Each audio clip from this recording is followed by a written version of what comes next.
5:34, and we're going to bring together the special study session. Oh, sorry, no additional items, but Chief, please start with the staff report. Thank you very much. Good evening, Honorable Mayor and Council members. I'm Dan Steidler, your Chief of Police. Tonight, this staff report is going to encompass two things. We're going to begin with our annual 4th of July report from activities from 4th of July 2019. I'll be relatively brief with that as we go into our study session regarding the safe and sane fireworks. So every year, as we know, we have a long tradition of community members coming to Pacifica for our safe and sane fireworks and for our beaches. We continue to draw visitors for those reasons, and getting the 4th of July. Are you getting a lot of overmodulating?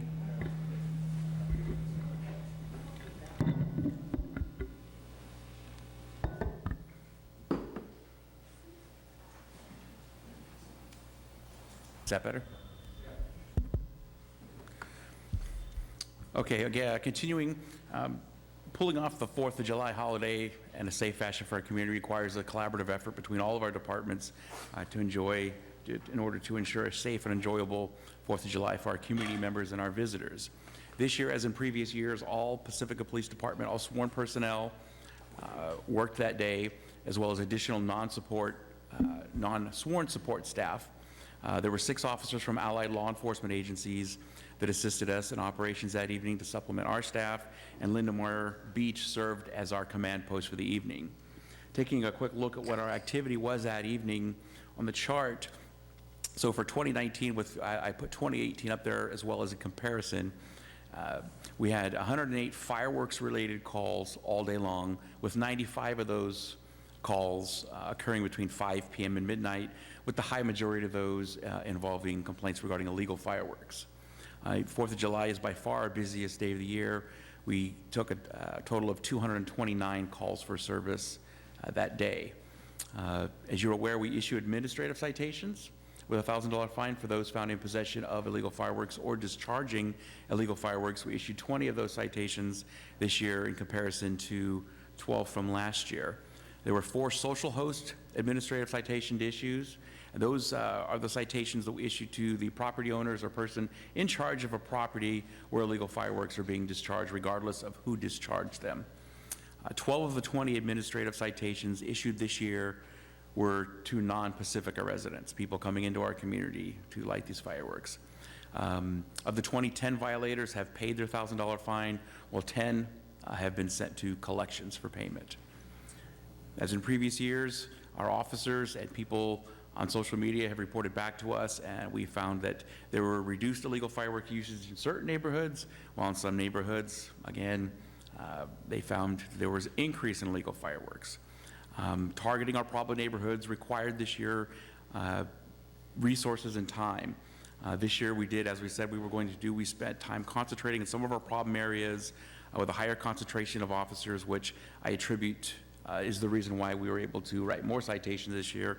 However, that leaves some areas, as the fireworks are going on, that are somewhat uncovered or we're not responding as much to because we're spending a lot of time trying to target a problem area. So this year, talking about the North County Fire Authority, and if you have any questions or comments for the North County Fire Authority, Deputy Fire Chief Chuck Pamikpik is in the back of the room and more than happy to come up and speak as well. So preparation for this year, there was community outreach related to fire prevention and illegal fireworks, increased staffing on the 4th of July, and then Chief Myers reported that there were 3 debris fires and 1 vegetation fire in Pacifica on the night of July 4th. North County Fire Authority also reviewed and approved permits for all of our fireworks stands. They conducted safety and fire code compliance inspections of each fireworks stand permitted within the city of Pacifica. And of note with that, the inspector, Zielinski from North County Fire Authority, told me the day after the inspections that this year was by far the best year for inspections, with everybody dotting every I and crossing every T. Almost perfection, he said. Department of Public Works was responsible this year for our beach signage placement, talking about no alcohol, no fires, and no fireworks on beach except in certain areas. They provided us with our barricades, our metal barricades which we use to construct our command post at the Lindemar parking lot, Lindemar Beach parking lot. They were responsible for placement of adequate debris receptacles and the emptying of those receptacles as the night went on, and of course their attention to all of our beach facilities so that our visitors and our community members could enjoy the beaches. Parks, Beaches, and Recreation held their annual rocket run and their Frontierland Park celebration again this year, which provided a great family-oriented, safe environment for our community members. So looking at the financial numbers from fireworks this year, from the overtime expenditures this year, for police, fire, and public works, it came to a total of $32,724. The 8% safety fee, which is the fee that's charged to each of our nonprofit groups on their gross receipts for their fireworks sales, was $33,118. This is actually the first year I think we actually spent just a little less. So this year, as far as our safe and sane fireworks go, 11 groups received permits to sell. There were only 11 applicants. No reported problems this year regarding safe and sane fireworks stands or sales.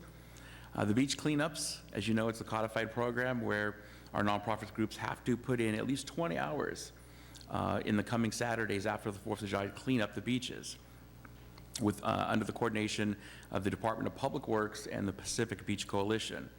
So if you take that 20 times the 11 groups, a minimum of 220 hours must have been performed this year. This year, all-time high, 441 3/4 hours of hours were put in cleaning up our beaches. So in conclusion for this year, our collaborative effort by the city helped to make this a safe and enjoyable 4th of July for our community members and visitors. Illegal fireworks continue to be the primary complaint and problem on the 4th of July. There were no major police or fire-related incidents this year, and the police department has continued the continued enforcement efforts and community outreach that are needed to continue to make an impact on the illegal fireworks problem. Stopping there momentarily, is there any questions or comments from council? Questions from council? Can I hear a little bit more about the fires? Like, where were they? How big were they? I believe Deputy Chief Pemick. Thank you. And were there fires last year? Deputy Chief Pemick. Oh, yeah. Thanks.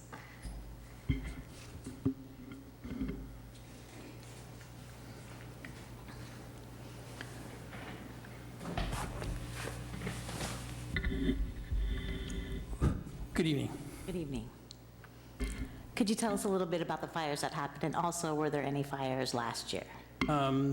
The fires that Chief Stottle mentioned, there's 3 debris fires, which basically are fires that occur in garbage cans from people who throw their still burning fireworks in. The vegetation fire was in Pedro Point, which was caused by an illegal firework, which was extinguished pretty quick. Do you know if there was any fires last year? That was last year. Or I mean, in 18? The year before, yeah. 18, I'll have to check that for you. Okay, 'cause I don't have I'd that. appreciate that. Thank you. I'll get that to you. Okay, thanks. Along those same lines, we had a public planning meeting down at Soul Grind, I think it was the week before 4th of July, and we could see from the location a fire up behind, I think it was a Lutheran church on Seville is what I heard. Was that also firework related? I'm not sure if that, probably. I think that's what I Yeah. heard, but I just. Yeah, because in fact, I was the first one there on that fire, and it was above the church. Yeah. And it's hard to tell where it started from when I got there. But I heard the same thing. Yeah. But I'll have to look at the investigation. And then I guess as it relates to last year, Mary, I can't remember if it was last year or the year before, but there was a fire off of Lindemar behind Alma Heights.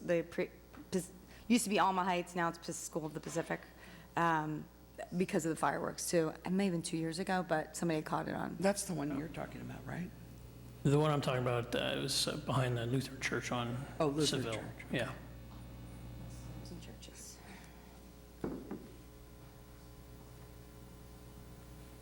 Any more questions? You want to continue, or shall Proceed? we? Yep, no study Shall we? session. Yes, please. Very good. Okay, taking a look at our Safe and Sane Fireworks program now. Our ordinances in Pacifica, staff was able to locate ordinances back to 1961 regarding our program. Currently, of 101 municipalities in the Bay Area, there are only 11 that allow safe and sane fireworks. 2 of those are in San Mateo County, of course, Pacifica, and the city of San Bruno. Running you through the process real quick, what a nonprofit group does every year to obtain a permit. There's a permit fee that is paid to the city.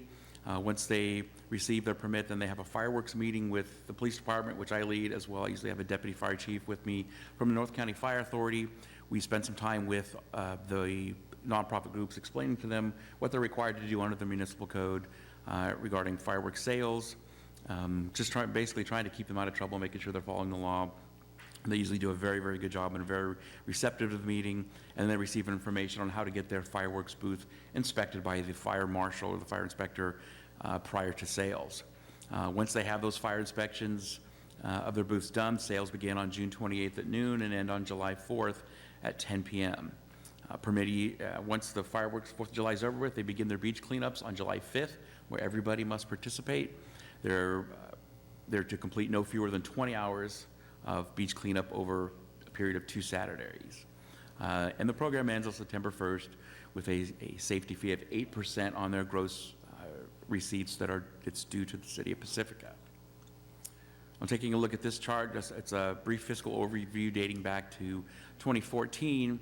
The police, fire, and public works overtime expenditures with the total on the second line from the bottom for each year, as well as what the 8% fee is. As you can see, our expenditures usually fall within a couple $1,000s or less above what we receive on the 8% fee.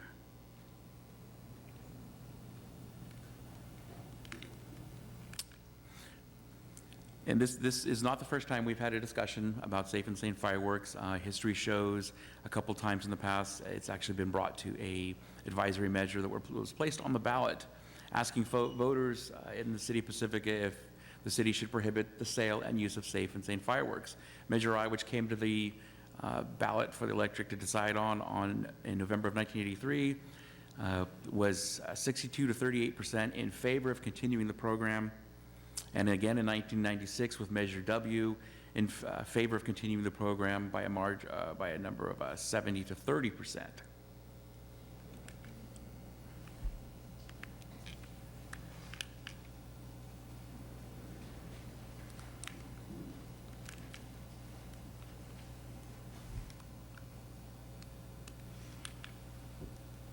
Thank you.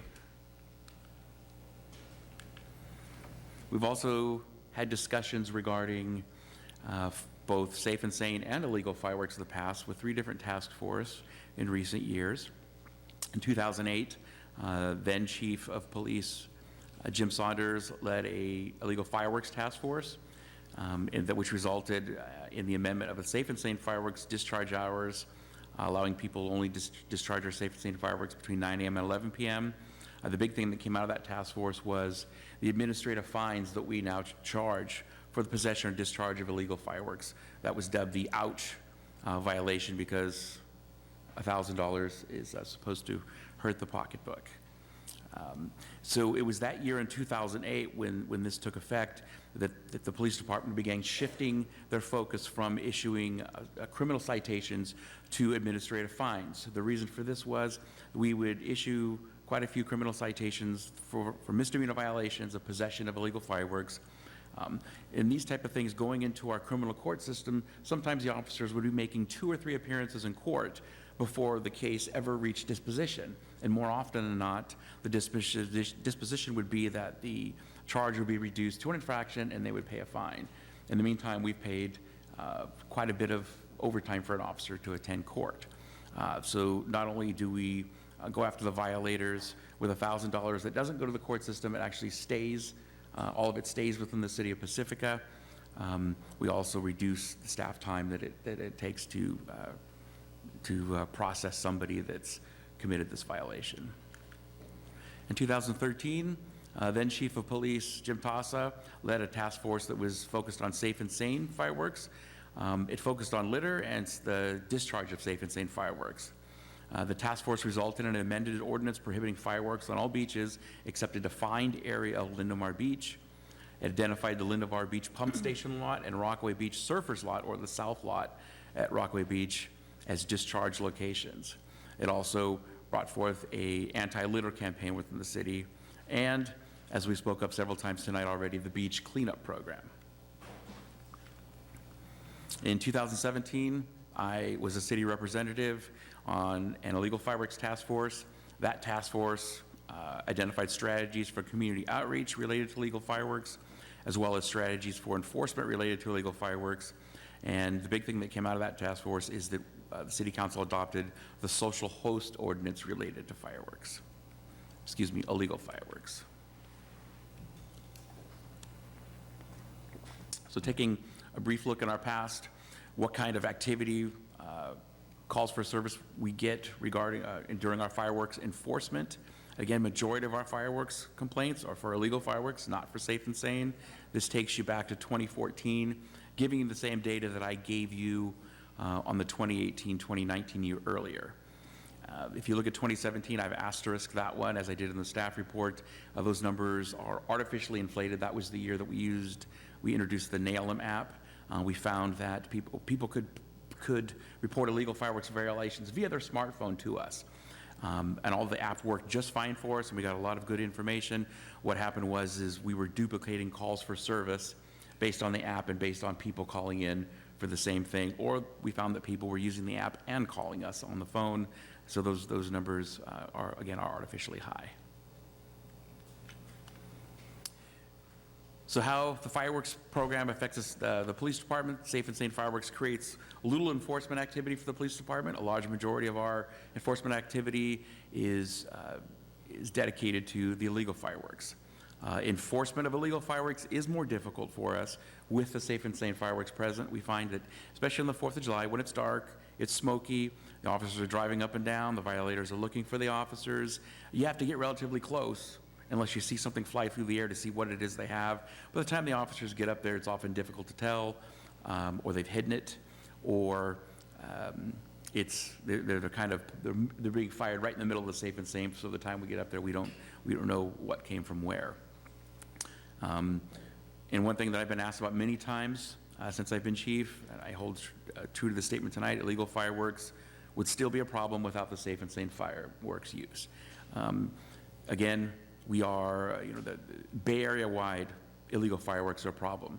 I often say you go up to Skyline on a July 4th, on a rare clear day on the 4th of July, and you look all over the Bay Area. There's only two municipalities that allow Safe and Sane fireworks, yet the illegals are going off everywhere.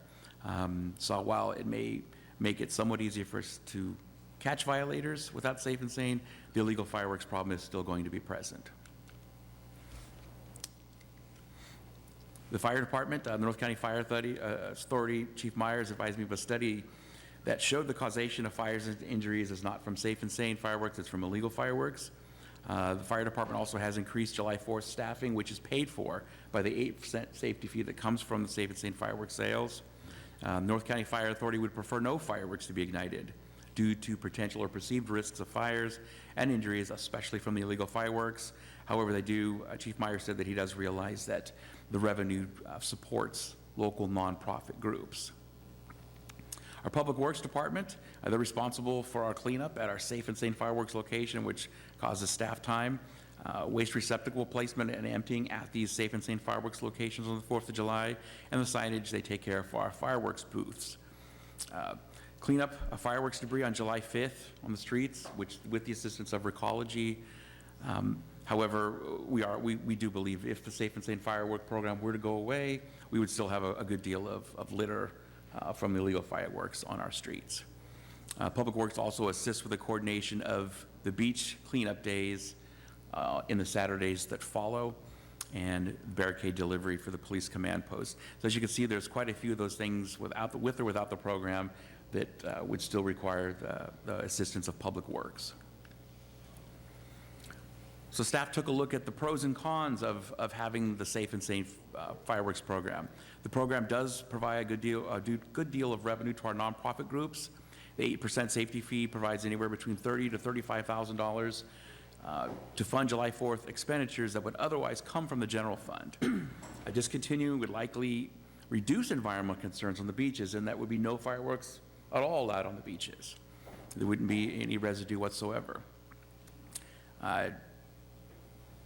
Discontinuing would make police enforcement of illegal fireworks somewhat easier. Discontinuing would eliminate administrative costs, and discontinuing would end beach cleanup by nonprofit groups. So those extra hours that we talked about tonight, those 440 plus hours that are spent on the beaches by our nonprofit groups would go away. So staff offers several options tonight that the council could consider. The council could decline to take no further action and just remain status quo, direct staff to bring back an ordinance to repeal our fireworks ordinance that would prohibit the use of safe and sane fireworks and the sale of them. City council could seek further input from the community on this issue, or identify additional items that you would like staff to research. And with that, Thank you. Any questions? Question. Okay. Do we happen to know how much money is being made for our local nonprofits? just might know that. Right, So- yeah. On the next slide, if we take a look at what we have here is for our nonprofit group sales dating back to 2008 to 2019. The left column is the average receipts. The average receipts. So for the period of 2008 through 2019, the average gross receipts is $31,000. Now, mind you, there are some that are really high and some that are much, much lower, but that is just the average. The average net proceeds over the years averages at about $8,100 or $8,200. This year was the highest year that I've seen on record. For 2019, the average net proceeds was almost $16,000 per group. Per group. Per group. Thank you. Thanks for the very concise report. You did a lot of work here, thanks. One of the questions that I had, and I don't know if it's a rumor or if it's actually true, but I have heard that the original intent for Fog Fest, and if anybody out there knows this answer and you come up to speak, let me know, was for funding these nonprofits. And so I don't know if you know the answer, but maybe if somebody does, whatever happened to that, and just sort of interested in that conversation. Yeah, I have heard that as well. I don't have anything to verify that. Okay. Actually, that is true. And I know my son's Boy Scout troop does have a fireworks booth as well as Works Fog Fest. And their proceeds, they haul the ice, to the beer booths, food booths, and stuff like that. This year, they made $1,500. So unfortunately, that was the original intent of Fog Fest, but the dollars from Fog Fest have never reached, obviously, $15,000 per group. And I think what I heard was, aside from what they made working the event, was there also sort of like a give back by the Fog Fest committee to other groups, sort of like Pacifica and Scare does? My understanding is every nonprofit group has an opportunity to work, do something, sell churros, haul ice, do parking, whatever, and every group that works will get a check from Fog Fest, and it's pretty much, I believe, the same check to every group. So it's all around, usually around $2,000 per group, whether you're the Veterans of Foreign Wars, the Historical Society, Boy Scouts, Girl Scouts, Okay, thank you. PTO, whatever. Oh, okay, I have some questions. In regards to the $1,000 fine, do you happen to know how many were repeat offenders? Like, did you cite them last year and they paid $1,000, this year they got another $1,000? Yeah, I don't have any data on that, no. Okay, I was just wondering the effectiveness. In other cities, because, there's we're the only two in the city in this county that allow fireworks. But other cities are facing the problem of safe and sane being let off in Daly City or whatever. Do those cities charge penalties to people for safe and sane fireworks there? And If they don't, what is the enforcement mechanism for people setting off safe and sane in the cities? So I couldn't give you specific cities, but in discussions prior to this year and during my task force last year, or in 2017, excuse me, with other chiefs in this county, I do know that there are administrative violations issued by some municipalities, some police departments in cities where safe and sane are not allowed and are discharged. Do you happen to know what those I do not know what those fines fines are? are, no. Okay. And if there was, I think it'd probably be pretty safe to assume that even if we banned safe and sane, there would probably be some fireworks let off at the beach, because you're at one end of the beach and the fireworks at the other end, and they'll set them off, and then, vice versa. So then there would, the groups that sell the safe and sane would have no obligation to go clean up the beach on the 5th, correct? Yeah, that's correct. If they were to ban safe and sane and we were not to have any fireworks at any of our beaches, we would conduct our enforcement just as we do now by putting four-wheel drive vehicles on the beach.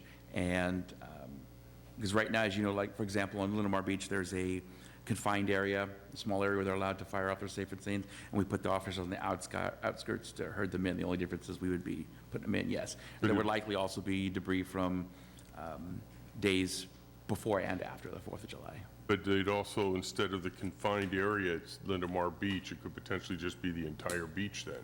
Well, Because we aren't going to set off, you can only let off fireworks here in this section, but it's illegal to do so. right, if we were to, if I'm understanding your question correctly, if we were to ban safe and sane, we would patrol the beaches to prevent people from bringing them on their Sparklers or anything, whatever, yeah. Anything, correct. But they would then have the entire beach, not just the little section that we dictate now. Correct. Yeah, okay. Is there any way that the repeat offenders, because I'm sure there are repeat offenders, if we could increase the fines for repeat offenders for illegal fireworks? We researched that already as far as our administrative fines, and we found that we cannot go above the $1,000. We're at our max. Okay, thank you. We have 20 cards from the audience. It looks like we're ready to go to the audience. So since there are 20 cards and we have 1 hour, I suggest we limit it to 2 minutes. Does everyone agree? Yeah. Okay, so we are limiting to 2 minutes, so please try to be concise in your comments, and if you agree with the person prior, please just say, I agree with the person prior, and that'll help us move it along a little bit faster. Thanks. So the first card is Marilyn Peters, followed by Bill Collins and Celeste Chernicky.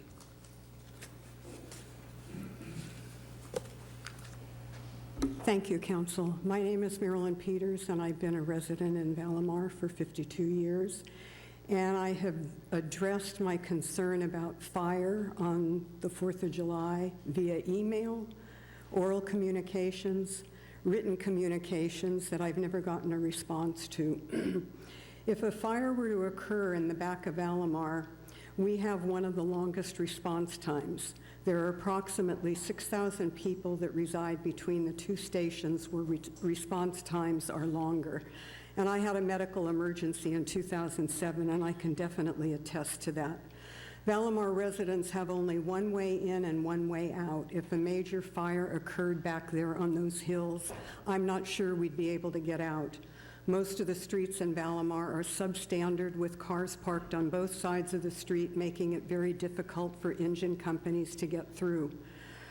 There are a minimum of number of hydrants in the area. Often during the day, there's gridlock on Highway 1, making it impossible for emergency vehicles to reach us. There's a tremendous amount of dry fuel on the hills, not to mention dead trees, and you factor into that the eucalyptus in Calera Creek, and you have a disaster. And last year, I had a neighbor on Berendo set off airborne fireworks up in the eucalyptus trees in the creek on Berendos. So as long as you have fireworks, you're going to have a problem. But back in Valamar, if a hill ever caught on fire back there, I don't think we'd be able to get out. Thank you. Thank you. Bill, followed by Celeste and Gloria Stofan. Good evening, Council. To me, the soul of Pacifica is Pacifica State Beach. When people think of Pacifica, they think of that gorgeous beach, and today it's especially beautiful. And over the years, I think we've matured somewhat in how we treat our beaches. Used to be people would burn tires on the beach and bonfires and alcohol, cigarettes, anything goes. But we're not really all the way there yet. And I think PSB is not an appropriate place for fireworks. For one thing, I think by the time the cleanup are doing their best to clean it up the next day, which they should not have to do, by the way, some of that stuff is probably already washed out. You know, I don't think they can get all of it. And there's probably other places that they can set off their fireworks, but it shouldn't be on our beach. Thank you. Thank you. Celeste, followed by Gloria, and then Peter Loeb. Good evening. My name is Celeste Chernicky, and I've lived in Park Pacifica for 43 years. The Safe and Sane program is very important to my family's 4th of July celebration. I've got relatives that come from the East Bay, from the South Bay, from Los Angeles to celebrate on 4th of July. They support Pacifica by buying food on that day and fireworks on that day. We get together and have a barbecue, and then we all line our chairs up on the driveway and wrap ourselves in blankets at 9 p.m. and watch our Safe and Sane fireworks on the street in front of our house. One year I had the audacity to go out of town on vacation during the first week in July, and you should have heard the blowback I got from my family. I think, as the chief has reported, most of the problem really lies with illegal fireworks. It looks like we've had more success after the administrative fee, and I really recommend that the city council members continue to work with the fire department and the chief of police on that fee and on enforcement so that we can still have our special 4th of July celebrations, which include safe and sane fireworks. Thank you. Thank you. Gloria, followed by Peter Loeb and Jeffrey Cinder. My name's Gloria Stofan, a longtime Pacifica resident. This may be perfect timing to do a study session, and I appreciate the fact that you're taking the time to do that due to this is Climate Action Week. Fireworks, whether they're safe and sane or illegal, are not good for the environment. Thank God Pacifica has committed volunteers, the Beach Coalition and others that go out the next morning after the 4th to do beach cleanup. I thoroughly understand why Pacifica keeps selling the safe and sane fireworks. Yes, my 2 sons in their Boy Scout troop very much benefited from selling the safe and sane. My concerns, though, have really become more intense, especially this past year. We as a city are facing a new norm. Much change has occurred these past few years. Again, the firestorms in the north and the hurricanes, tornadoes, and cyclones in the world. Locally, the constant bombardment before and after the 4th in Lindemar and Park Pacifica has put me into perspective for me. This has caused much stress and health issues with people and pets.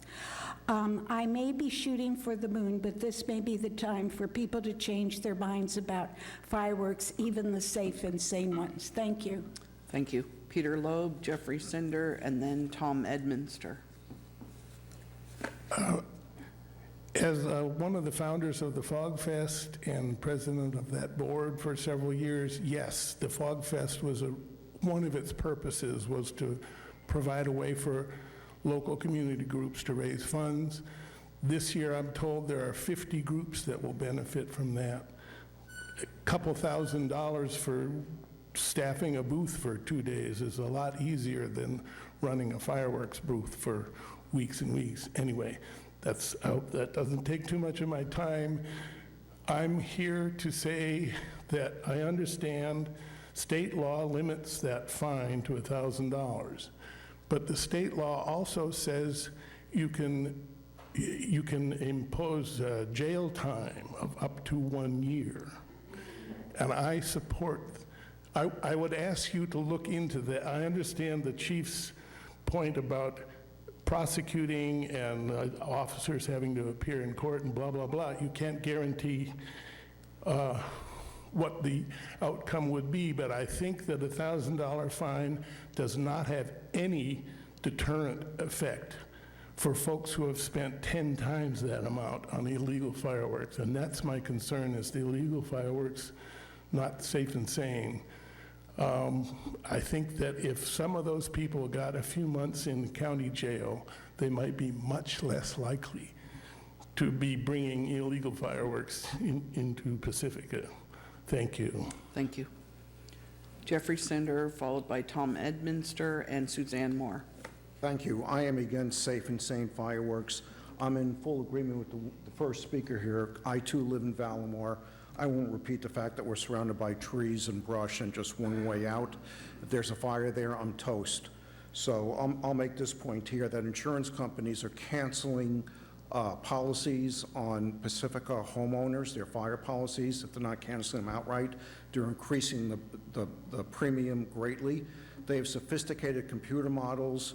Their computer models know more about wildfires than all of us put together. So these sophisticated computers are telling the insurance companies charge more or drop the client. It costs a lot of money to get a new client, but they don't care because there's greater risk in having to pay the damages of a fire. So if the insurance companies are pulling out, then I think we have to rethink safe and sane fireworks. Thank you. Thank you. Tom Edminster, Suzanne Moore, and Carlos Davidson. Tom Edminster, Pacifica resident of Rockaway Beach, Pedro Point, Pacific Manor, and Lindemar. I've experienced a lot with fireworks. I've had reckless friends get busted in years past. I've also been perennially either a part of a family that had pets or a pet caretaker. I've also put out one fire on Roberts Road myself, started by careless people in years past. We face increased environmental vulnerability as testified by the residents of Valamar. I appreciate the study session. I'm in favor of continued study. I think exercising a safe and sane ordinance is an absolute minimum at addressing a problem that affects the most and increasingly vulnerable population of Pacifica. Noise regulation by itself, much less fire regulation, in any unionized workplace is a norm because protection of the people is the norm. So consider the people, not just the revenue issues. Thank you. Thank you. Suzanne, Carlos Davidson, and then Amy Kaplan. Good evening, Suzanne Moore, and I too have had extended family come to enjoy the 4th of July here. But in the past few years, I have seriously decided that we need to ban safe and sane fireworks here. I think the firestorms up north have been extremely sobering and heartrending. We would not want to experience that in our hometown. The debris from the fireworks, the terror that occurs to our pets, these are all considerations, but please, we need to prioritize the safety of our residents. Thank you. Thank you. Carlos, Amy Kaplan, and Tim Cowan. Thank you, Council. I grew up in a family that loved fireworks. It was my dad's favorite thing. I love fireworks. I support the groups that get important revenue from the sales, but again, given the firestorms in the north in the last few years, I've come to the conclusion that we need to rethink the risks in this town. It's not worth, $150,000 for nonprofit groups to put our town at risk of what happened in Paradise. Many people in Pacifica live in areas with very limited road exits, not just Valamar. Valamar's bad, but same with Rockaway and other places, even Lindemar, you got a couple. But the potential consequences of a fire, and we're hearing that we're having brush fires. It only takes one bad one with some bad winds to have huge consequences, and it just seems like it's not worth the risk. Thank you very much. Amy, then Tim Cowan, and Tom Matucci. Hi.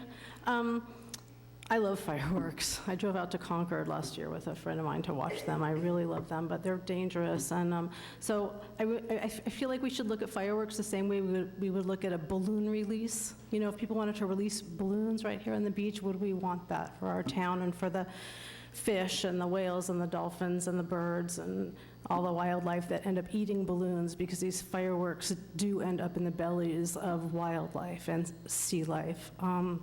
So I think that should be our main consideration, is protecting other species. Risk of fire, of course, is a huge concern. Everyone already mentioned that. General pollution. Fireworks are not sustainable. They're made in China. They come over on huge ships, you know, that burn fossil fuel. Just like in general, the firework industry is one more thing that we, you know, like a Dollar Tree crap that we don't need in the world. And then the noise pollution's really bad. Like where I live, up on Manor in Monterey, the fireworks go off at 2, 3, 4, 5 in the morning, all night long. People have to work the next day.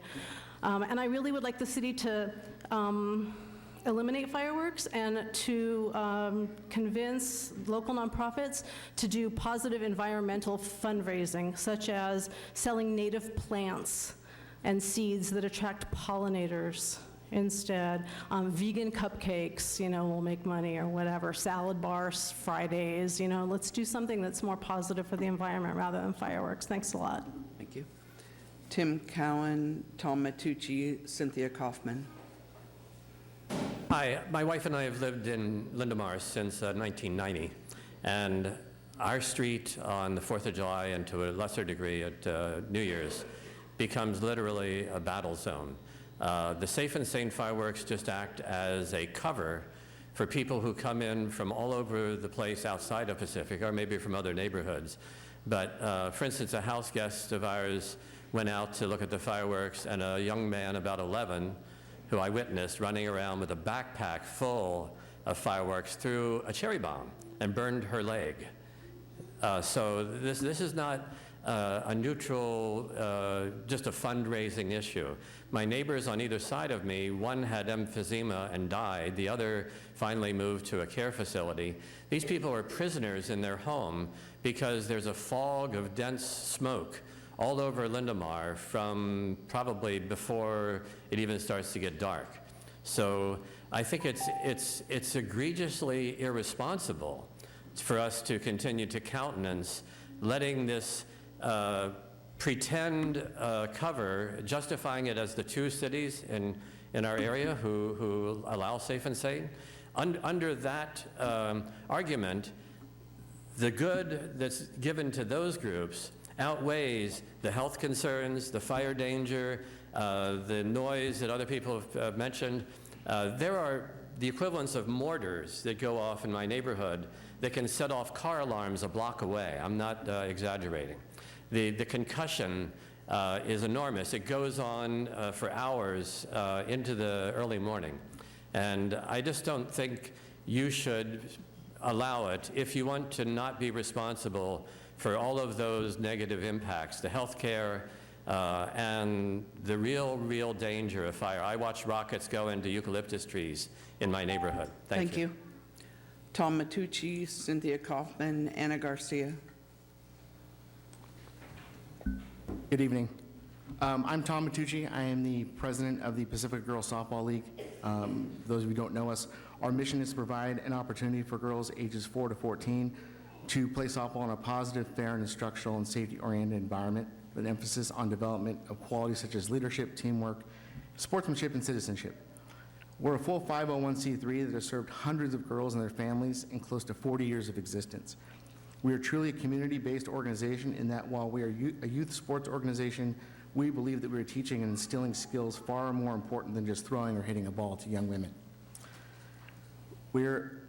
While we operate on a shoestring budget and we have always relied on and continue to be able to count on parent volunteers, in our almost 40 years of existence, we have never turned away anyone due to financial hardship. We do not ask our families to engage in selling items door to door or stand in front of local businesses like all the other groups rely on 4th of July fundraiser for much needed equipment and supplies.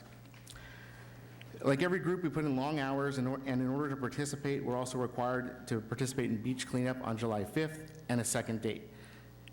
Over the last 2 years, we've averaged more than 40 hours for our group alone. We also contribute to the extra tax and police and fire from our sales that equals a total of $33,000. Aside from these sales, our group would likely fold, leaving hundreds of families without our league.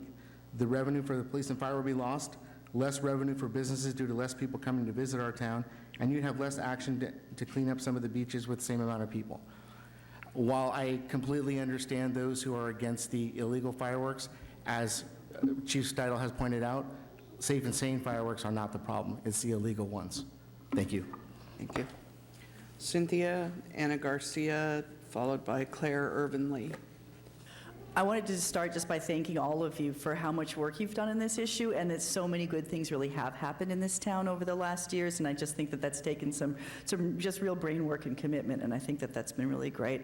I did want to add my voice to another person in Valamar who's terrified, of dying in the fires when the 4th of July happens. It's a really, really scary time. We usually actually leave town. We have, a neighbor who passed away recently. His beloved dog died on the 4th of July because it was so afraid. So there's a lot of things like that. And as people said, people not being able to get fire insurance anymore. And I'm sure having this kind of out of control thing on the 4th does not help the fire insurance companies think well of our town.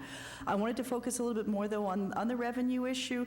When our daughter was in soccer, they had us all selling chocolate bars to raise money. And a lot of us said, that's really not the message we should be sending out with our children. And so I think it's important for us. And so they've slowly switched to doing healthier, having the children sell healthier things, just to make sort of a hyperbolic, like we wouldn't sell drugs in town just because it helps raise revenue for good things, right? We want to have our children doing good things to raise money for good things. And I think there are plenty of other things we can come up with as sources of revenue for folks. The fires terrify me. I think the Safe and Sane give cover for the illegal fireworks, and the Safe and Sane fireworks in themselves are dangerous fire hazards. So thank you very much. Thank you. Anna Garcia, Claire Irvin Lee, and Misha Flores. Thank you for this opportunity.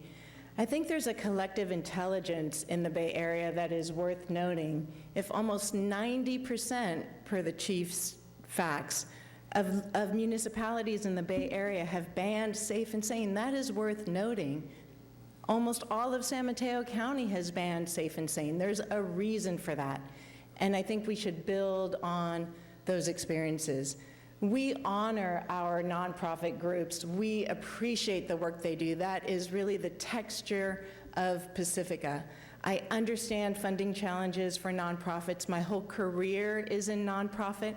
I've been deeply involved in nonprofits. I have faith that we can meet these funding challenges. I understand that that's almost $20,000, $16,000, $17,000 averaged out. That's a lot of money. But as it's been mentioned, there are other ways to do it. The risks that Safe and Sane provide or that present just simply are no longer worth it. Noise pollution, air pollution, environmental hazards, even with Safe and Sane. The chief mentioned that Safe and Sane make it harder to enforce illegal fireworks. So even that, the trauma to pets and veterans, rising home insurance costs, and of course, fire danger. Our current reality no longer supports Safe and Sane, and I think if we put our heads together, our nonprofit groups can flourish and meet those challenges. Thank you.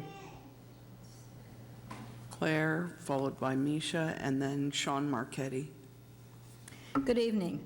I absolutely love the beautiful aerial displays that I can see from Pacifica right from my bedroom window.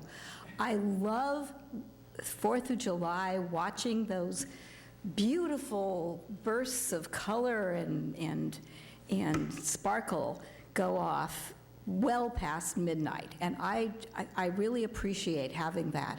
Now, I have no idea who it is that funds those. I know they're spending a lot of money, but I want to thank them. And I know that they're illegal, and what I would like you to do is to help it not to be illegal.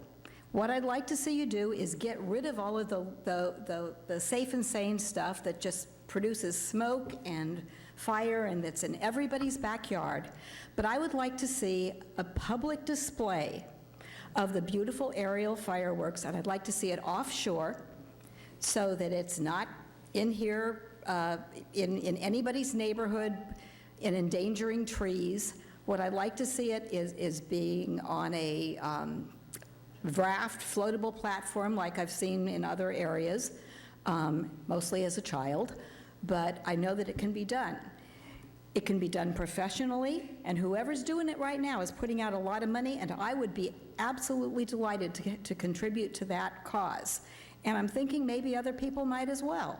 If we can make sure that whoever's doing it isn't drinking at the same time, is certified to do it, and it's all contained in one place so that we can all enjoy it instead of just, back and forth and back and forth and back and forth and wondering when the next burst of color is coming up. We can get rid of all of the bomb-sounding things. We can make it set to music, and we can make it something that would really attract visitors to Pacifica. Thank you. Thank you. Misha, Sean, and Ray Moyle. The NCFA acknowledged that it's better not to have any fireworks, but concede that it's necessary for local nonprofit funding. But that hardly seems worth the risk of burning down our homes, losing our lives to fund your nonprofits, although they may be very worthy causes. But what do people in Redwood City and San Bruno and San Mateo do to fund their nonprofits? We should be on the same page. They may be fun for some people, but they're traumatic for pets and vets. As a member of the PBC, I can tell you that the trash is everywhere, and it lasts for months. It doesn't just stay on the beach. It's in all our neighborhoods, all over the place, for a long time, and that means the runoff is going into the sea, and we are in a unique position by the sea. As people who get to appreciate the sea every day, we have a responsibility to the wildlife here and to the ocean. And lastly, it's great that we have an old-fashioned feel in Pacifica, but we just need to get with this millennium and with the global warming and the fires that we have and the fact that we know that it's not safe for our environment.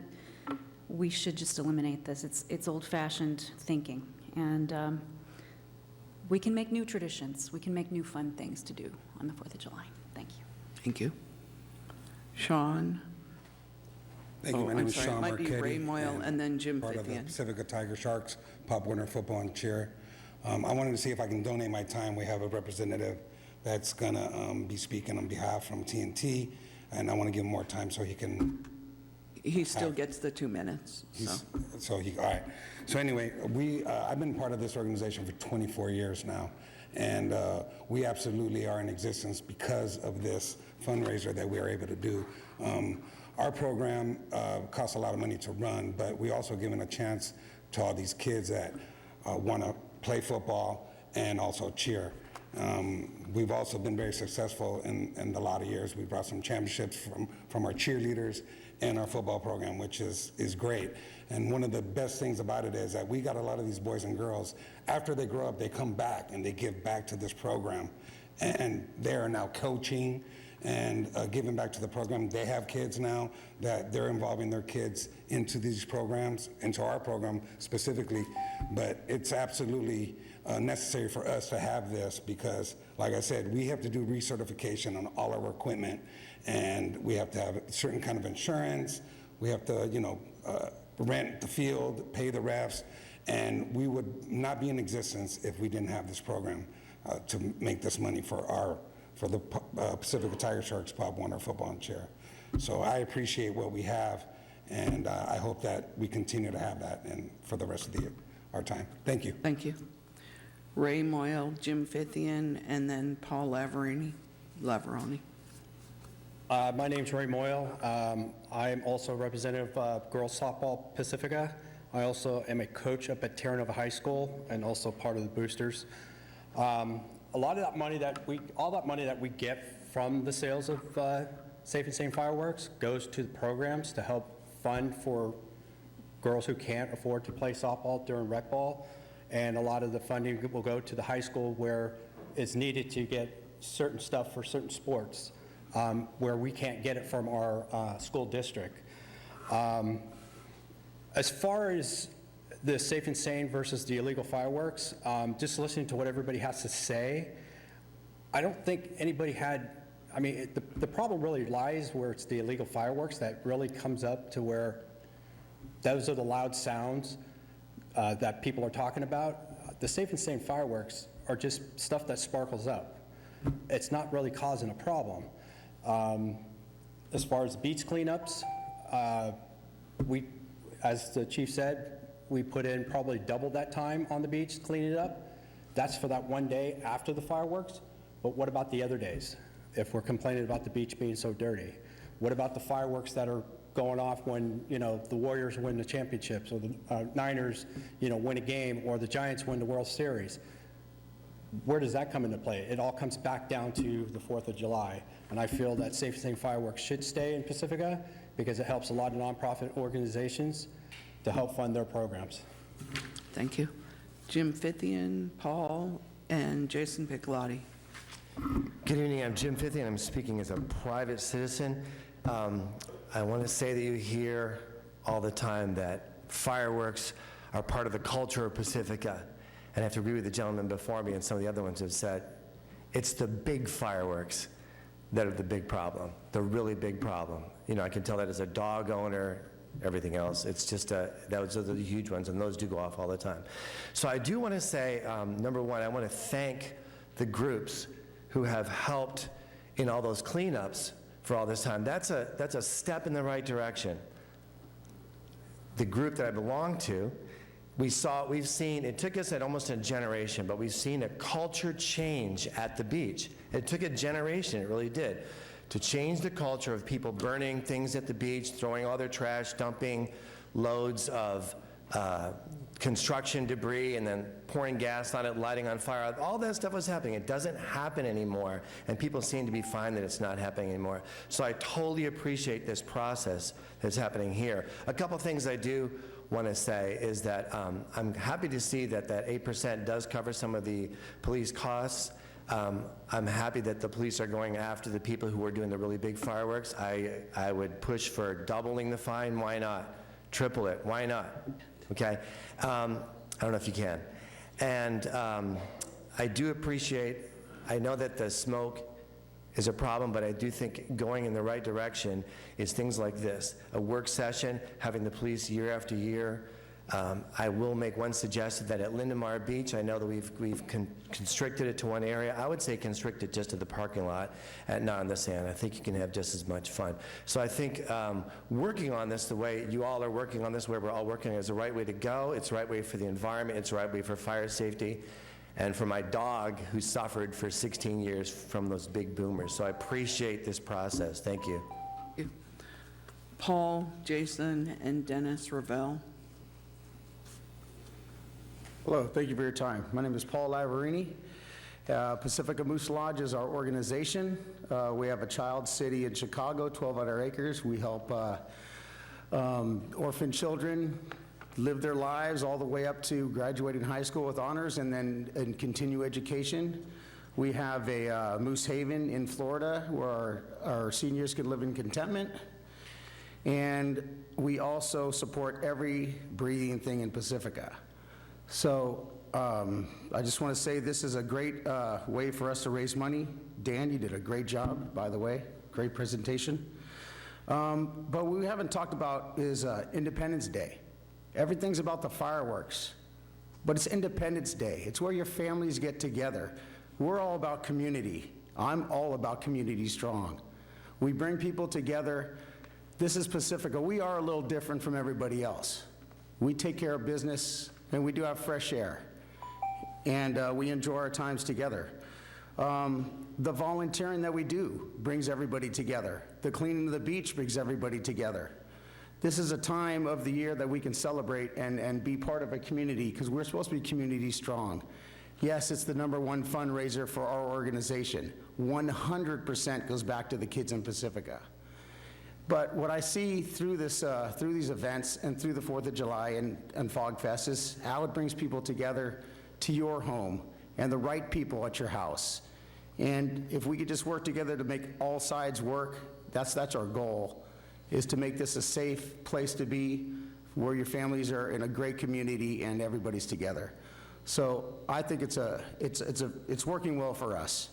And I love cleaning the beach, and I love having fun and selling fireworks and meeting the people every year that come to see us. And you get a free bag of popcorn at Pacifica Moose Lodge. Thanks. Thank you, Paul. All right. Jason Piccolotti, Dennis Ravel, and then Lori Banks, I think. Hello, my name is Jason Piccolotti. I'm the head football coach at Terranova High School. Without this, I'm not sure who may be familiar with the funding we get from the district, Jefferson Union High School District, but I have about 65, 70 kids, and we don't have enough money to run a program strictly from the district. Whether it's to buy kids, there's kids that can't even afford shoes. We just put them in some shoes. We get them uniforms, which every 3 to 4 years cost us about $30,000. So without this, I mean, I've heard points about lemonade sales or whatever, cake candy sales, but that don't cut it with our group. I mean, we have, like I said, a lot of kids, and we need to, this is our main fundraiser. We have 2 others, but this is by far the most profitable for us.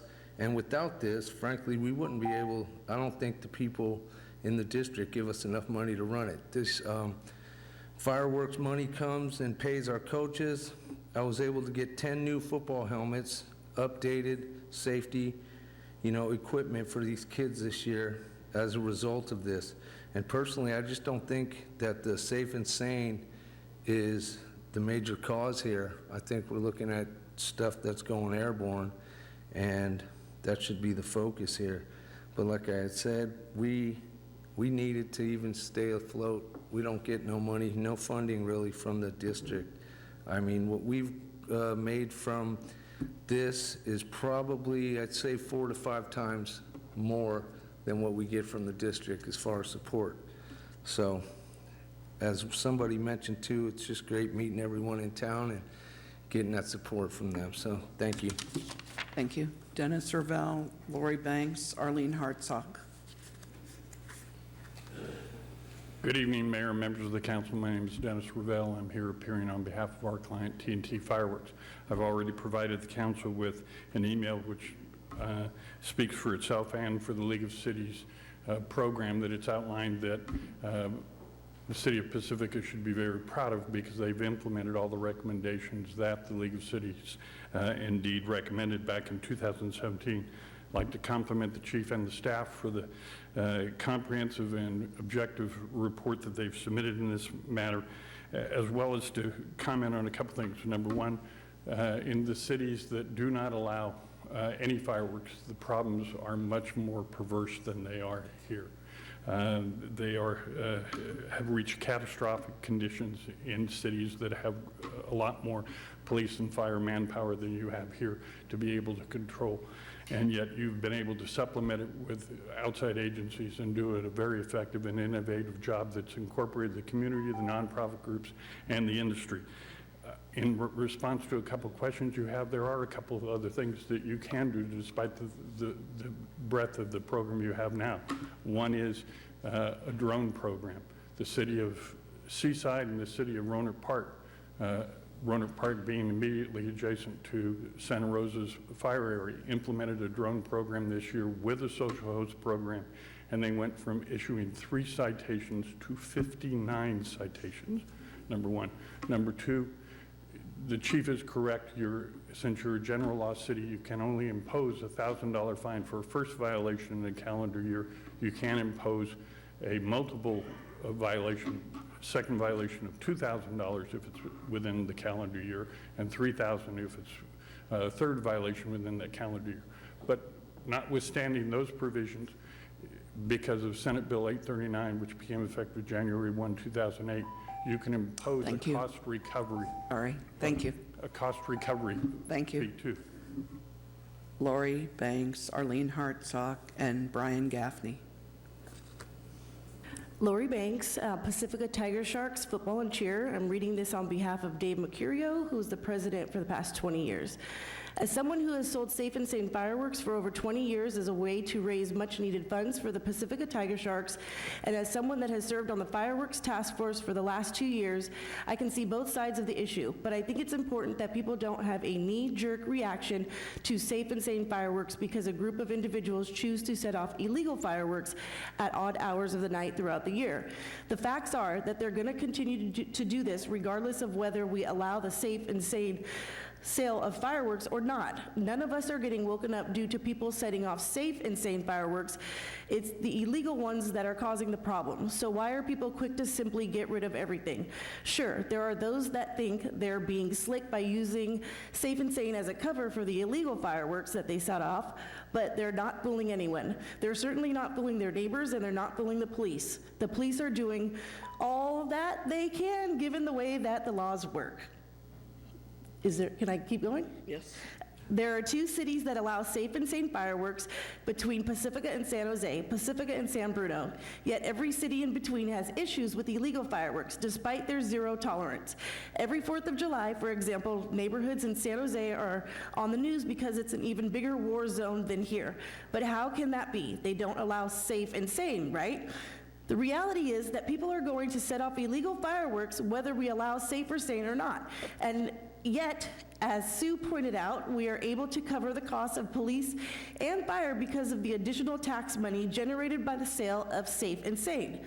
So I would caution people about banning the sale of Safe and Sane because what you're going to be left with is the same problem of illegal fireworks and no money to cover the expense of trying to contain it. And at the end of the day, we're still left with idiots waking us up at 4 a.m. by setting off explosions Now you're that done. shake our house Thank you. like an earthquake. Thank you. you. Arlene, and then Brian Gaffney. As a member of one of the nonprofit groups that benefit from the Safe and Sane sales, I've had the opportunity to clean up the beach the next day. And my experience in that beach has changed my mind about about having Safe and Sane. I found dirty diapers, garbage, broken bottles, just unbelievable refuse, in addition to the fireworks that were left behind. I understand the nonprofits depend upon this money. I think that it would be best if we could find a better way, an environmentally friendly way to earn this money for nonprofits. Thank you. Brian, and this is the last card I have, so if anybody else would like to, here comes some more. Brian Gaffney, Pacifica. In 2017, a neighbor's fireworks caused a fire in the eucalyptus forest behind our house. But for another neighbor quickly running up the hill and kicking dirt down onto it, I'm afraid that that fire would have engulfed the whole neighborhood. In a matter of resources, there were 3 fire trucks that showed up that evening. There were at least 10 firefighters. They were there for hours. The next day, the fire department sent 2 people to make sure the fire was still out. And 3 days later, another group of 2 firefighters showed up to make sure it was still out. These are the type of resources that are necessary in order to deal with the illegal fireworks here in Pacifica, which happens every year. I was also told that that same night, the firefighters told us that we were the 9th fire they were putting out that night, and the night was not over. You know the statistics better than I do. I can tell you from personal experience the trauma it caused to me. In 2018 and 2019, I've evacuated Pacifica on 4th of July because I don't want to be around it. And there's many people in my neighborhood who feel the same way. And the word's going out about Pacifica. It's not a nice place to be on 4th of July. I think that we all know that Safe and Sane fireworks provide cover for the illegal fireworks. The illegal fireworks in Lindemar are just out of control. It shouldn't be that difficult. The sign that you see when you come into Pacifica that says zero tolerance, everyone thinks it's a joke. It's your responsibility to make sure it's not a joke. I commend you for your efforts. I think it's a difficult task. I would also say that I would support a property tax or a lien on people's houses who commit the illegal fireworks. This is good. This is very expensive for our fire department. It's not going to go away, and someday we're going to look back Thank and you. hope there wasn't a tragedy because Thank of you. this. Your time's up. Dennis Burke.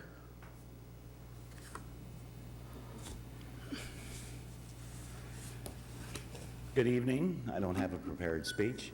I'm here as a resident of Pacifica, and I just want to tell you that if we're going to put this thing to a vote again, this will be the third time. And somewhere along the line, I would think that we would get the message that whether or not we have legal fireworks or illegal fireworks, it doesn't make a damn business, because the fire department and the police department are going to be out there making time and a half. Mainly because, just as that gentleman said, we do not want any fire. In the meantime, I live in Pacifica, right up the hill, and all that smoke, I agree, comes into my house. Most of the people that come here don't even live in this city. But I want you to tell you one thing. I'm part of the American Legion, the VFW, the American Legion Auxiliary, the Lions, the Rotary Club. I do a lot of volunteer work, including cleaning up the beach 2 times, mainly because I'm You still have time. You still have time. It's a warning. It's not volunteer work. They tell me that unless I do that, our organization will not get the money to pay the insurance, because we use that money, about $3,000, to pay the insurance on the American Legion building. Thank you. Thank you. Lynn? You have a card? Yeah, Okay. I turned it in. I'm not going to speak for or against it. We all know that the fireworks creates pollution, creates air pollution, creates marine debris, creates toxins, creates carbon dioxide. We all know that it causes discomfort for our pets. But we also know that the groups make a lot of money, and it's kind of easy money. But that is a cost, and times have changed, and we're really facing the challenge of global warming. We're facing the challenge of loss of sea life. We're facing the challenge of just being able to, stop climate change and the fires, of course.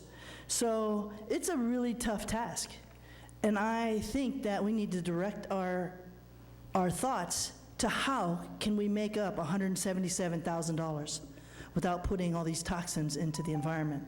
How can we engage our stewardship and of the beaches and the oceans and of our streets?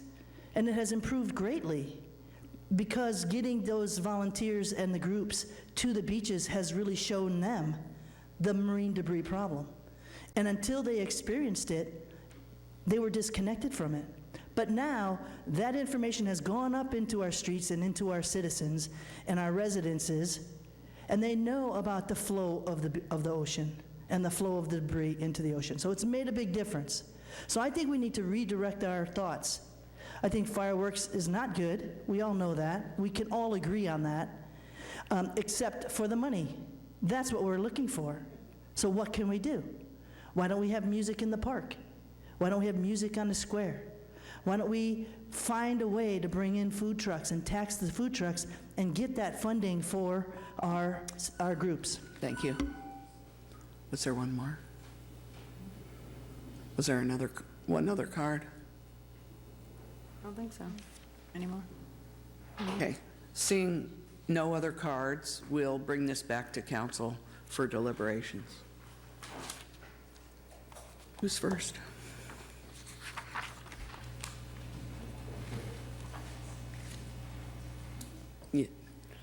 Hey, she's calling me out. I know. You're on the end. I am. So, I'm a lifetime Pacifican. Fireworks are part of me. They're part of my history. And it's something that, I can look back on, and it was beautiful, and we had so much fun. Nobody got hurt, and nobody put burning fireworks into a garbage can that was not full of water. That's like, rule number 1. So we were always very careful. In the past few years, I have noticed that that's not the case. My main concern here is getting the money for our nonprofits. And so I am wondering if it's possible for us to, I don't know, pursue some funding from Facebook or Google or, you know, we have all these giant tech companies in our county. How can we access them and get some funding for our nonprofits that will hold them through? Because that's what we want, right? We still want our nonprofits to be funded. It's really important. I think that's my main concern right now, is how can we find money? And so I appreciated what Lynn just said, because I think that we can put a focus on that area if we try. And, you know, perhaps we might need to get some more information from our community to find out what our community thinks, because there's new folks in our community now. Someone mentioned old-fashioned thinking. That was kind of like, oh, it like hit me right in the belly, because maybe I do carry some old-fashioned thinking with me, and I can admit that. But there are new folks in our community, and I would really like to hear from them. I think it's a time for us to poll our community, see what our community wants, like the whole community. That's my deliberation. Thank you. Mike? Having worked many fireworks booths with 3 kids for softball, spindrift, soccer, American Legion, Boy Scouts, etc., I know what it does for each of the groups, and I could give you lots of stories. I mean, my daughter was in Pacifica Girls softball, and because she was real good at softball, she got a college scholarship. So it goes beyond what people, you know, just the girls in that time frame till high school can go beyond their life, the experience. I know my son's Boy Scout troop, they took in, during the recession, you know, mom was laid off, dad was laid off, might be losing their house, but the fireworks was able to send their sons to Boy Scout camp for summer during a respite of all the, you know, issues at home. So, I mean, I definitely value, but I am also not deaf to the fact the world has changed, climate's changed. There is a fire danger. Of note, though, none of the safe and sanes, as far as we know, caused the fire, other than stupid people putting them in a debris box. So I personally feel the voters have voted twice, that if the voters want to change it, the voters should have a say in that we put it on the ballot, because I don't think we should go against what the voters have said twice, at 60% plus both times. Sue? I was keeping track of the amount of email I received, the amount of folks in the room who were speaking tonight. And my rough back of the envelope tallies show me that the sentiments that were expressed are in line with what we've seen in the last 2 measures that were put forward by the city for a vote by all of the citizens. Our staff report informs us that if we were to put measures on the ballot in this coming year, the cost to do so for March would be between $114,000 and $137,000. The cost to put an advisory measure in the November 2020 ballot would cost less. It would cost $60,000 to $73,000. Personally, I don't think we need to do that. I think we know where the majority of the community is. But what we need to figure out is how to move forward. And every time this comes up, there's a study session or a study group that looks at different elements. And there have been outcomes from that process. Our local host ordinance, is that the right? Social host. Social host ordinance came out of that. The beach cleanups came out of that. The beach cleanups redoubled in terms of hours that each group participates came out of that. A few other items that I can't remember, but Mr. O'Neill was on both of those task forces recently, so he probably knows all of those outcomes. So I'm hearing a lot of interest in investigating other options. How can we raise these funds for our groups? The commentary about the Fog Fest, that ship has sailed. We are still benefiting from the Fog Fest, but it was the groups together running the Fog Fest that caused the Fog Fest to need to get a whole organizing group. That model that was in place back then did not work. So I don't see that as a viable option, remaking Fog Fest in service of fundraising for groups.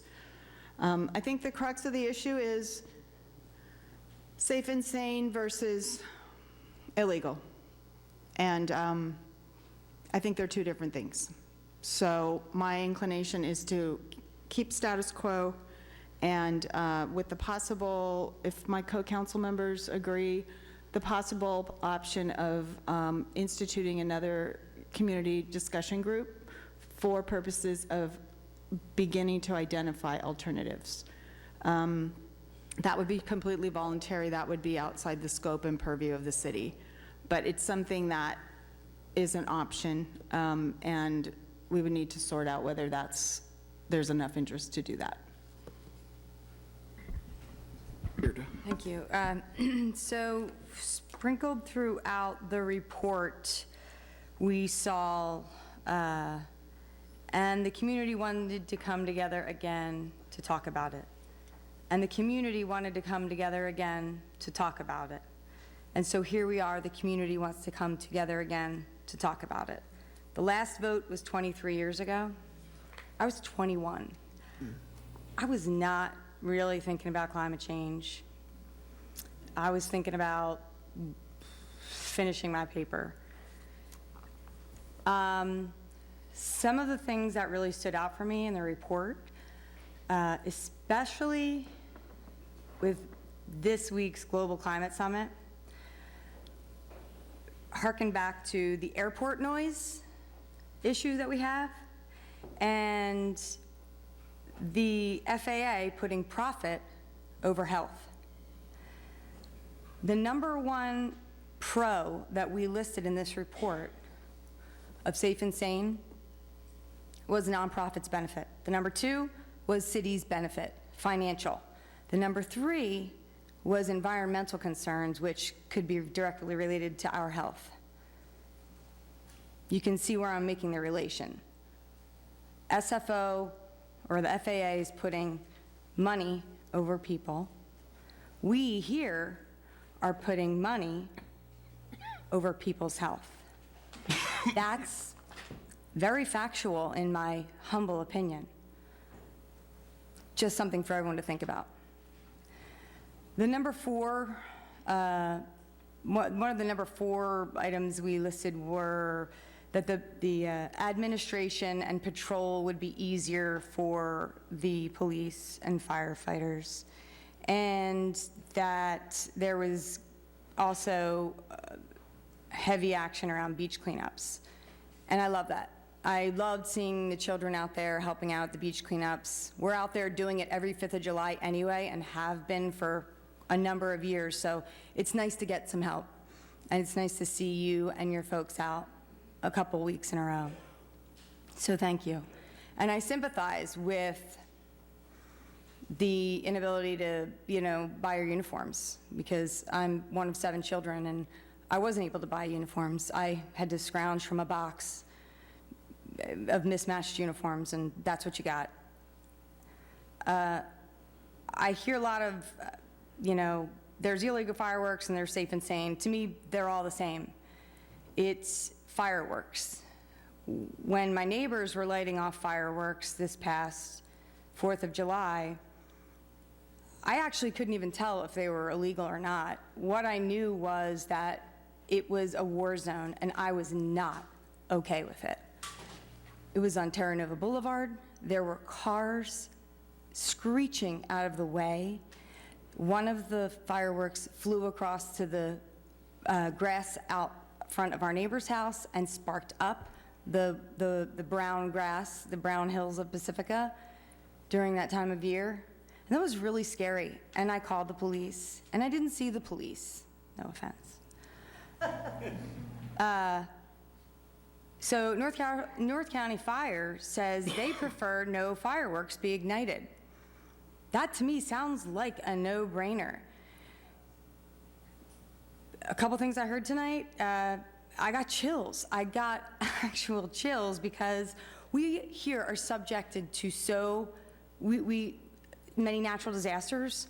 Why would we intentionally subject ourselves to an unnatural disaster? I had a mudslide behind my house 4 years ago. Somebody from the city actually saw it, took a picture of it, and showed it to me. And I had no control over that. But this, we have control over. We need money for our nonprofits. We absolutely do. But we have to get creative. It's going to be uncomfortable. But we've got to get comfortable with being uncomfortable because it's the new norm. So one of the things I also heard was $60,000 to $70,000 to put it on the ballot. I agree. I think, if we want to bring it to another vote, we absolutely should do that because 23 years is a long time and a lot has changed. If we have two measures on the ballot, the price is still sort of the same. Is that correct? Or it goes up maybe like 10 or 20,000? That happened to us a couple years ago. Correct. With two measures on the ballot, it wouldn't go up, it wouldn't double the cost, for instance. So that's just something to think about as a community. If we were to, throwing it out there, throw the library on the ballot, November 2020, it wouldn't be double this cost. So it would behoove us to think about letting folks come back to the table in another year. I heard a knee-jerk reaction to some of the illegals. This is not knee-jerk by any means. The folks who see the debris, by the time we get there in the morning to clean up, the tide has taken out half of it. The tide has taken out half of it. And I saw what was on my car after my neighbors lit up. I can't imagine that being in the ocean. When I go in the ocean, I never come out of the ocean without something stuffed in my wetsuit. I never come out of the ocean without something stuffed in my wetsuit. Trash. The insurance increases is a real thing. People who think that it's not, it's actually real. And if you haven't heard about it, then you don't live close enough to areas where you have to have 30 feet defensible space, because now the requirement is 100 feet defensible space by some insurance standards. And there's been a lot of issues. So if you need somebody to contact, we can help you out with that, the city, because we've been working with individuals in the community. But I don't blame you for getting out of town on the 4th of July. If what happened this year at my house happens next year at my house, I too will be gone, because if my house catches on fire, I certainly don't want to be there to witness it. So I would just really want everyone to think about what Greta Thunberg said today at the Global Climate Summit. That our youth will not forgive us for not doing anything. And I won't stand by and watch my child not forgive me for not trying to do something. So my recommendation is that we, like Councilmember Beckmeyer had suggested, maybe come back to the table, have additional discussions. It's not just about illegal fireworks. To me, fireworks are fireworks. They're all contributing to the same issue. And start working towards getting that discussion together for putting it on the ballot at the end of November of next year. My turn.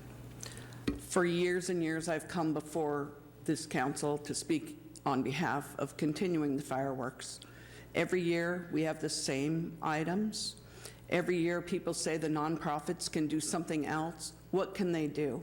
No one ever comes up with a solid idea that they could do to make $15,000. Amy actually had a couple of suggestions. Most people don't have any suggestions. You figure it out. Not only do the nonprofits make money, there's fun. Did people forget about the fun? It's fun. I love fireworks. And there's a huge difference between illegal and safe and sane. And it's the illegals that cause the problem. We're still going to continue to have the illegal fireworks that we have now, maybe even worse. We still need to pay the police and fire.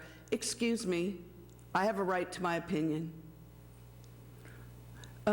We're still going to pay the police and fire to do the overtime because there's still going to be illegal fireworks set off. It happens one day. I understand that some dogs don't like it and some humans don't like it and others do. This has gone to a vote twice. I'm not sure that we need to go to a vote again, but we need to come up with additional solutions. If we want to get rid of it, we need additional solutions, not just every year people saying, I don't want to do it anymore, it's not worth it, let's just get rid of it. So we don't have anything to take its place. The 400 hours of beach cleanup, we wouldn't have that if we didn't have Safe and Sane. We wouldn't have the beach cordoned off. We wouldn't have areas where people could light their fireworks because none of that would be here if we get rid of Safe and Sane, and it's still going to happen. And how many people are going to clean up the beach the next day? Not the 400 hours worth, maybe a smaller group. I mean, I believe in the litter problem. There is a litter problem. But I am still in favor of the fireworks and the fire insurance. I've called several different fire insurance companies and asked them specifically, are our rates higher because we sell Safe and Sane fireworks here? And the answer was no, not at all. They have not raised they don't even take into consideration Safe and Sane fireworks in the fire insurance policies. So I've called them myself. And that's Mike. I pretty much agree with everything that my fellow council person Deirdre said about the climate and everything else. I would make one correction though, is when she said the staff report has identified the following pros and cons regarding the program. Staff said continuing the program offers a continued revenue source for local nonprofit groups via Safe and Sane fireworks. I would say continuing the program offers a continued revenue source to support the mental and physical health of our children and our seniors. Okay, sports, the social aspects of a lot of it, the veterans of foreign wars, these are all important aspects of the health of Pacifica as well. Yeah, I don't disagree. I just Okay. think that it's Just- also at a cost to other people's I health. don't disagree with that statement either. We're in agreement. Yeah, it's just, I just wanted to kind of jive you a little bit. Well, and I think I also wanted to reiterate a little bit what I was saying before, is that, like, yes, I grew up here, I love fireworks, but lately that has been changing for me, and I do think that we have to start talking about these things differently. And in order to do that, we're gonna have to talk to our community, not the 57 people, right, about that, I've been counting too, that we've heard from, out of the 40,000 folks that we have in our community. So it's really my strong suggestion that we actually get a poll going and see if we can get it on the ballot in November 2020. Okay. I would suggest though is, and I don't disagree with having a community group dialogue like we did last time. However, I think this would be, from what everybody's talking about, would be a different focus than what the task force was. The task force was looking to see the problem of fireworks, not a source to replace the revenue from fireworks. Right. So It was it's a different mission. I just wanted Illegal to say. fireworks task force. It wasn't a Safe Yeah. and Sane task force. It was, yeah, it was to try to punish, so it was a different, you know. Right, but to have a group come together to actually I work on these have- things with our nonprofits have would no be, problem with that would that be at all. great. Yeah, I think that's a great idea, that one of the missions of the community group would be to come up with alternate sources of revenue. One of my harebrained ideas was that it actually gets phased out over the course of, a few years, and that each year, a portion of the funds that you do make goes into some sort of money accruing account, and I'm not a financial fund, guy. Trust fund. Thank you. So Mike should be on that group, because that's a really great idea. So you make some money, and every year, over the course of the next 4 or 5 years, some of that money goes into a savings where it's accruing money, and then each year you don't have to work so hard. That was sort of what I came up with a year ago. We're here again, so I would propose that, and I think... Can I just throw a suggestion out then? I know it's not a study session, so it's not it's a study session, not a motion, but that we encourage the formation of a group of the nonprofits to look at alternative revenue sources. The way the fireworks program stays as is now, so because they've all built their budgets around having this amount of income this year. And then after, and then, I don't know, let the group decide on their own deadline to come up with alternatives. And I don't, maybe we talk later about how to, because I'm just looking at the time, 7:07. How to maybe put it on the ballot? Huh? How to maybe put it on the ballot? Well, I was thinking have it as is right now, status quo.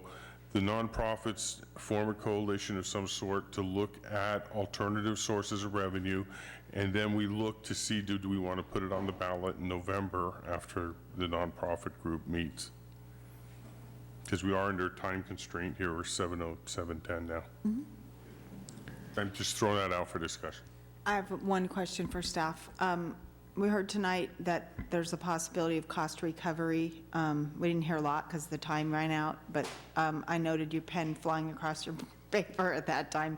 Is that something that you have information on at this point, or would need to look into more? No, I don't think we really need to look into it more. We do have in our code, our municipal code, that if it says any civil fine assessed and collected for the illegal fireworks violation, which is the $1,000 that we get for the ouch fine, you can also include actual costs associated with collection, transportation, and disposal of any seized fireworks. Well, the transportation and disposal of the seized fireworks, it's already covered. We don't pay for that.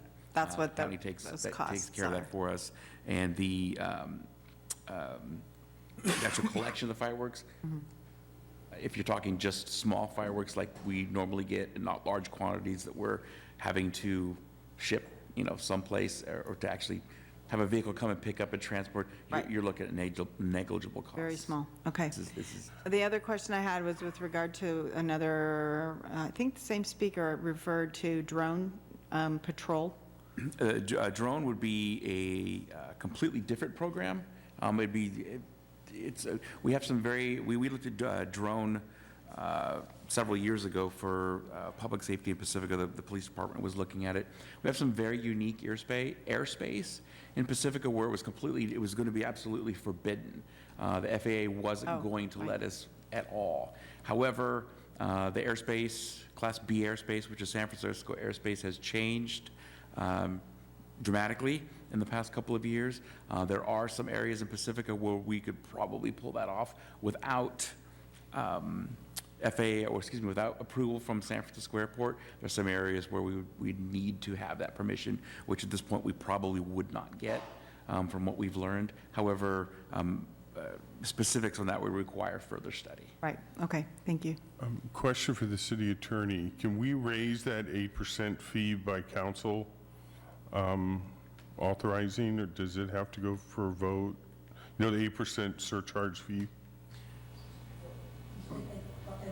No, the council can do that as a council adopted ordinance.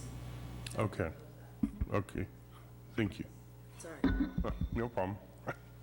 So I would agree with you that we suggest that I don't know if it's a task force, but a community group comes together, and I don't think that we leave it up to the community groups to do it themselves, that we facilitate in some way alternate forms to phase out fireworks, alternate forms to fundraise in order to be able to phase out fireworks, in addition to polling out there to see what the appetite is to phase out fireworks in the next 5 years. So what would that plan look like the next 5 years to phase out fireworks?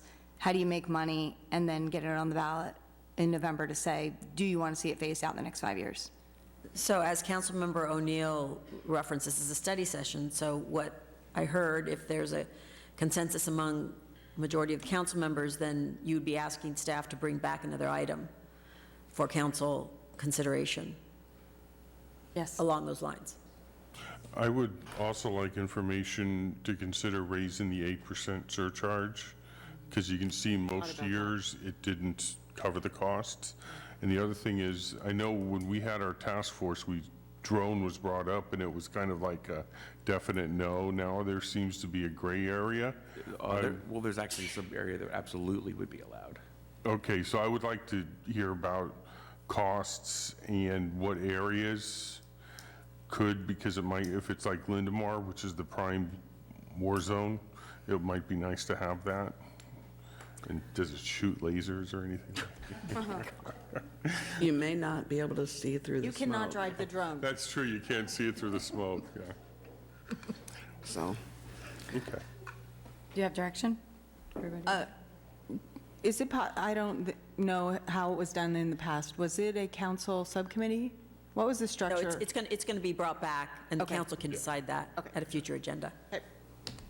I can see the phasing out if there are additional items for the nonprofits and to cover the police expense that we're still going to have. Right. And people to go out and clean the beach. Because it's still going to be needed. I don't know about wasting the money for a vote. 60,000 could go for a lot of things. In other words, if we got a really good proposal from a task force, you would agree to vote on an ordinance that would potentially phase out in the next 5 years? I would. You heard it All here. right. You're on tape. It's okay. I'm overjoyed. I don't want it cut out next year. Okay, we're going to close this study session and move on to the regular meeting of the city council, and we're going to take a 5-minute break. Fall and see. I gotta get water too. Call and see if I got jury duty.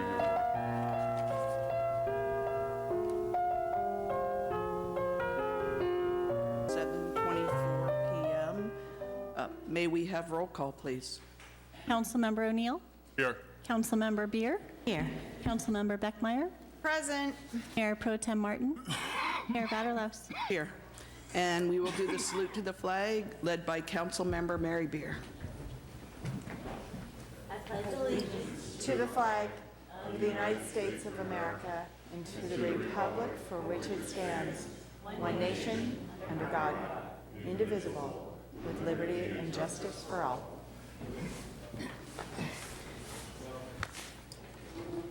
Okay. Do we have a closed session report? No reportable action? Thank you. We have a special presentation. We have the proclamation in honor of Cal Hinton, and I will read the proclamation into the record. In honor and memory of Calvin Hinton, whereas Calvin Hinton was a Pacifica resident since 1954, prior to the incorporation of the city of Pacifica, and has made his impact as an integral part of Pacifica's history. And whereas Cal Hinton served the city of Pacifica for 28 years in the Pacifica Fire Department from 1955 to 1983, and whereas Cal Hinton began his service as a volunteer firefighter in 1955, was hired to the Pacifica Fire Department in March of 1956, served as captain from February 1958 to November 1968, assistant fire chief from November 1968 to January 1970, and became Pacifica's first fire chief in January 1970, and retired as the chief from the Pacifica Fire Department in December 1983. And whereas Cal Hinton was elected to the Pacifica City Council in 1996 and was re-elected for 2 subsequent terms, serving on the Pacifica City Council for 12 years and as mayor from 1998 to 1999. And whereas Cal Hinton honorably served our country in the Marine Corps from 1944 to 1946, and whereas Cal Hinton was part of the fabric of the community of Pacifica through his public service, involvement, and dedication to community service, showing his pride in being a Pacifican, he was awarded a Lifetime Achievement Award by the Pacifica Chamber of Commerce, reflecting his impact on the community. He was a proud member of the Pacifica Lions Club, the American Legion Post 238, and Veterans of Foreign Wars Post 10245. Whereas Cal Hinton was born on November 30th, 1926, and passed away July 22nd, 2019, at the age of 92. And whereas during his long and productive lifetime, he has earned the respect and affection of family, friends, and his Pacifica community because of his experience, wisdom, and community spirit. Now, therefore, the City of Pacifica honors and recognizes Cal Hinton for his longtime dedication and service as a Pacifican and extends to his family our sincere sympathies upon his passing. He will be greatly missed by his friends, family, and his Pacifica community. And you can see I miss him already. Thanks.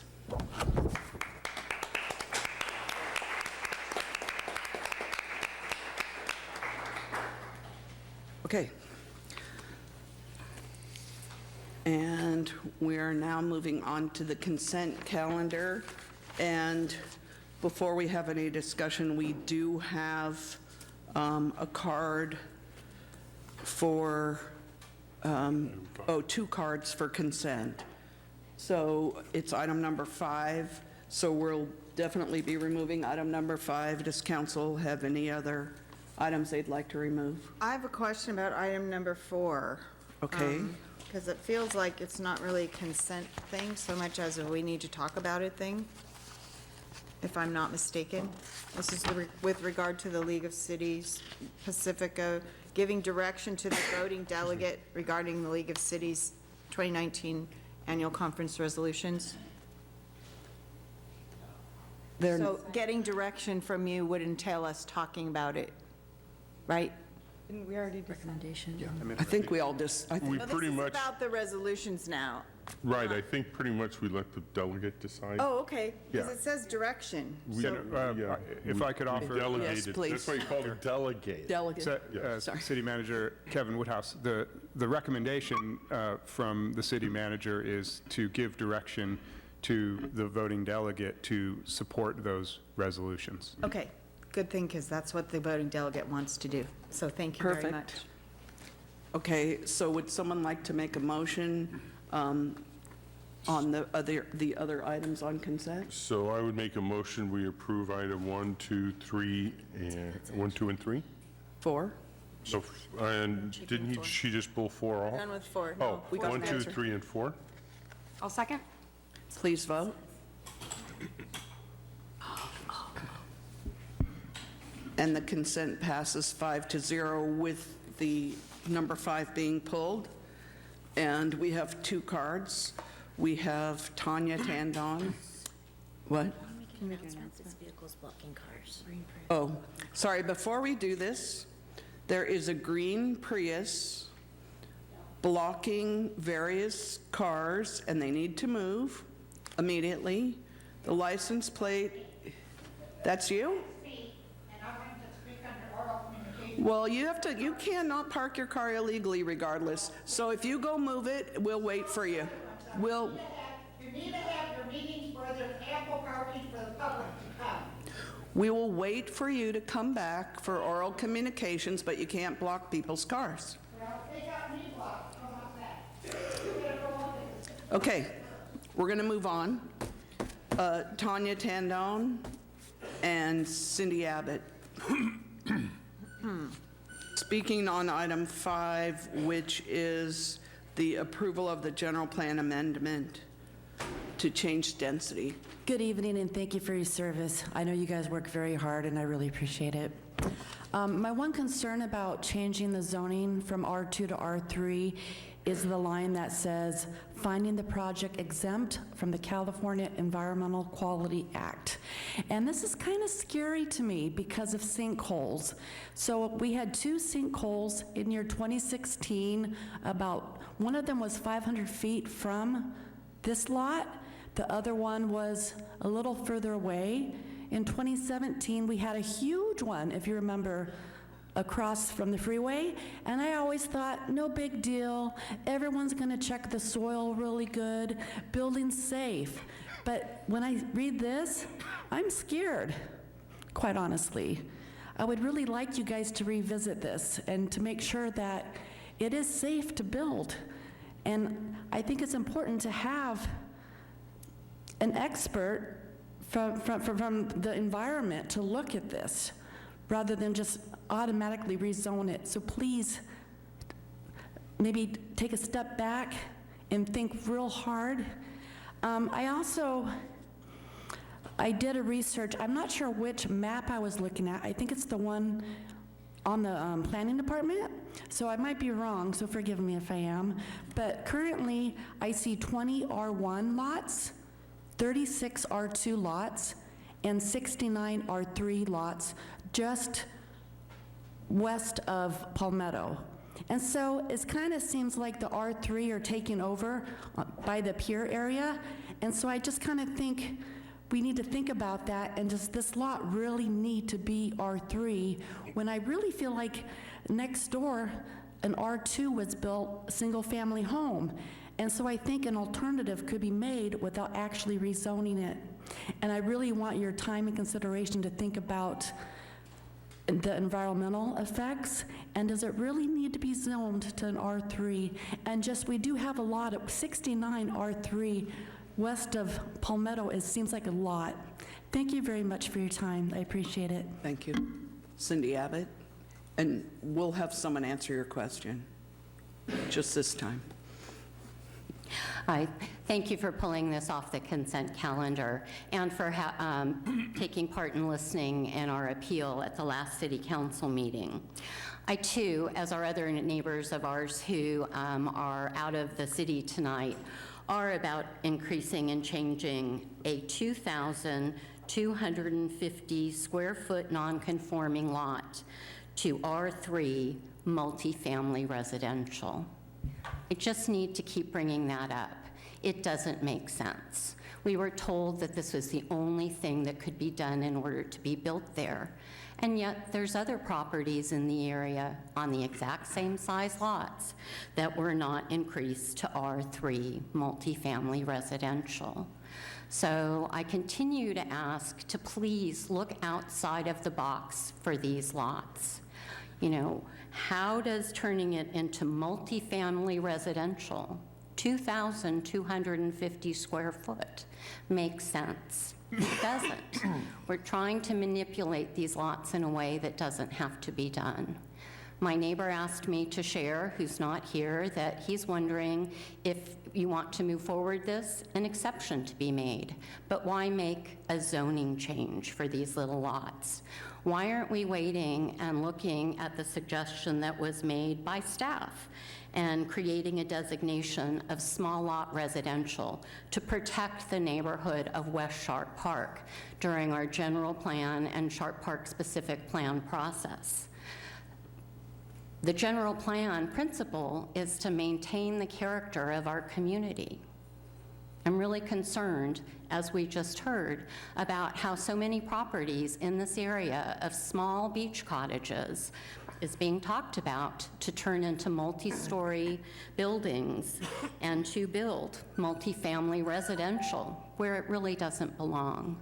So again, I don't think that you're going to change your vote tonight, but I wanted to speak out and also request that sooner than later we get an understanding of what's going to be taking place with the Sharp Park specific plan.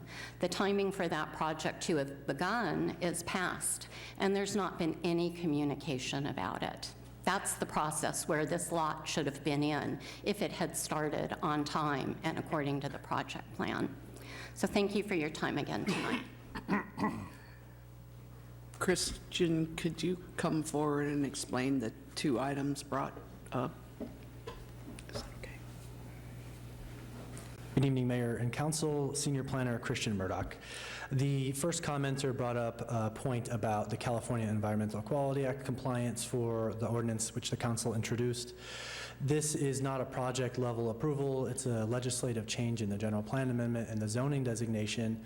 The zoning for the property which would be adopted if the council adopts the ordinance would require any project on the site to obtain a site development permit, which is a discretionary action which would require environmental review of a specific project, including any potential impacts if the project was not exempt from the act, or unusual circumstances which would affect the project and prevent application of an exemption. So I think at this time, it's my opinion as planning department staff that to force a project level type of environmental analysis would not be appropriate for this site, and that if and when the Planning Commission approves this after reconsideration on October 7th, the opportunity at that time would be appropriate to perform environmental review. To the other comments about R3 multifamily residential zoning being proposed, I think it's a red herring. As explained at the appeal hearing, the allowance for development on the site would not change as a result of this zoning change. Only one single-family residential unit would be allowed to be constructed. It's really a mathematical issue with respect to the lot size as compared to the zoning standards for the site. I'm not familiar with how the other projects were analyzed or what the zoning may have been at that time, but what I can say is in staff's assessment of the project in this case, which would be affected by this zoning and general plan amendment change, it was our analysis based on the facts and as presented in the record thus far that these changes are appropriate and reasonable, and perhaps other methods could have been used, such as a text amendment to change the standards, but the applicant and the property owner in fact proposed this, and there was no basis staff saw to refuse the recommended or requested changes. Thank you. Mike?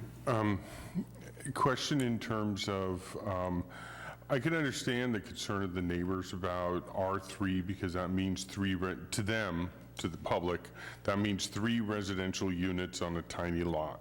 That's substandard, right? In most cases, those lots are substandard, I believe, aren't they? Many of the lots are. There were 4 lots discussed at the hearing, only one of which is owned by the applicant and subject to this ordinance. But yes, all 3 of them are well below half the size that they should be. Okay, so they're substandard lots, and you put it to the public, you're putting an R3 designation on there, which means they can put multi-family units on there, which means to them 3 or more apartments or whatever, okay?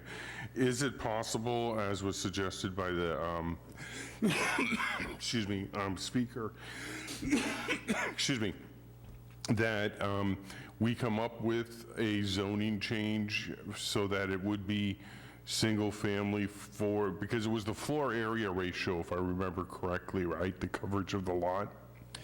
One of the significant issues was the minimum lot area per dwelling unit standard.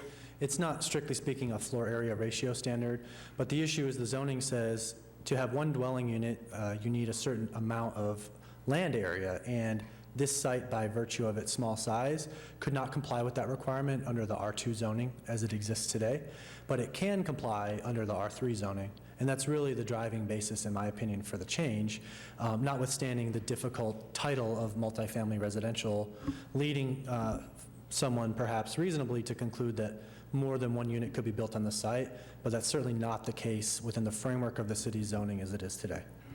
Is it possible for us to come up with a small lot residential designation? I think it is, and as we acknowledged during the appeal process, other approaches could result in satisfactory conclusions.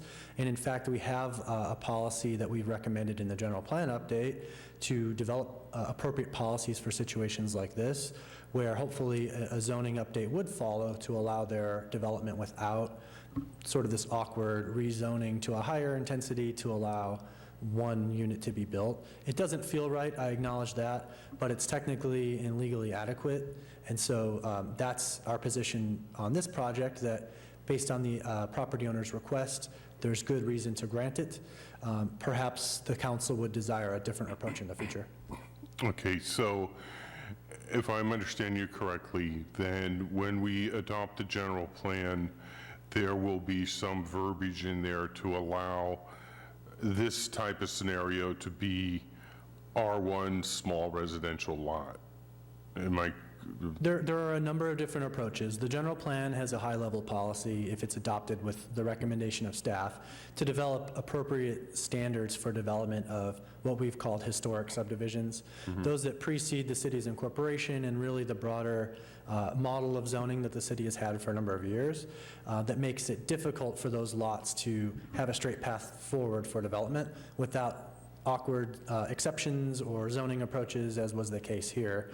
There's nothing legally defective with the approach that we've taken, but we understand from a public understanding and perception standpoint, it's perhaps not the most desirable way to go about it, and we recognize that, and we would like to take a comprehensive approach to have appropriate policies which directly address the issue rather than, these alternative approaches that, such as this one that you're considering.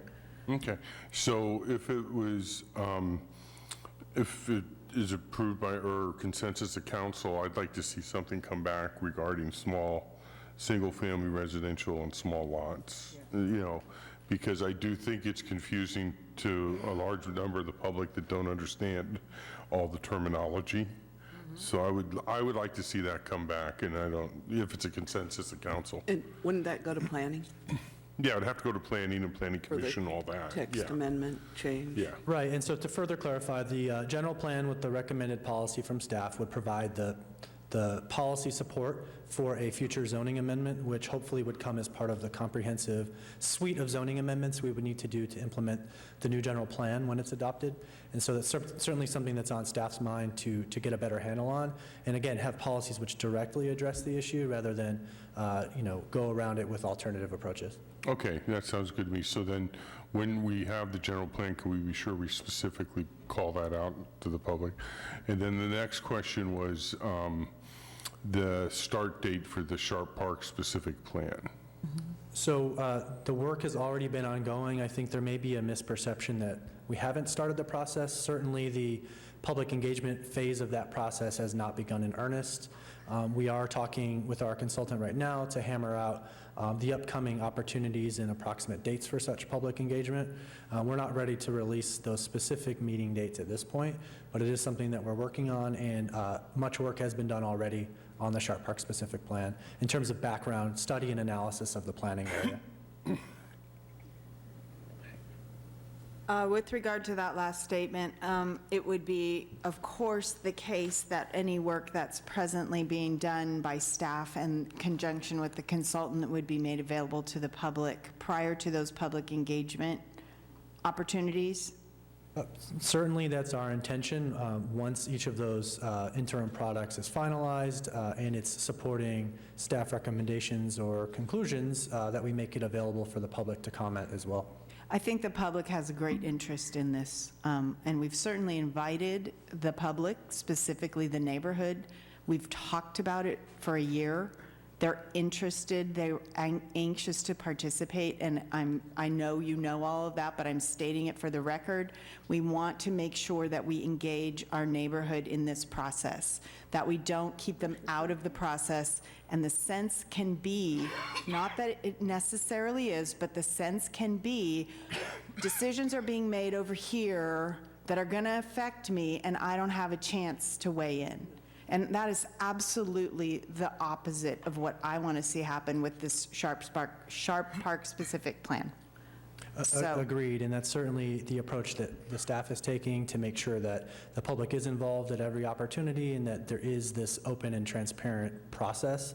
I just think there's perhaps a misperception right now that we've gotten farther than we have already. Right. No decisions have been made or policies formulated or anything of that sort. Well, that's the tenuous piece. I mean, Cindy asked about when's it going to start, and you said it's already started. And so I'm not going to put words in her mouth, but if I were Cindy, I'd be like, what do you mean? Where was the timeline? How can I engage? Because I want to engage. It's my neighborhood. I want to engage. So to the city manager, can you please give us some indication of when we will have that schedule? Yeah, I wanted to make clear that indeed the Sharp Park specific plan dialogue has begun. We had 5 community meetings Plan Pacifica generally that covered specific input about the general plan, the local coastal program, as well as the Sharp Park specific plan. So for any of the members of the community that were there, they had opportunity in the tabletop dialogue to specifically talk about Sharp Park. And that's what Senior Planner Murdoch is referring to, in that the process has begun. At this point, planning staff is very focused on the local coastal plan and our September 30th meeting that we have coming up, and the meetings following that, to get not the meetings, but getting that document to the Coastal Commission. And at the same time, planning staff is working very actively with the consultant on the specific public engagement strategy and rollout for the rest of the general plan process, as well as the Sharp Park specific plan process. So when we're ready to be able to specifically talk about the timeline and that public engagement process, we will do that, and I'll provide an update to the council. Soon. Pretty soon? Can we sort of direct this back to the item? I'll have to discuss with the planning staff about what the timeline is for developing that schedule. Well, and actually, this parcel is in Sharp Park. It is. Right, so it falls into the Sharp Park does. specific plan, and so would it be better just to wait and make it part of the Sharp Park specific plan? I don't think that would be fair, because I think that would hold up the developer from actually building and I don't think that would be fair to him. Well, that was actually going to be sort of my question is, Mike, you're suggesting that we come back with a new designation for smaller lots. Could we go back and rezone this lot even after it's built? I had that question. Well, sure. I think a question I would suggest considering is, do you think that something other than one single-family residence is going to end up being appropriate for this site? If you think the answer is no, then the decision that's before you today would have the same general outcome, that you're simply authorizing one single-family residence to comply with the zoning and general plan for this lot. The specific permit for what that development looks like is subject to the Planning Commission's reconsideration on October 7th. And certainly, whether that's built or not already, the City Council at any time can go back and rezone a site if it thinks a different use would be appropriate. The only hitch is if something's already built there, it may be a non-conforming structure for some significant period of time, if the standards change meaningfully. But if you feel like you are likely to conclude that one single-family residence should be built, then this is all that this action tonight would allow to occur at this site.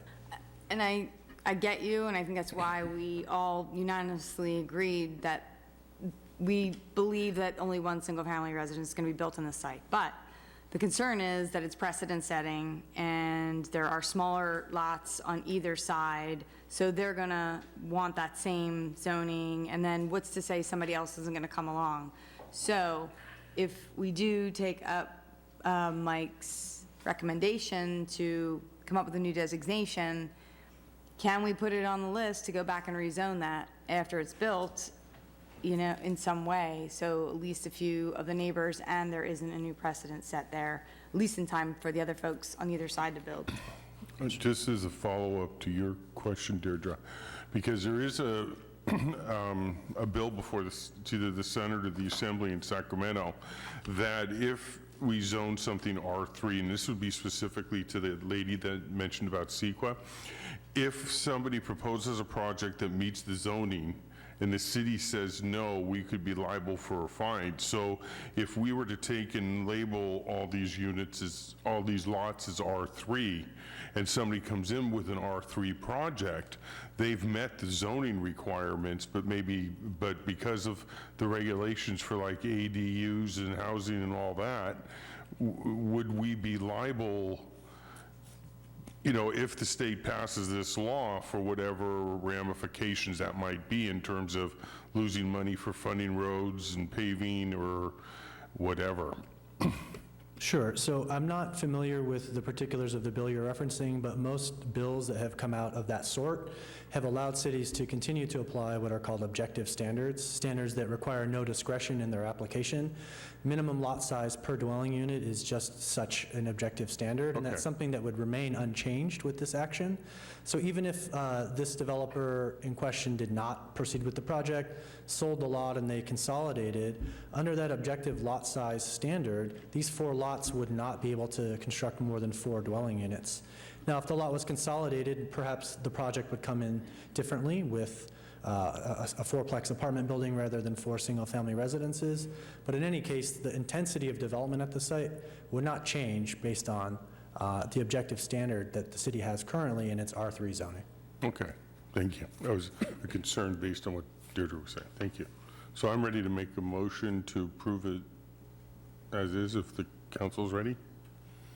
Does anybody have any more comments? So I move. Wait, Mary, do Are you? you making I'm sorry. a motion to create the small lot designation? No, that No, has to can't come do back that. to us, and they're going to Okay. bring that back as Yeah. part of the general plan amendments. This is just so that this builder can move forward with this project, this approval here. I'm not clear. So basically. Had that look, yeah. Yeah, what he's saying is, let's just approve it. He's making a motion just to approve it as is, but we've made the recommendation that, to somebody, maybe it's Senior Planning Director Murdoch, that when we do come up with another small residential designation for general plan. Okay, thanks. Right? Yeah, that makes sense. And I just want to express that I, at the last meeting, also wanted to make sure that this wasn't precedent setting, so hopefully this will solve that, and we'll go from there. So I'm ready also. So I make a motion to approve agenda consent item number 4? Number 5? Oh, number 5 as stated? Yes. And do we have a second? You can't vote. I Do we have a second. Thank you. Okay, now please vote. And that passes 5-0. So the consent calendar is done. So we're moving on to oral communications. And Therese, you're first, followed by Ron Calson and Cheryl Calson. Good evening. I should probably table this to number 7, but I was parked in a tight spot, so I didn't know if I'd have time to stay. So now I will be able to stay. But anyway, I'd like to suggest reading the March issue of the Climate magazine that comes out in San Mateo. I picked it up at a county supervisor's meeting. It has to do about our pension bonds. And the state finances have been suffering since 2007. And when I was on the 2011 grand jury, we also studied it. And I was appalled to find out in 2019, we are still struggling to be to the point of bankruptcy. I looked at the charts on page 12, and Pacifica's percentage increase from 2017-18 to 2024-25 is 115.6% higher. We're the highest in the county. Now, I want that explained to me when we have no industry here or anything else, and why everybody's trying to build here and they can't because they got to go through the hoops and bounds here. And in 2012, when a meeting was called to outsource the police department, I have a copy of that too, there was something illegally done. So in the meantime, our police chief, he was then, I believe, a captain, and he was the supervisors of the police association. And so we're still have a full force of the police department, which we cannot afford. I don't know where this money is coming from, but we're talking about building libraries. We're talking about hiring economic developers. And for what? I don't see any building going on. And the quarry, that's not been developed. Nobody ever talks about that. This place has been vacant, with the exception of your meetings, for 30 years. We haven't done the general plan in 30 years, so I'd like to know where our money is going. But when Ms. Tinfo was here, the city manager, she found $4 million, so maybe we better look a little closer and we might find another $4 million. But that's not going to do it, because Governor Newsom now, he took all the surplus from Governor Brown, which was $21.5 billion, and he's given it to child care services, free community college, and other programs. Nothing about the pension bonds. You better really look into it or we'll go bankrupt. Thank you. Ron Calson. Oh, so we're switching?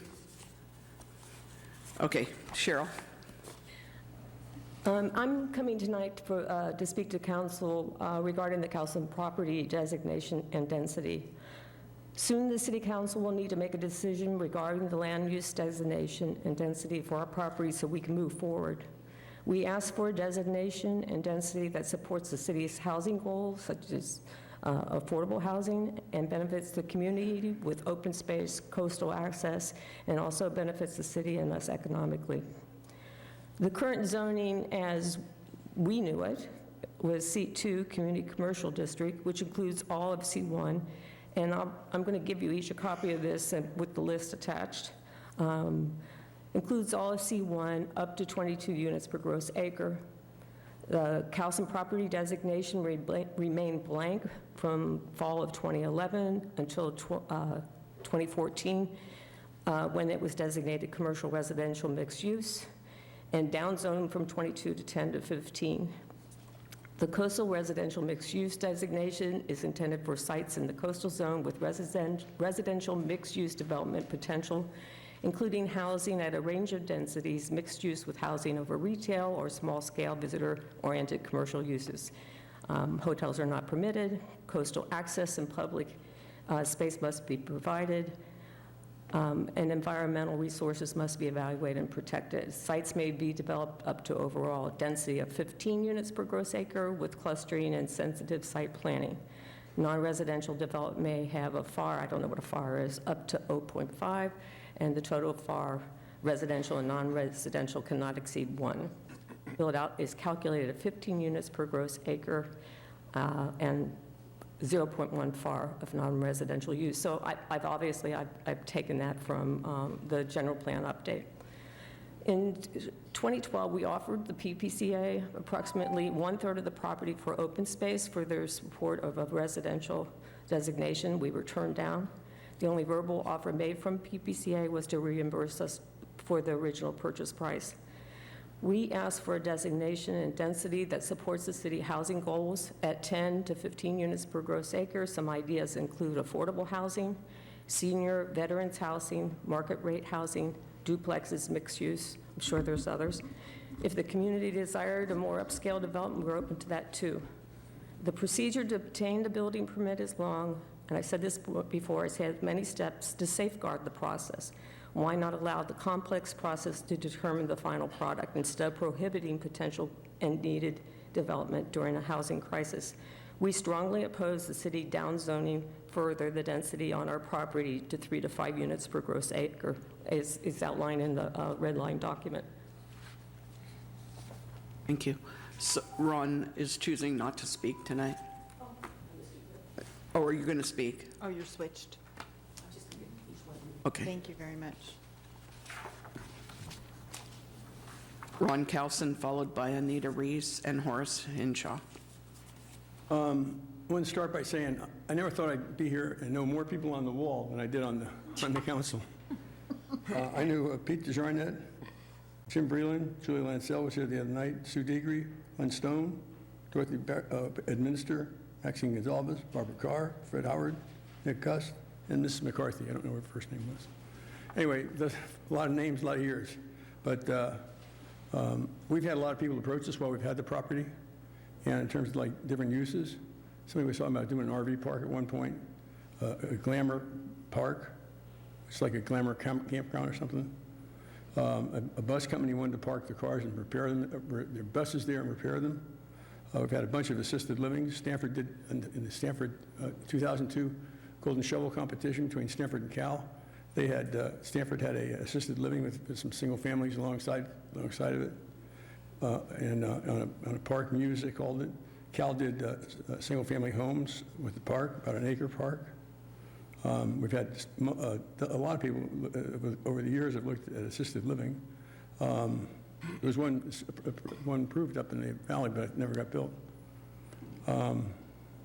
We've had somebody wanted to build luxury apartments there, who I thought was a really good potential, but they kind of got scared off. But so many home builders and builders of townhouses and single families. I couldn't begin to count them. You probably know half the names that I know.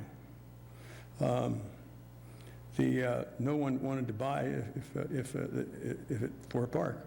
No one, including people that live closest to it. We'd offered. I was told that they had made an offer by one of the people last week, and it was for we'll buy it for what you paid for it 25 years ago. Didn't seem exactly fair to me. But keep going. There's on PPCA, I put in a Stinson Beach design. I went up to Stinson Beach and talked to people up there. They bought the property from the guy that owned it, and they had somebody design it, and they built their own park there. That's years ago now. So we have tried to work with them. We went in and I made an offer that was about half the size of this lot to give it to them, and we just built the other half, and they didn't even answer me. That was 7 years ago. I think we've tried. We hope, one other thing I want to say about density. If you take out the higher densities, you'll take out the affordable housing if that's what you want to go there. Because they have minimums they'll build to. If you don't have a big enough site to build those minimums, then they won't build, and they'll go elsewhere. So I know that Kevin said there's about 300 to 400 houses due to be built as part of the commitment for, or what the cities do to build. And I asked about Now you're done, Ron. Thank you. Thank you. Just one? No? Nope. Sorry. Anita Reese, Horace Hinshaw, and Dan Stedging. Hello. Hello, Anita Reese with the Pacifica Resource Center. I haven't been in a while, so I just wanted to give you all an update about some of the work that PRC's been doing. We finished our back to school program back in August and served 151 Pacifica youth. We provided them backpacks and school-specific or grade-specific school supplies. We also helped an additional 18 families who are on the wait list. They didn't get all of the school supplies, but at least a backpack and many of the school supplies that they needed. So a total of 169 children were served from 85 Pacifica families. We are also working now with the county to gather information from folks who are living in motorhomes along the coast. So volunteer teams have been going out. This last week was the first week. We focused on Pacifica. We went out on Tuesday evening, Thursday morning, and Saturday in the mid-morning. This week we'll be focusing on Half Moon Bay, but the outreach surveys will be happening through October 12th, and the point is to just gather information for the county so that we can see what kinds of services we should be providing to help folks become housed in whatever form that is, whether it's in an RV park or in a more traditional home.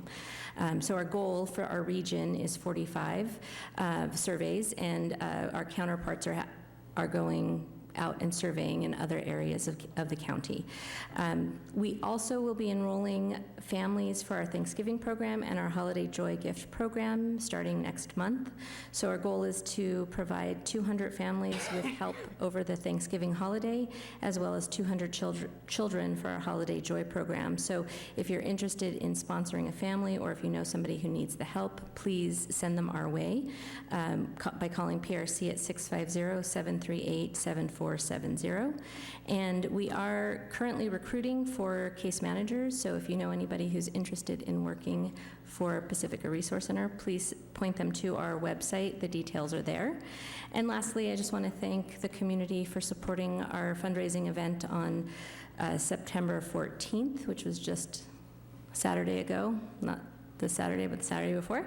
Over 150 beautiful people attended our Summer of Love Palmapalooza fundraiser at the Moose Lodge, and want to thank our sponsors, guests, and supporters for helping us raise funds for PRC's important work and having a far out and groovy time doing it. So thank you. Thank you. Horace Hinshaw? No, sorry. Oh, I lost my cards. Yes, that is correct. Horace Hinshaw, Dan Stedging, Lynn Adams. Okay. Good evening, Mayor and Council. My name is Horace Hinshaw. Recently I was elected to serve as the chair of the Senior in Action Council. the council is, each month we have a meeting at the Pacifica Community Center, which is the destination of hundreds of our local senior citizens, of which we're very proud to have visit the center.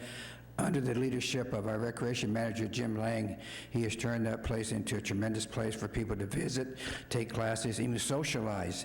And the Seniors in Action is really like the voice for our seniors here, so we welcome them to voice their opinions, their suggestions, their ideas, and so we're very happy to welcome them. I've gotten to know a lot of the seniors over my years of living in Pacifica, and so it's nice for me to go down and talk with the seniors because I know many of them, and they know me, which is great. And it's not uncommon for some people to just say, hey, Horace, what do you know about this? Well, that's what's happened recently, where a couple of seniors encountered me and said, hey, you know, there might be an issue here at the community center with a safety issue as related to ADA. I just want to point out to you that at the back of the community center, there's a sidewalk, and it's been brought to my attention that perhaps it may be a situation where we may need to look into.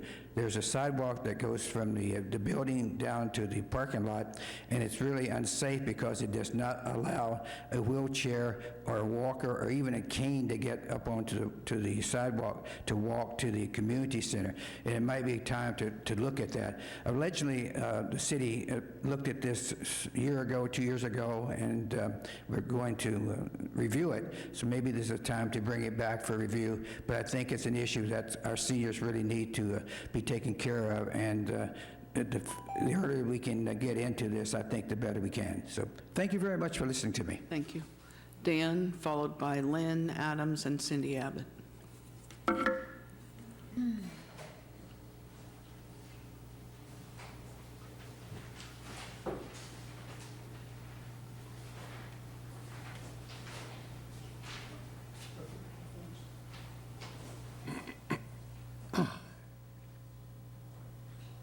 My clock needs to be reset, by the way.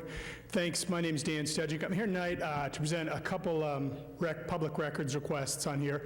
And I've given each of council members a copy because I'm going to do something a little different. Regardless of the city attorney's decision on whether these are public or not, I'm going to ask that each council member be provided a copy of these records. You can turn them down if you choose, but I think they'll be enlightening. The first is on Shelter Cove. Sanitation system or septic tank or lack thereof. Twice a month I smell horrible sewage coming out of there. Linamar Beach is the 4th most polluted in the state for the 2nd year in a row. Second is what's going on with the mural at the community center. Let's just make sure, let's make that public. Let's get a photo of what that is out there. Let's just make sure that's not a atrocity that embarrasses us. The governor himself called what happened to the coastal Indians a genocide less than a month ago. It's my understanding the special session is over and I can mention fireworks here. I called the alcoholic beverage control there. Their exact statement was sales of fireworks on licensed property of both on-sale and off-sale establishments are not compatible. You cannot sell fireworks if you have an alcohol license on your property. You can't have one on the corner. You can't have one in the back. On your property, you cannot have a fireworks outlet and be selling alcohol there. There's 5 or 7 guys in Pacifica that have garages full of illegal fireworks. Everybody knows where they are. They're selling them. Hit those guys and you'll solve half the problem there. Finally, Linamar Beach is Pacifica State Beach. It's a public beach under the Coastal Commission's purview. All someone has to do is file a Coastal Commission complaint and all those fireworks being set off on the beach will end permanently. It's very easy to do. Finally, I want to touch base on the adopted budget that came out in July on there. There's several items on the wastewater enterprise fund that are not legally allowed to be there. The wastewater enterprise fund is sewer fees and equalization basin bonds. It just can't be a catch-all for projects, and it's kind of obvious when anybody looks at the July amendment, it's every single project on there. Let's take a look at that and do that the right way. there's no reason not to. Finally, I'd like to thank Gavin Newsom and David Chu for AB 1482, the Anti-Tenant Gouging Act that passed the Assembly last week. He's allegedly going to sign it into law next week. We worked hard on that all summer. We were up at Sacramento nonstop. We saw an awful lot of realtors up there, but we're proud that California has finally stepped up to protect renters. Thank you very much. Lynn Adams, followed by Cindy Abbott. I just came here today to report that it was an amazing, successful California Coastal Cleanup Day in Pacifica. The Pacific Beach Coalition engaged over 750 volunteers. They removed over 2,000 pounds of trash. We still have data coming in. We'll have it all together, hopefully by next week. 2,000 pounds of trash and recycles. There were over 10,000 butts picked up from the Pacifica sites. There was over 18,000 cigarette butts turned in on Coastal Cleanup Day that were picked up prior to Coastal Cleanup Day, added to what we've already collected since August 1st for the butt blitz. It brought the tally up to 76,000 cigarette butts. 76,000 cigarette butts in 1 month and 21 days. So kind of atrocious statistics, if you ask me. I wanted to also thank Sue and Deirdre and Mary for coming to the celebration. Actually, Mary picked up Lakeside Way like she has done since 2007. So with the partnership, so thank you, Mary, for taking action. Thank you, Deirdre, for running the dump site. What a beautiful job you did. I know it's kind of exciting when all those people come, and you had the support of the Pacifica Fire Department. This year, they sent an engine over with a couple guys to help, and I think they probably learned a few things. I think it's wonderful. It's a community event. It's a beautiful community event. It was a beautiful day. The public education program manager from the California Coastal Commission came. Representative from Jerry Hill's office came. Senior sustainability coordinator from the San Mateo County office came. Don Horsley, our supervisor, came to Lindemar, and we had a nice celebration. It was really fun to celebrate that we have the first plastic-free ban in San Mateo County. Thank you for making that happen. We celebrated the butt blitz and over the 76,000 filters that have been picked up since August 1st that are not going into our ocean, that are not leaving their toxins in the waste stream. They're going to be recycled and their toxins will be removed. And we also celebrated that the Pacific Beach Coalition has hired 3 naturalists who attend every beach cleanup and are there to educate our students and us and adults all about the natural stuff that's happening at the beach cleanups, about kelp and about just what people might find. So it's a very successful. Thank you. Lynn. Cindy. She's good on her timing. Hello again. It's beautiful out. It's September, so that must mean that it's great weather time and Fog Fest. And this year, as we've done for the past many, Sanchez Arts Center has hosted the Pacific Coast Fog Fest Photography Contest. We have 80 images that we'll be displaying at the Art Corner on Santa Rosa and Palmetto, and it's always really fun to see what the community has brought to us to see about beautiful places, the people, and their photographic skills. We thought we'd do something different this year as well, and the Fog Fest is going to be the launch of a project that we're starting called Postcards to Pacifica. And we hope that everybody will come by and stop and visit us and take part in this. You know, our community's divided by the highway. We've got all these different hills and valleys and fabulous neighborhoods. And we don't always get to know who our neighbors are. And we don't always talk neighborly to our neighbors or other people in the community. So we're trying to take an action for the community to share positive spirits about it, because that's what I've always loved about Pacifica, is how the community really comes out, as we saw tonight with all the public comments, and shares what they feel. And we're hoping that they do that with this fabulous series of postcards that we've put together. We did a call for entry for artists, and they shared their artwork about different neighborhoods in Pacifica, from Fairmont all the way to Pedro Point in the back of the valley. And we're going to have these postcards at FogFest, and you can come out and on the back write, what do you love about your neighborhood? And we're going to hang those so everybody can read about it. We can have a sense of community about what a wonderful place this is and what we enjoy about it. And then we're also going to sell sets of these for a $10 donation, and that money is going to be used to randomly send postcards to people. So if you live in Lindomar, you might get a neighborhood from somebody in Manor about what they love about their neighborhood. So we look forward to seeing everybody at FogFest at the Art Corner, Santa Rosa and Palmetto, both for the photography contest and postcards to Pacifica. Thanks. Thank you. And that's the last card from the public, so we'll bring it back for council communications. And Sue Beckmeyer? Wow, I guess I'm first. I haven't been to a lot of things, been reading a lot, though, I must say.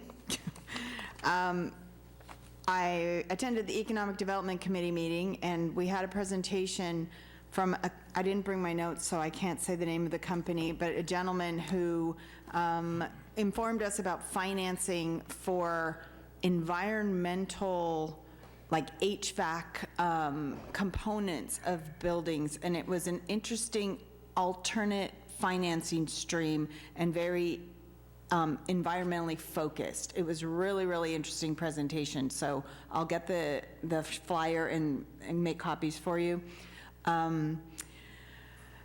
I attended Coastal Cleanup Day, which was super fun, and everything Lynn said, but I wanted to share my personal, one of my personal takeaways was a really great opportunity to hear and learn more specifics about the Pedro Point Headlands project. I spent a good bit of time at that booth, and I've been trying to find a link, but I can't find one, so I need some help from staff or somebody so that we can make it available to the public. They're seeking information from the public about what kinds of trails we would want to see. And this is a project funded by the California Coastal Conservancy at this point in time. It was a really well done request for information for you to choose how much paving do you want? Do you want ADA accessible? Do you want bike accessible? Do you want road bike, or do you want mountain bike? And so it was a very useful exercise. So I highly recommend people look into that as soon as we post. Maybe we can do it through Connect with Pacifica, City Manager Woodhouse. Okay, thank you. And then I had also a great opportunity to attend the grand opening of LIT on Palmetto Avenue and learned a ton about the retail operations of a cannabis store. I highly recommend, if anyone has even the slightest interest personally or not, but they've been hearing about this in town for a really long time, the absolute authority who can help you learn everything you need to know is Holly Smalley. And I recommend stopping by and having a chat with her. That's it. Mike? Let's see, last Saturday I attended the 70th anniversary of the Lions Club here in Pacifica, and it was really an acknowledgement of all the stuff they've done. I mean, they've bought uniforms for the Terra Nova band that were 40 years old, and they bought new ones, and then they passed the old ones down to the middle school.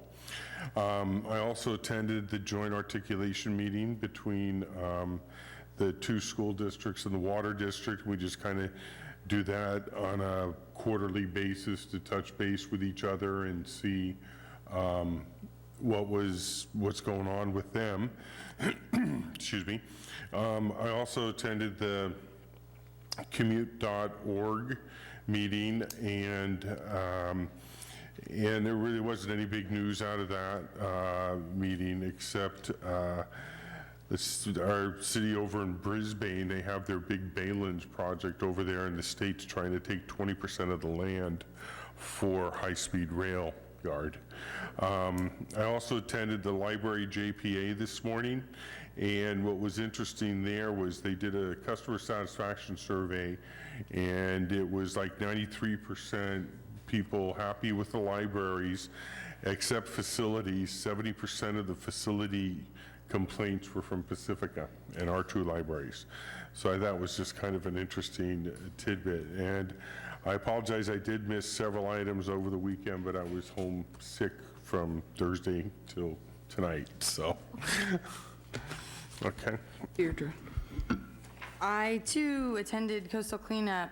Thanks, Lynn, for the results. At the first tally, after 2 hours, we had 46,500 cigarette butts in 2 hours.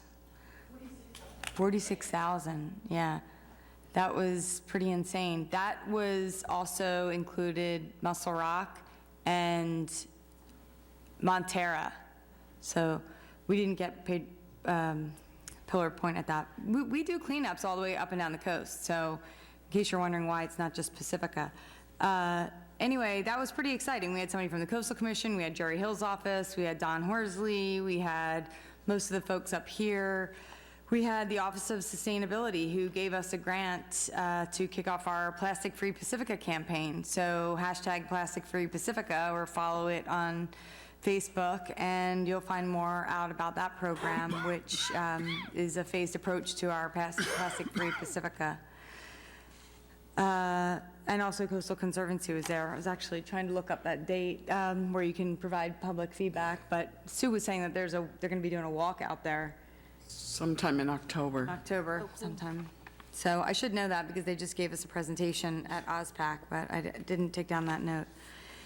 And I will unfortunately not be at FogFest on Saturday for the parade because I will be at Peninsula Clean Energy Board Retreat, which does not sound as fun as FogFest when I looked at the agenda, trust me. But I will be there Sunday working the Beach Coalition booth, so stop in. I wanted to remind everyone about the United Against Hate campaign, which we will be celebrating here November 17th through the 22nd. We don't have a set of solid activities yet, but we are looking for community groups who are interested in putting on any activities to support. We're going to be getting posters that say Pacifica is united against hate. This is born out of the Berkeley movements last year, where a bunch of folks who were promoting hate tried to come and break up the love in Berkeley.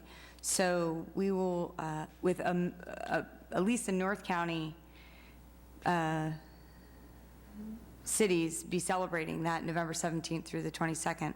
So stay tuned, we'll keep talking about it, and if you have anything that's exciting you want to do, Pacifica Peace people, or maybe art centers or schools, there are toolkits available, so we can help you work through that. You can reach out to me or anyone at city staff.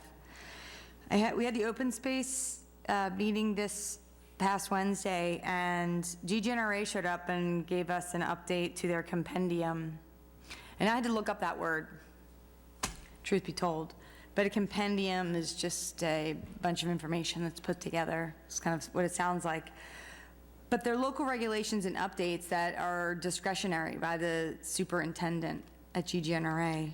You're going to want to look at that if you're a dog walker especially, or one of our trail users, because there were quite a few folks that showed up to talk about some changes that they saw for the dog maps, the dog available trail maps. So areas that were not previously called out, which were assumed to be able to walk through with your dog, such as Water District, are now identified. So that is perceived as a loss of walking areas with your dog. Anyway, if you're a dog person, if you're a trail person, and you're using any of these GGNRA areas, please do yourself a favor and look up the 2019 compendium. There's a 30-day public comment period that's going on right now, and they were unable to answer to me when that 30-day was up. I just tried to look it up, and I also couldn't find it. What I took from that meeting was that the Open Space Committee was going to be writing them a letter to say, we think you need to extend the 30-day period, given we're just finding out about this. We have more to say. So look forward to that. Like the FAA. For those of you who are following the Ocean Shore Railroad location and challenges, they have found a new home. And if you're interested in finding more out about that, please contact the Pacifica Historical Society. The new home is identified over by Gorilla Barbecue. They're looking for help, so please reach out. I attended the Climate Action March last Friday night here in Pacifica. It was a small group of hardy souls, and we made our way up to the top of the mountain between Rockaway and Lindemar, and my kids rode their bikes up too, so that was also a major feat. There was someone dressed up as a tree on the side of the road. There were lots of wonderful signs supporting climate action, and there were finger puppets given out and lots of positive honking and support.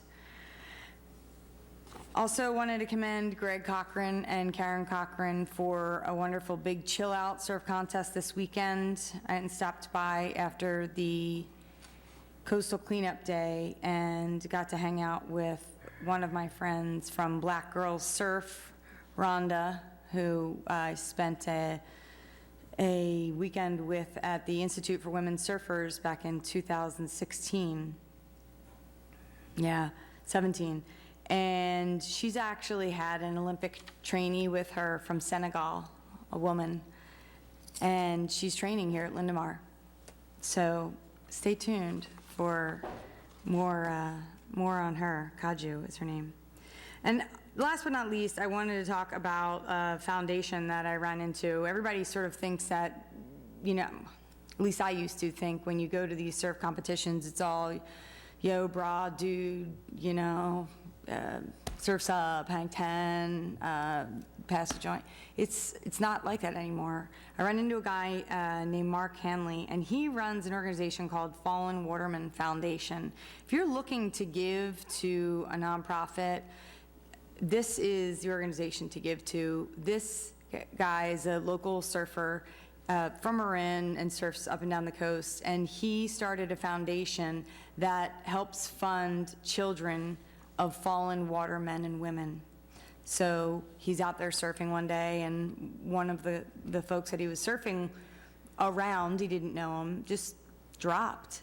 And this guy had spoken to him about his children and how they're going to go to college and this and that, and he just thought, what if that happened to me? So he actually started a foundation where they're giving money to children and families of fallen water people who are lovers of the water. They don't just need to be surfers. And I encourage you to look into that organization if you're looking for a place to make a donation. It's called the Fallen Watermen's Foundation. I will stop there. Mary. Okay, hi, everybody. So I also attended the joint articulation meeting with Councilmember O'Neill, and there were some things discussed there that night. We talked a lot about the workforce housing projects at both Jefferson Union High School District and the one coming up at Pacifica School District. We also talked about equity, and I'm really interested actually in a few things that came up there that night that I would actually like some more information on, and one of those was citywide internet. And so if we could get some information on what other cities are doing around that, I would really appreciate that. And then also a citywide ban on e-cigarettes and vaping products, looking closely at what Supervisor Canepa is working on right now. So those are a couple things that came out of that meeting. I also attended the coastal cleanup. Every year we clean Lakeside Way. This is the accident site of my nephew's accident that happened in 2005. And one comment I just wanted to make was that this year we found a lot of alcohol bottles actually leaned right up against the tree, and so I haven't experienced that for a while, so I think it was a good wake-up call for me and also the young people that were working with me that we still have work to do out in our community. But I want to thank the Pacific Beach Coalition for giving us an opportunity to do that twice a year, to just honor my family and all the work that our young people are doing. I appreciate that a lot.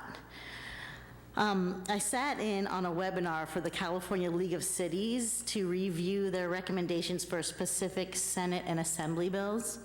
And so what I learned in that webinar is that I have a lot to learn. And I'm going to be reviewing all of these bills. There's just a ton of information that came really quickly at me, and this is the first time I've ever heard any of it. So as soon as I am able to digest it, then I will let you know. But there's a lot going on, and I appreciated my first opportunity to listen in on something like that. I also attended the ribbon cutting for LIT, which is our new cannabis retail place, and I want to say one thing about LIT is that they are working hard to do some prevention strategies within their establishment. So they're going to be giving out lock boxes with their products, and they're going to be handing out information about prevention, and that makes me really happy when we can have people come into our community that want to work hand in hand with us to keep people safe. So it's a really interesting combination of things, but it's working well. I want to thank Council Member Martin for filling in for me at the Emergency Preparedness Committee. I had work obligations that night, so thank you very much. And I think that is it. Okay. I went to the Coleman Creek meeting, which is going to probably combine with the Flood and Sea Level Rise Committee eventually. I went to City and County Association of Governments, and we have a legislative meeting where we go over all the bills. And yeah, it's intense. The next City and County Association of Governments meeting, which follows right after, the biggest item that came forward was the fact that our regional housing numbers allotment are probably going to go up by a huge number. In the last 5 years, it was 431 homes that we were supposed to build. We built approximately 37, and we have another 30 in the pipeline, but we are far below our numbers. There will be no penalty for not achieving our past numbers, but the numbers in the future are going to be much higher, and there will be penalties for not building your numbers. So there was talk of combining cities joining together so that we could share our numbers. It's a complicated process. I went to Palmapalooza. I got my shirt. I matched someone else there. It was fun. Had a great time. I went to the County Emergency Services Commission, and they had the active shooter information that we had gone to at Mills, and they had a presentation about it, and they did also thank Captain Joe Spanheimer, so I'd like to say thank you to him too, because they did thank him there. I attended the Democrats on Saturday morning, and they had a speaker from Kaminar, which is a nonprofit, but mainly what he was talking about was they'd like to get together daycare so that children go 1 year longer into daycare before kindergarten, which would allow children to have more education, and secondly, mainly females to have an additional work year so that the divide of male and female salaries isn't so great. It was a really interesting conversation. I'll explain it. I went to Coastal Cleanup Day and the ribbon cutting at LIT, the first non-medical marijuana dispensary in the county. It was quite happy. Everyone was very happy there. It was really nice. They were pass out samples. No, they had no samples. No. I also went to a extremely large celebration of the Chinese community celebrating 40 years of an agreement with the United States and China for trade. And it was a huge event, probably 500 people there. So that was an enjoyable event too.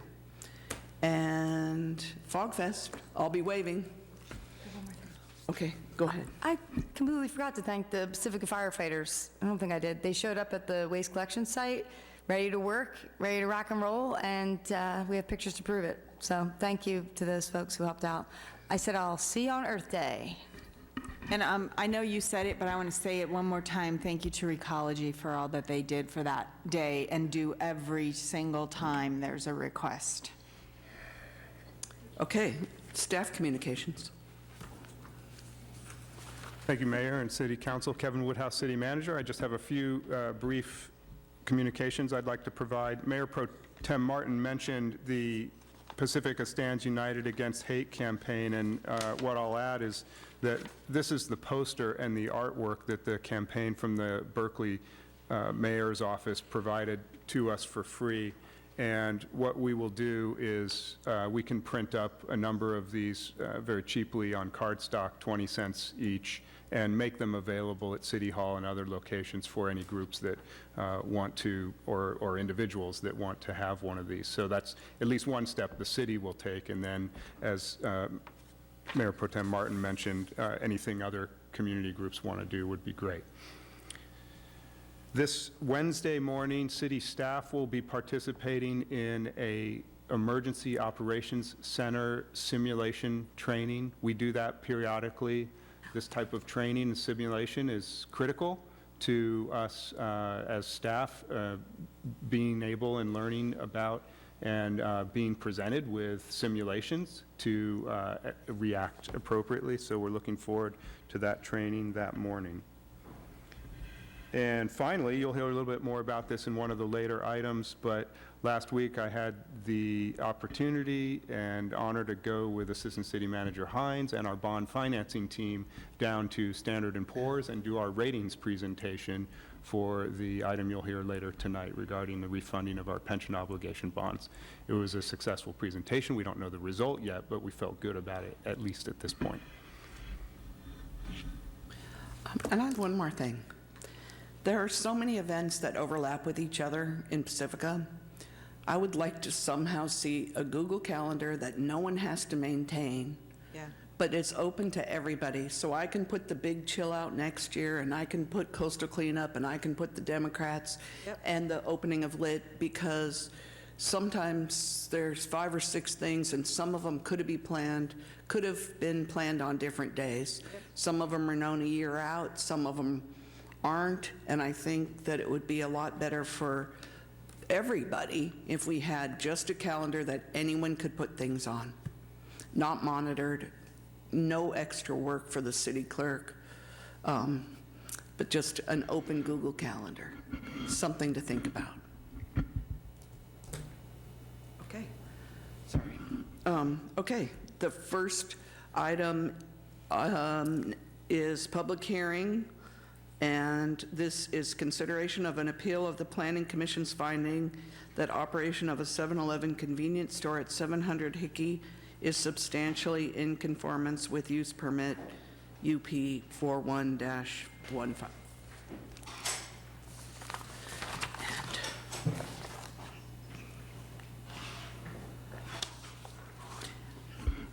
And have any council members had any ex parte communication?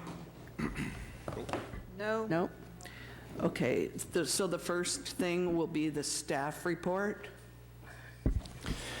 Good evening, Honorable Mayor and council members. I'm Senior Planner Christian Murdoch. I'm joined this evening by Planning Director Tina Wehrmeister, Police Chief Dan Steidel, and Planning Commission Liaison Commissioner Tiger Jazz Big Stick. We are here to discuss the appeal of the Planning Commission's finding that the operation of the 7-Eleven's convenience store at 700 Hickey Boulevard is in substantial conformance with the provisions of City Council Resolution number 40-2015, which approved the store on September 14th, 2015. Among the various conditions of approval for the 7-Eleven store, condition number 56 required an annual review by the Planning Commission to determine if the store is operating in accordance with use permit UP-41-15. As written, the annual reviews will occur until condition number 56 is modified at some point in the future to conclude the annual reviews. The Planning Commission conducted the first annual review on July 16th, 2018, and found the operation to be substantially in accord with the use permit. No appeal of that determination was filed. The Planning Commission conducted the second annual review on August 5th, 2019. In addition to considering the annual review, the Planning Commission also considered staff's suggested modification to condition number 56 to end annual reviews after one additional review in 2020. The Planning Commission received the staff report and heard testimony from 2 members of the public, as well as a representative of 7-Eleven Incorporated. The 2 public commenters provided information to the Planning Commission during the public hearing in the form of copied receipts which suggested that alcohol sales at the store had occurred outside of permissible hours on 5 occasions. These receipts are included as attachment E and begin on packet page 242. Permissible hours for alcohol sales at the store under condition number 12 of the original approval are 6 a.m. to 12 a.m. State law mirrors the start time authorized by the city, but would allow alcohol sales until 2 a.m. if permitted by the city. The date of sale on 2 of the receipts could not be determined because they were reprinted copies of original receipts. However, for the 3 remaining receipts, the sales appear to have occurred at 5:52 a.m. on July 18th, 2018, 5:41 a.m. on August 3rd, 2018, and 4:31 a.m. on September 14th, 2018. 2 of these sales are alleged to have occurred more than 1 year prior to the most recent annual review, and the other is alleged to have occurred 11 months prior to the most recent annual review. As noted above, city staff and the commission were made aware of this information for the first time at the public hearing on August 5th, 2019. After considering the appropriate response to the information which had been presented alleging unpermitted alcohol sales, the Planning Commission acknowledged its concerns about 7-Eleven's conduct, but decided it was a matter most appropriately dealt with by the California Department of Alcoholic Beverage Control in conjunction with the City of Pacifica Police Department. The Planning Commission then voted 6-0 to find operation of the store to be substantially in compliance with use permit UP-41-15, although it decided not to amend condition number 56. The effect of keeping condition 56 as written is that the annual reviews shall be ongoing until the Planning Commission determines some future date to conclude them. Appellant Betty Duran filed an appeal of the Planning Commission's action on August 14th, 2019. The grounds for appeal stated by Ms. Duran were that this neighborhood is in opposition to Resolution 2019-027. As explained in the staff report, neighborhood opposition is not a basis for making a determination on the annual review of this 7-Eleven store. Any neighborhood opposition would need to be supported by information related to 7-Eleven's compliance with the terms and conditions of the use permit. The only evidence of this sort which has been provided to the city thus far has been the information submitted by Ms. Duran and another public commenter on August 5th, which the Planning Commission considered before making its determination. Police Chief Steidel will now provide his assessment of the information submitted at the August 5th Planning Commission hearing and steps the Police Department and 7-Eleven have taken to investigate the matter and prevent unpermitted alcohol sales from occurring again at the store. Thank you, Christian. Good evening, Honorable Mayor and Council members. I'm Dan Steidel, your Chief of Police.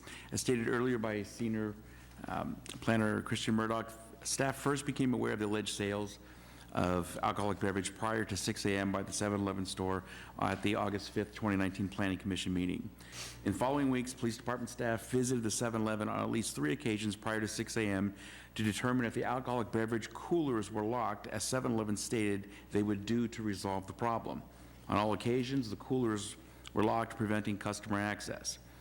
When conducting enforcement at establishments that sell alcoholic beverage, Police Department staff tends to focus on safety-related violations, such as alcoholic beverage sales to minors. Violations of state law, such as alcoholic beverage sales after 2 a.m. or before 6 a.m., are usually discovered when they are viewed during normal patrol by officers or as a result of complaints from the public. In this case, it appears community members knowingly purchased alcohol beverages prior to 6 a.m. to flesh out the violation without informing the police department. If staff had been advised of a violation by the business, plainclothes officers would have checked the businesses to see if, checked the business to see if the employees would sell alcohol to them prior to 6 a.m. If those sales had occurred, the department would have criminally cited the employee and submitted the case to the Department Alcoholic Beverage Control for administrative action on the license. We do prefer community members handle complaints in this matter, as each time a community member knowingly purchased alcoholic beverages prior to 6 a.m., they were also committing a misdemeanor violation of state law. As of this date, the police department has not received any complaints of this nature regarding this 7-Eleven, nor have officers observed any violations on the part of the employees. Thank you, Chief. So for the reasons set forth in the staff report and in the presentation this evening, staff believes there is sufficient evidence to find that operation of the 7-Eleven store at 700 Hickey Boulevard is in substantial conformance with the terms and conditions of use permit UP-41-15. Thus, staff recommends that the City Council deny the appeal and uphold the Planning Commission's finding. Thank you. Thank you. Does council have any questions of staff? Okay, seeing none. The appellant now has 10 minutes to speak, and you can speak for your full 10 minutes, or you can reserve 3 minutes at the end to rebut anything that was said. So how would you like to do that? Well, the first thing, excuse me, good evening. The first thing that I would say is that's not what your agenda says. It says that I have 10 minutes to speak and then 3 minutes for rebuttal.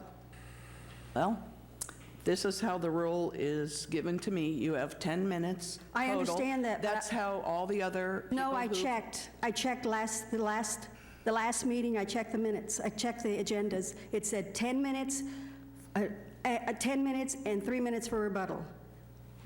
Would someone like to address that now? The last appellant we had. I'm talking about the last city council meeting you had where you list the procedures.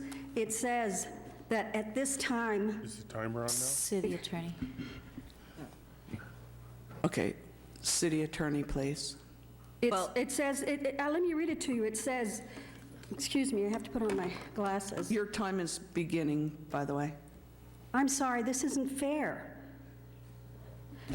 It says, during the public hearing, an appellant or their agent appellants have 10 minutes for their opening presentation and 3 minutes for rebuttal in tonight's agenda. Are we clear? Because I want it on the record what is happening here. It is within the discretion of the presiding officer to determine I understand that, but how does the public know? The presiding officer has said that you have 10 minutes, and you may use your 10 minutes however you wish. If you would like to retain time for rebuttal, you may do so.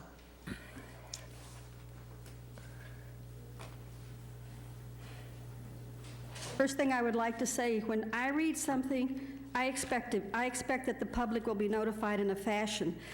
I'm going to direct this to staff.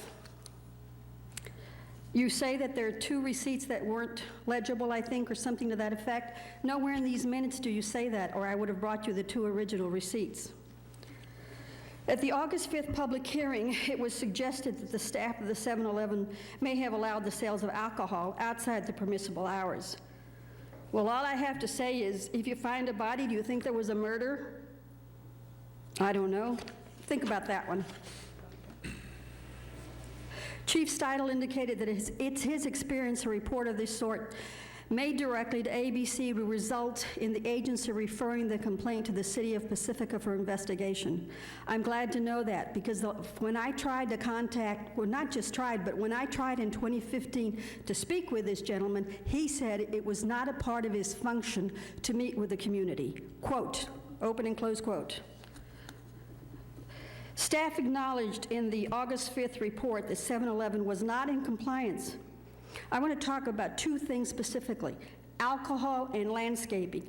The reason we didn't appeal in 2018 is I wasn't physically able to walk. The reason it appears that we're not behind this is up with this is I've been gone for 10 months in this past period of time. I'm on page 198. The applicant shall further maintain the site in conformance with the Good Neighbor Plan. The Good Neighbor Plan, quote, says a well-maintained landscaping. Keep that in mind. You have in your hand some photos. We'll talk about those in a minute. While the information submitted August 5th suggests after-hours alcohol is concerning, I guess so, don't you think? We have an alcohol problem here in Pacifica. The applicant is subject to 63 conditions of approval, and I want to come back to that because it's actually 61 conditions because 2 of them were deleted. I want to go to the annual review. I know I'm jumping all over the place, but I'm distressed at what I'm reading and how I'm being treated. Annual reviews of permitted businesses are not typical in Pacifica.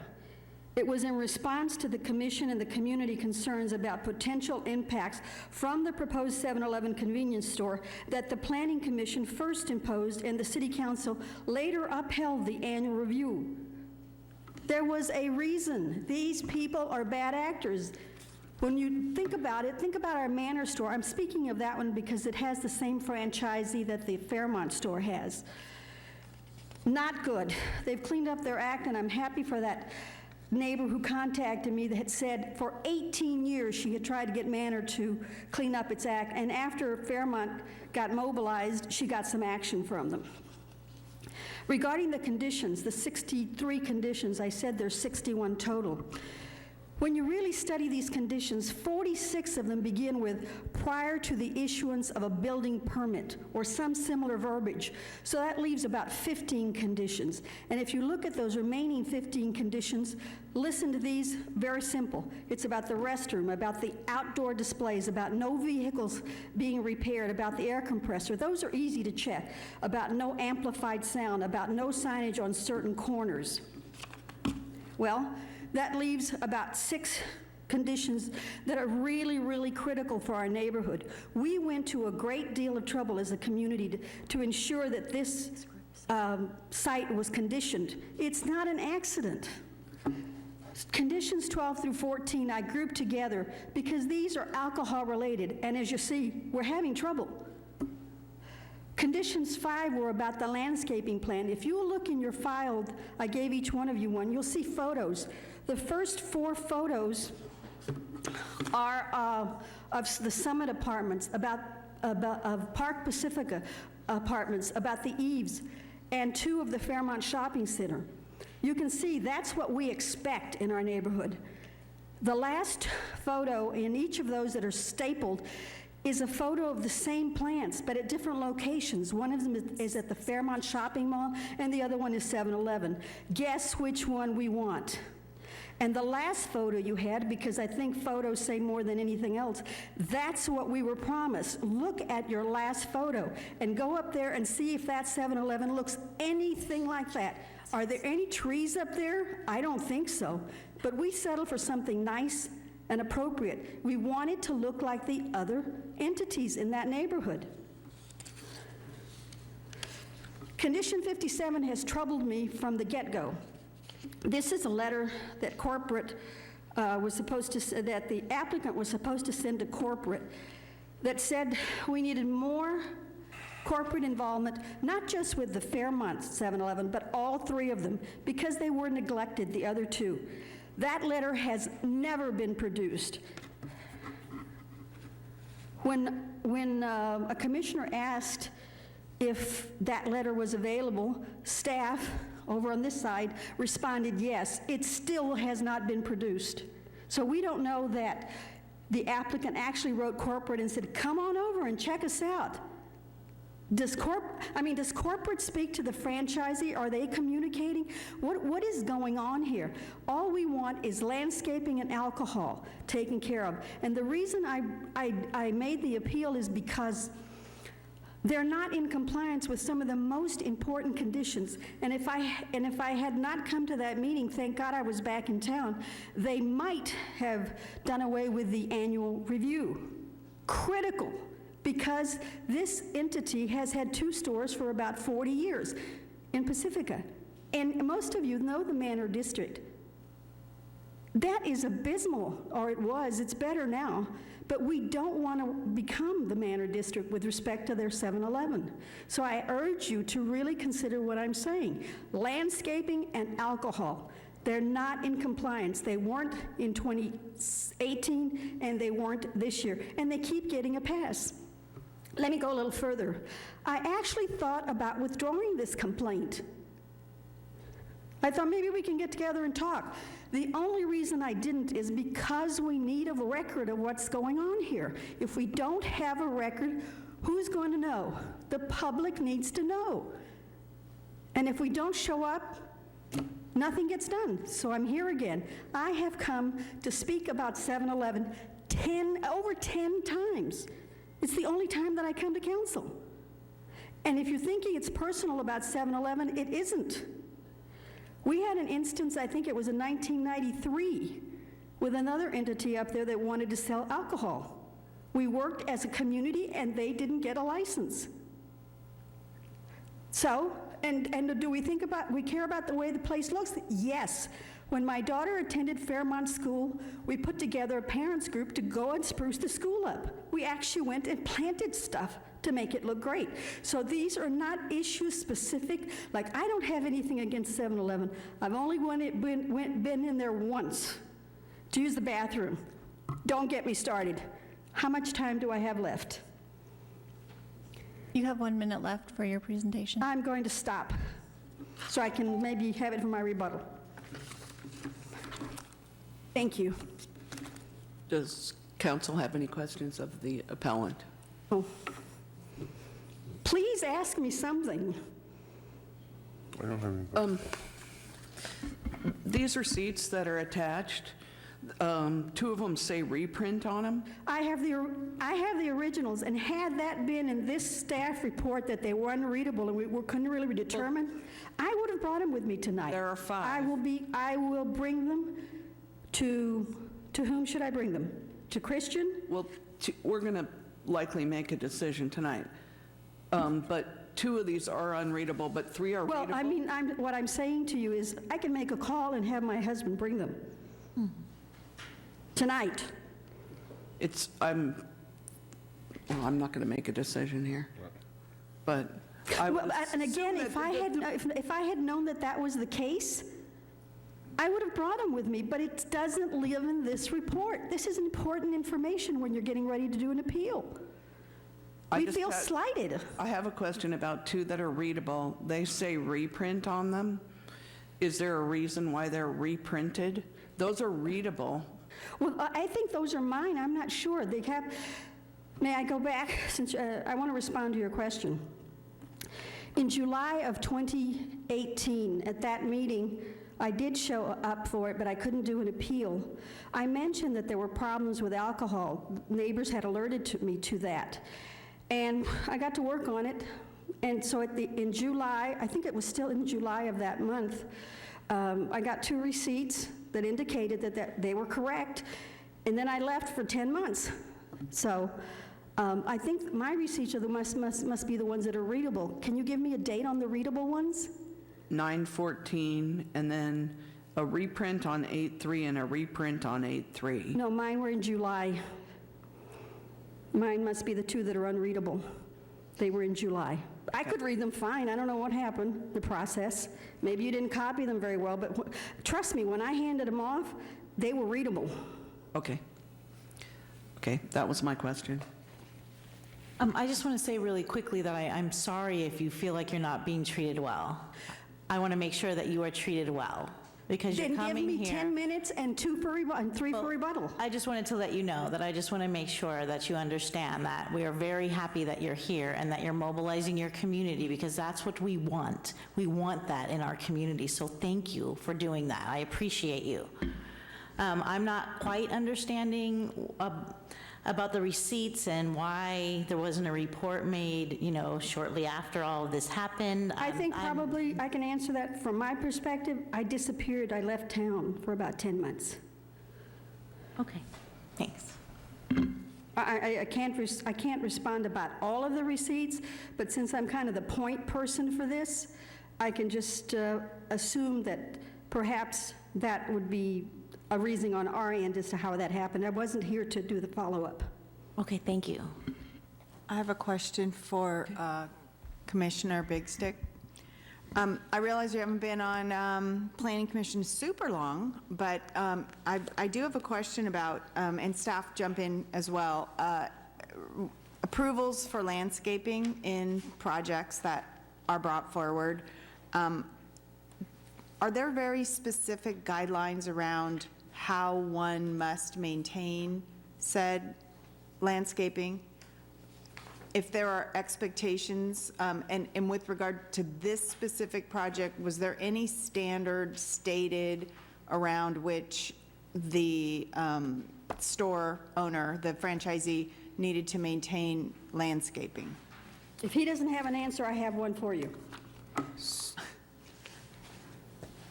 I know you weren't on council when this, on Planning Commission when this got Sure. approved, but in general, just sort of in general around landscaping, and then in specific with regard to this specific project, that's a question for staff.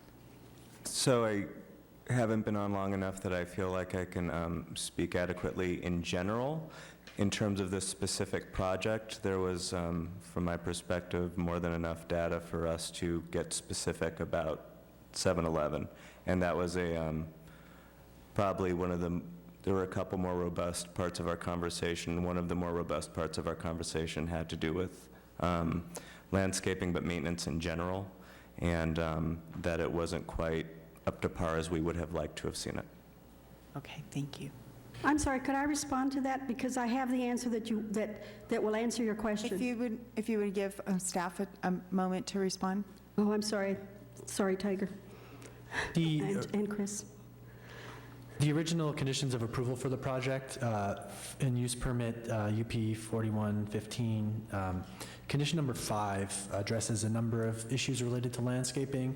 And I think pertinent to the question that's asked is there's a requirement in this condition that the landscaping shall be maintained as shown on the landscape plan, which means not removed or altered in some other way in the future, inconsistent with the plan. And then it goes on to say it shall incorporate efficient irrigation to reduce runoff, promote surface filtration, and minimize the use of fertilizers, herbicides, and pesticides. And then concludes by saying landscaping on the site shall be adequately maintained in a healthful condition and replaced when necessary as determined by the planning director. I have further information. 7-Eleven was required to do a good neighbor plan, a maintenance plan and an operations plan. And under one of those plans, it says it shall maintain well-maintained landscaping. They were required to do a good neighbor plan for operations and one for maintenance. It's part of the city, this is a city document. Doesn't just live at my house. And can I just ask you a clarifying question then? If you Absolutely. reference the packet that you've submitted, these two photos. That's 7-Eleven. So it's your contention that these document not well-maintained landscaping? Right. And if you look at the last photo in each of the staple ones, in each, you have 4 photos in one, I believe, and 2. The last photo in each one of those is the same plant in the same configuration at 2 locations. One at the Safeway, Rite Aid, right around the Rite Aid Fairmont Shopping Center, and the other one is 7-Eleven. Same plants. These photos were taken August of this year, all of them. Okay. So they're in a row. It's the same plant. Thank you for clarifying. I just wanted to make sure I understood the photos that you gave us. Thank you. Thank you. Okay. I do have a question for Chief Steidel. So obviously, I'm very concerned about 7-Eleven selling alcohol after hours. And I have to... Before hours. Or before hours. Same, right? Yeah. Thing. So I want to make sure that that goes into the record, for starters. And is there a way to increase, I don't know, enforcement up there during that time, or what does that look like? And has ABC been notified? I know there's a lot of questions all in one, and I'm not really understanding because the receipts were old, right? And so can anything be done about those receipts? Right, well, the first issue with the receipts is if we were going to, we would never be able to use them for a criminal prosecution. Okay. It would be akin to Joe Citizen thinking an establishment is selling alcohol to minors, sending their own child in a violation of the law. Thank you. The people that were doing this don't have any immunity. We would have to prosecute them as well. Okay. You can't do that. Right. And it was never brought to the law enforcement attention here. That's what the issue is. In terms of the alcoholic beverage control, what Senior Planner Murdoch refers to in his staff report about ABC, where I had made a comment, Planning Commission, ABC referring stuff like this to us. There are things that we handle within our department as we have a grant to conduct these, to conduct operations and work on problems within our community. We have staff that's trained to do that. Right. Which we would have done in this case when we weren't given the opportunity. However, in terms of what can ABC do about this, there's nothing that we have to submit to ABC. Right. These type of things where we submit things to ABC for administrative review, which means we're not going after them criminally. That's what the police department do. We would send it to ABC for possible sanctions against their license, whether it be a fine or a suspension or whatnot for a violation. They have to be done in a more controlled environment. We have to be able to testify to certain things, and that did not occur here. Because those are not violations, they're just receipts. Is that what you? Right. This wasn't something that was observed by law enforcement. Right. This wasn't something that was documented by law enforcement. This was something that somebody did in their own research, I guess you could say, and never reported to law enforcement. Okay, that's fine, thank you. I know that we can probably do some targeted outreach to our 7-Elevens with some community education. That'd be good. Mike? I think the appellant has had quite a bit of time. I think it's time to move on to the, whatever the 7-Eleven person's name is, title is in the public. I'd like to say one thing first. I did say the 10-minute total with 3 minutes for rebuttal because that's our normal process. The agenda as printed had a mistake in it, and you have had at least 10 minutes. So we'll allow you the original 10 minutes plus 3 because the agenda was printed improperly. I understand that, Our normal procedure is 10 minutes with allowing 3. That's our normal procedure. That's not what's printed. Okay, I'm going to move on. You've been up there 15 minutes. Can Okay, but we'd I've like been to get answering this a your public questions. hearing. It's not No. one person. Okay, the applicant is the applicant in the room, and would the applicant please come forward? And you have, I'm going to give you what she had, so you have 10 minutes to speak and 3 minutes for rebuttal.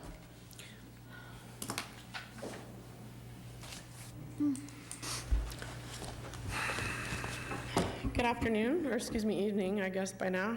My name is Rebecca Stockwell. This is Destiny Nguyen, who's a franchisee, multiple operator. She's got 2 stores here in Pacifica, as well as 1 in South City.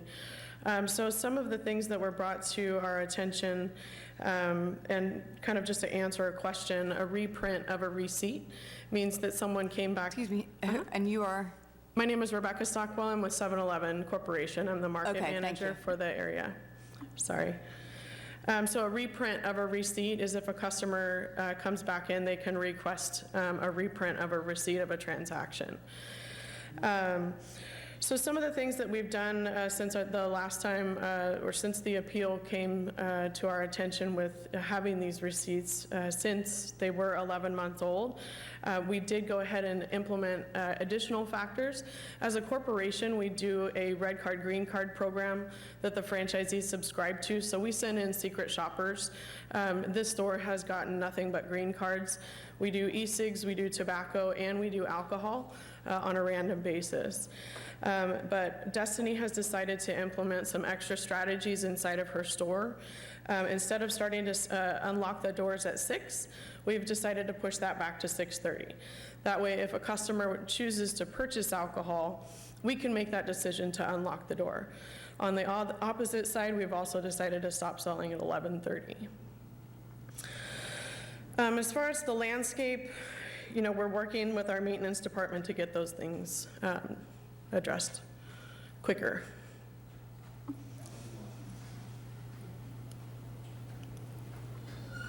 I guess what questions do you have? Sorry, this is my second time at one of these things. That's okay.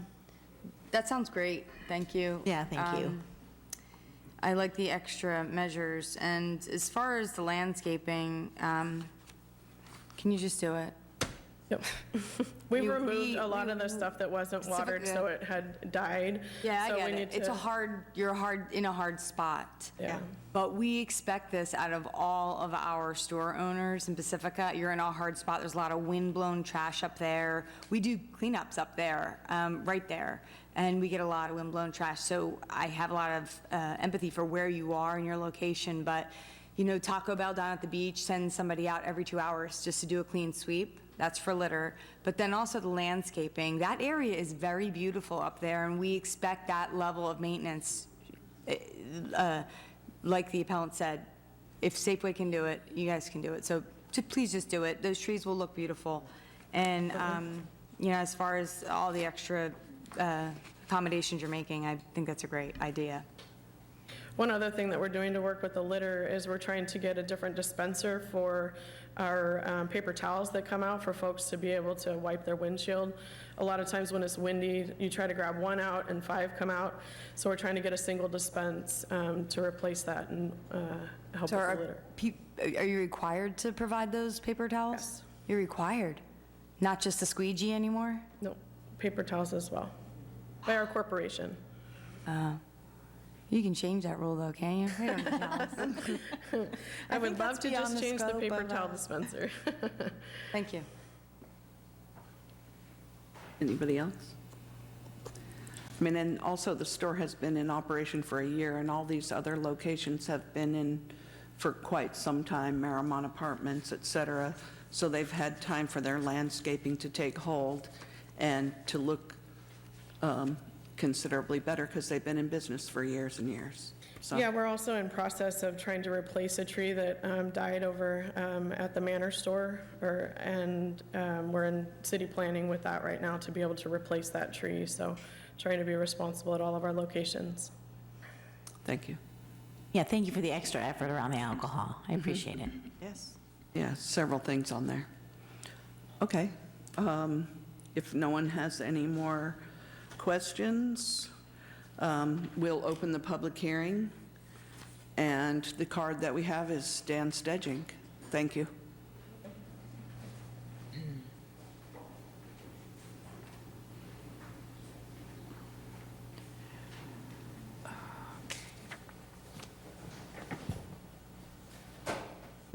Good evening, and thanks for hearing me today.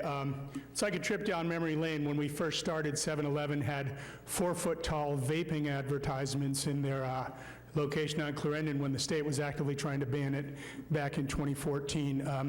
You can see I've provided certification of these receipts here. All receipts were provided on the premises at 7-Eleven. At no time was the property of 7-Eleven left when these happened. As for them being 11 months old, the 2 most recent ones are 53 days old, and they were after the Planning Commission meeting, one day before the last annual review. The other receipt was 1 day after the last annual review, 2 annual reviews ago, where they had said that they were substantially in compliance. 7-Eleven has actually been open for 2 years. They opened in January 2016, and they got their occupancy in July 2016. The major part of the thing was the oversight letter. It can't be found. Best evidence rule says it was never sent out. If you can't find it, send another one out. Illegal alcohol sales, while I certainly don't agree with the appellant on Chief Styles' performance, I do disagree with him on the fact that there was any misdemeanors created in the collection of this. We were very careful when we approached these topics. This same franchisee has been selling fireworks out of their other location for over 10 years, which the ABC says is an absolute violation of on-sale or off-sale licenses. One of my favorite planning commissioners, Jeff Cooper, used to say, you can't condition away a bad project, and this is just what we've tried to do here. 31 days after they opened, my photos of their freezer matched exactly the 2-year annual review photos that Senior Planner Murdoch provided showing they were out of compliance. It's my belief and statement that they've been out of compliance from 31 days after they opened until the date of the second most recent planning review on there, and of course the alcohol sales. we don't have to have you solve this problem for us. We can go to the state and have them solve this problem. When I called the anonymous franchise review hotline from another area code, and I walked through the condition there, and I said, what would happen if we accidentally sold fireworks at one of our locations? They said, you would absolutely lose your franchise, period. When I talked to the ABC, I said, what happens if we sell fireworks on one of our locations that has an alcohol license? And they said, absolutely, on sale, off sale, not compatible with fireworks sales. So that's something we certainly have to take a look at. Thanks for everybody being here. Thanks for Betty Duran bringing this up. This actor has to clean up their act, pure and simple. Thank you.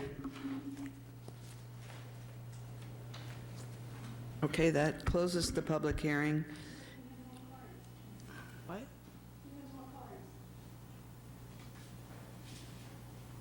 I don't have more cards. Oh, whoops. Oh, they're in the back.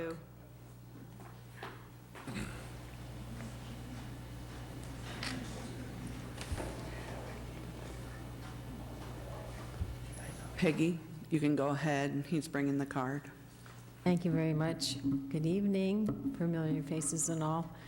I've been a Fairmont resident State your name, please.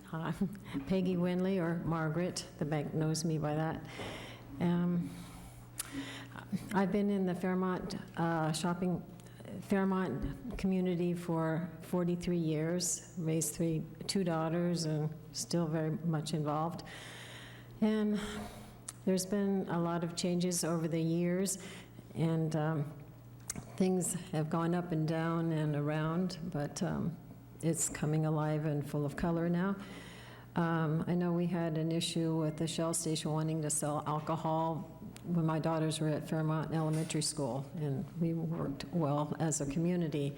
And we used to have that Chevron station, and it did a lot of business there, but things change in time. And I can say I wasn't in favor of 7-Eleven at that location, especially selling alcohol with driving and gas and all that.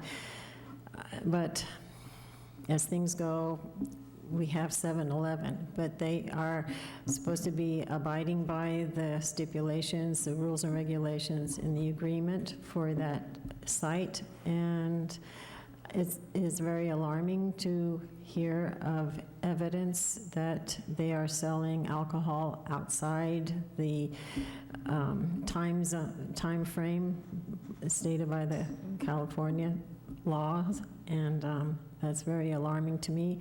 If you're supposed to be following the rules and regulations, that is certainly not doing it.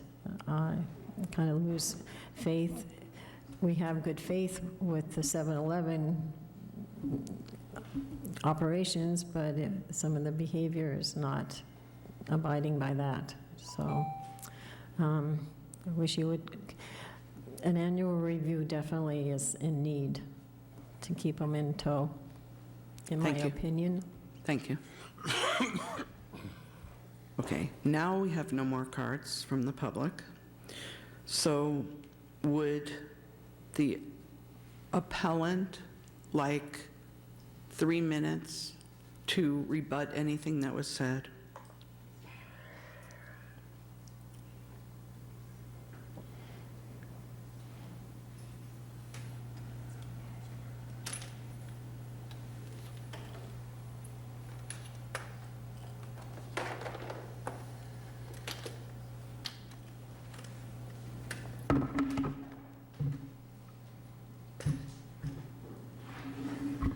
I don't know if I heard the 7-Eleven representative say that they would be willing to open at 7 and close at 11. Did I hear that? No, I didn't hear that. Am I making that up, or am I just wishful thinking? Okay, I'm sorry, I apologize.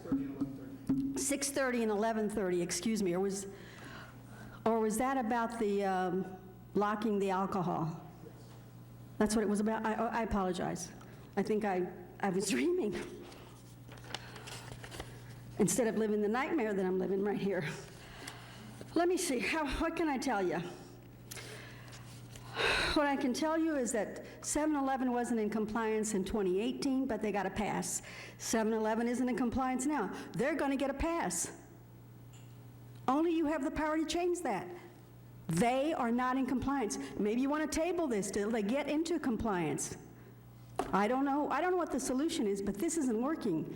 I actually thought about doing this differently. I don't know if I said this. I actually thought about withdrawing the complaint, but again, I thought if we don't have a record of what's happening, we can't fix the problem in the future. So I want you to consider that this entity is not in compliance and just got a pass again over the same thing, landscaping and alcohol. Before I was told they're selling, now I brought you proof, and they still get a pass. So it's just very discouraging. Thank you. Does the appellant wish to speak on anything? I'm sorry, the applicant. that's the applicant. Does the applicant wish to speak? No. Okay, so they declined. We'll bring it back to council for deliberation. I want to thank Betty for being a community watchdog. We need more of you. I also want to thank Planning Commission for the diligence they put behind this. And I want to thank 7-Eleven and the owners, franchise owners, and the corporation for getting ahead of this time. And I hope this is the last time. I think the landscaping thing is an easy fix. I would encourage our city planners to try their best to expedite anything around this tree planting concern, to get ahead of that and start fitting in with the neighborhood. So, given all of the facts, and I appreciate everyone showing up, and you know, if there's an issue moving forward, I think we can get enforcement involved earlier. That would be helpful. I agree with planning's decision here. So I think I would move to deny the appeal and hold the Planning Commission's finding at this point. If we're here next year, I'm not gonna feel the same way. I'll second. Does anybody else want to make comments? I do hope that they look into the fact that alcohol was sold at earlier times than it was supposed to, and if they are indeed locking the cabinet, they won't have that come forward anymore. So now you can go. Oh, I second the motion. Okay, please vote. And that passes 5-0, and the appeal was upheld. Thank you. Okay, moving on to council consideration, a resolution authorizing the issuance of pension obligation refunding bonds.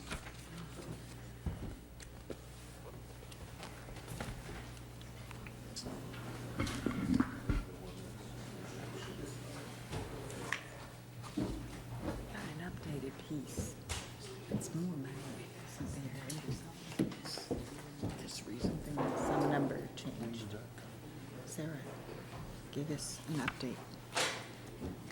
Was it the email tonight?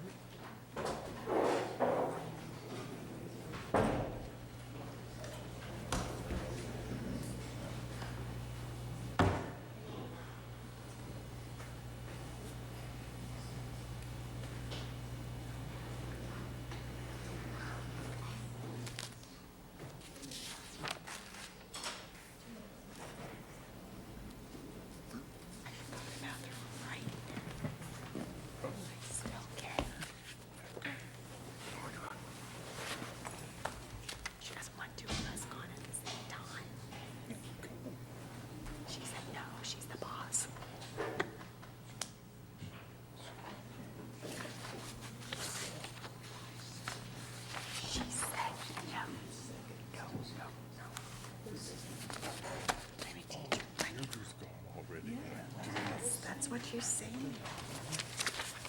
Thank you. Jesus, you don't know what it's like being up here with a bunch of women.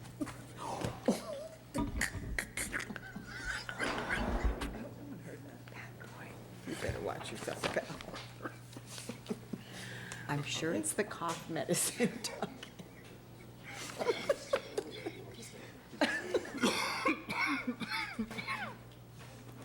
Oh, my gosh.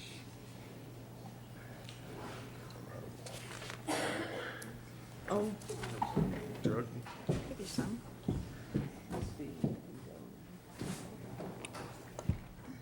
Thank you. Welcome. Ready? Yes. I just thought I'd wait for everyone to get settled. Honestly, now I can't leave. Thank you, Sue. You're welcome. Oh, I touched it. Mayor Vardalos, members of the Pacifica City Council, my name is Lorenzo Hines. I'm the Assistant City Manager. Tonight before you, we have a resolution authorizing the issuance of pension obligation refunding bonds. Our recommended action is to move to adopt the resolution entitled, "A Resolution of the City Council of the City of Pacifica authorizing the issuance and sale of refunding bonds to refinance outstanding 2010 taxable pension obligation bonds, approving the final form of the related financing document and approving official actions, provided for the issuance of approximately $9.6 million in pension obligation refunding bonds." So as a little background, I'm going to go through the PowerPoint presentation that I presented to you a couple of weeks ago. And again, to provide more context for this transaction. So in May of 2010, does everybody have the PowerPoint?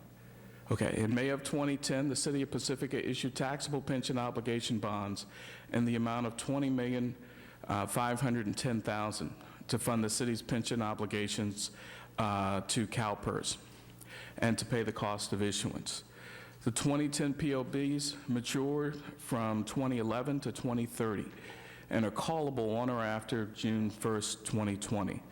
There are currently $8.955 million of principal outstanding at interest rates varying from 6.352% to 6.899%. Due to the changes in the bond market since the 2010 issuance, the range of interest rates that we could be subject to has dropped from the original range that I read to you earlier, and the estimated range that we're shooting for now is 2.30% to 3.10%. So if the city were able to refund or refinance these bonds utilizing these lower interest rates, we would be subject to savings in our debt service payments, which would benefit the general fund. We're thinking it's approximately $1.5 to $1.6 million during the remaining life of the bonds. We recommend that that the council approve the refunding. Now, a little background. By the way, before I go any further, let me introduce the bond team.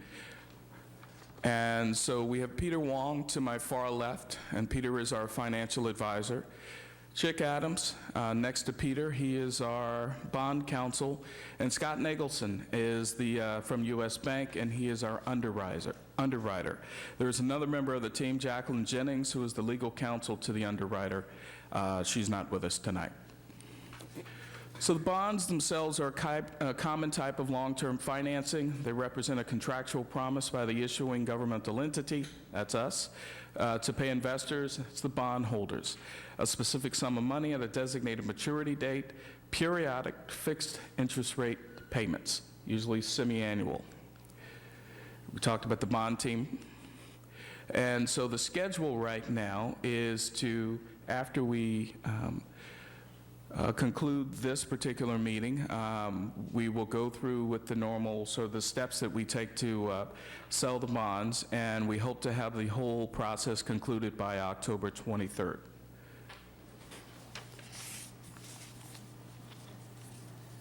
Some of the items that you'll see, or the items that you'll see tonight, are not only the staff report, but you'll see a preliminary official statement, And you'll see an indenture of trust, a bond purchase agreement, an escrow agreement, and continuing disclosure certificate.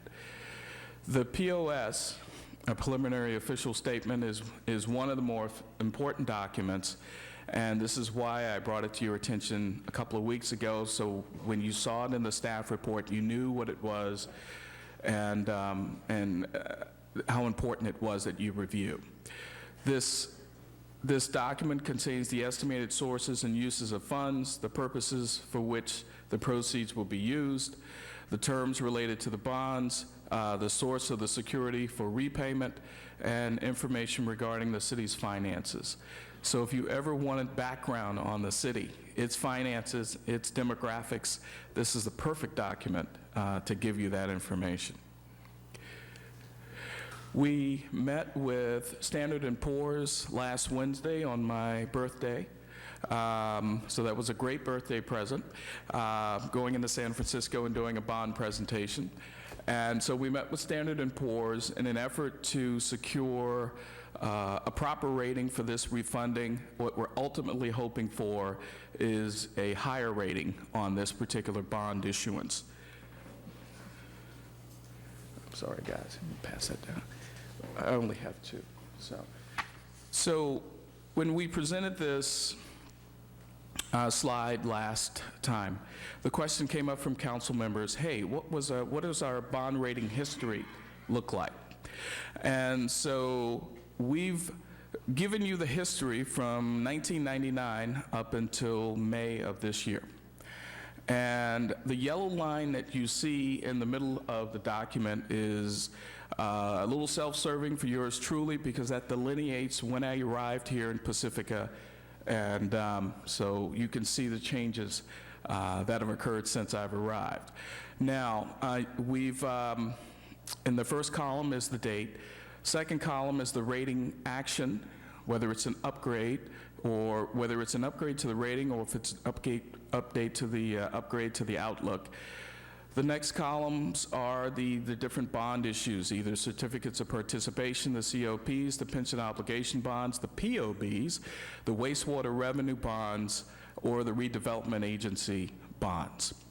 All of those upgrades that you see are due to the hard work of this team that sits to my left. They are stellar advisors and have been invaluable to me during my time here at Pacifica. So let's start with the certificates of participation. You'll notice that the current rating is AA-.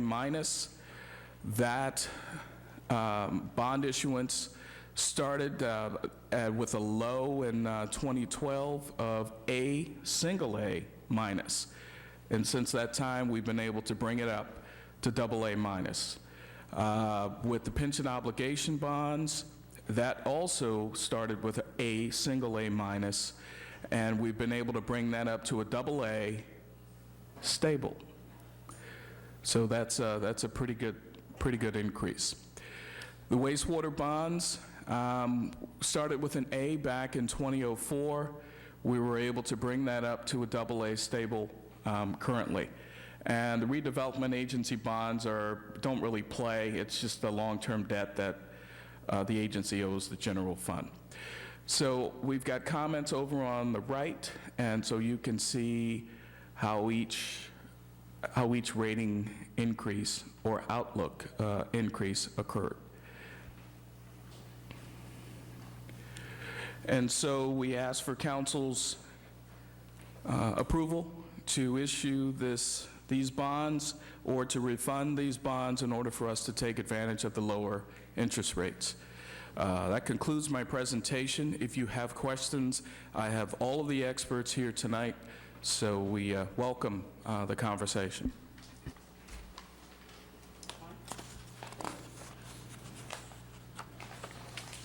It's a good job getting our bond rating up. That's also the same year I was elected council, too, so I'd really 2012.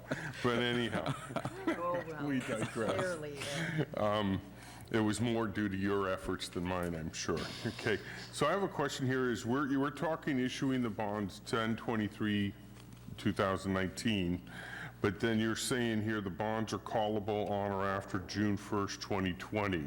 So the funds are we actually going to be calling them before June 1st? Or are we going to wait and just pay and do that? Or are we going to have a trust account or whatever? Yes.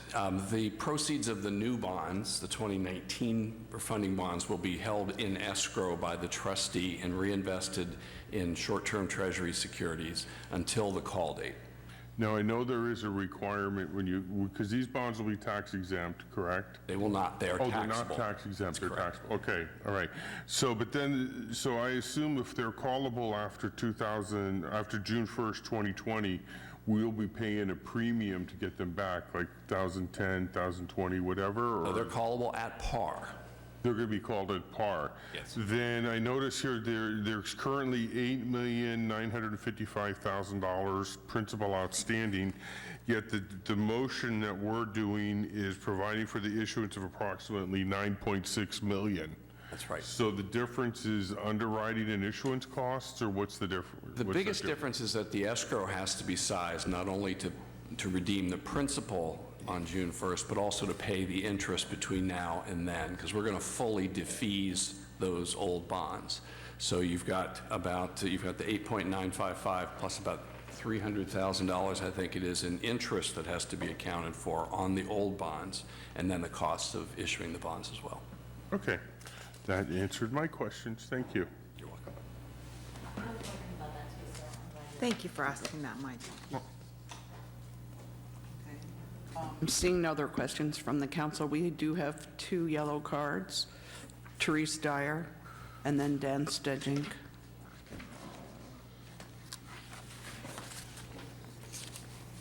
Oh, yeah, I have some questions here. Governor Brown left a budget of $21.5 billion. But those promises are undermined by a much bigger number, the unfunded liabilities to pay pensions for state workers and teachers, officially estimated at $256 billion. And even that figure could be way too low. And this article, which you should really read, this magazine, The Climate, okay, because it really gives the facts. But I just want to read to you here. It says, the grand jury recommended the county supervisors and the Samsara board for their foresight and decisive actions because the Redwood City, those county employees are with Samsara. We're with PERS, which is much more expensive, and is now related as one of the top pension plans in the state based on their conservative assumptions. I mean, the article has so much information that you really, I couldn't make a copy of you because it'd be illegal for me to do so, but if I can give each of you a copy, I would recommend reading this, because like I said, I was on the 2011 grand jury also, and I'm appalled that, we haven't outsourced our police department, and I wasn't for it either. But they're taking 60% of our budget, 60% of our budget, and we have no industry here. So, I mean, where are we going to get this money? The people are maxed and taxed, okay? And as far as Mr. Hines, when he was head of the finances, and I don't know if he still is, I mean, he has all these pros here with him tonight, but there was a headline, and I gave to him because I questioned him about transferring funds from the enterprise fund to pay for the sewer bonds. So let's be honest here and do a little bit more homework before you make any decisions. Thank you, Dan.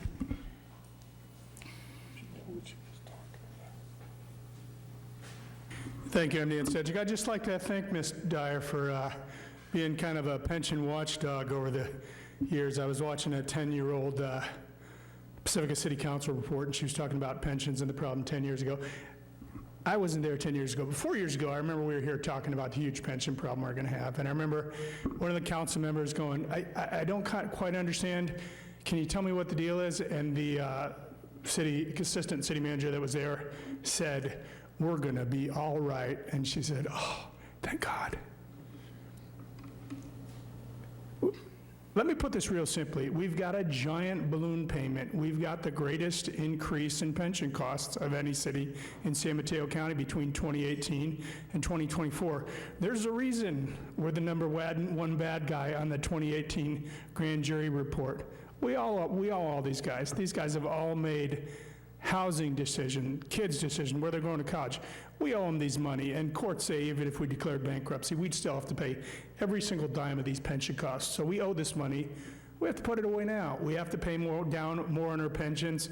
I think just a basic pension balance review class would be great for any incoming council members. You look at what we've done as a city in the last year alone, and we can't keep financial obligations we made 2 years ago.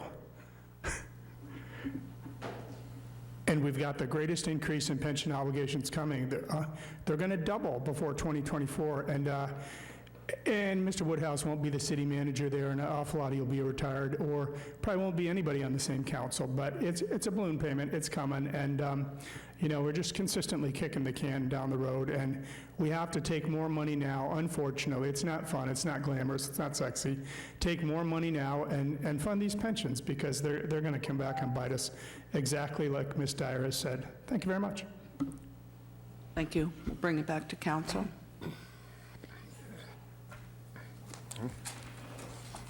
Unless anybody has another comment, I'll just make a motion. Okay, move to adopt the resolution entitled, "A Resolution of the City Council of the City of Pacifica authorizing the issuance and sale of refunding bonds to refinance outstanding 2010 taxable pension obligation bonds, approving the final form of related financing documents, and approving official actions, providing for the issuance of approximately $9.6 million in pension obligation refunding bonds." Is there a second? I second. Please vote. And that passes 5-0. Thank you. We'll move on to the Park, Beach, and Recreation Senior Services proposal for senior transportation program. It's right there. It's up there.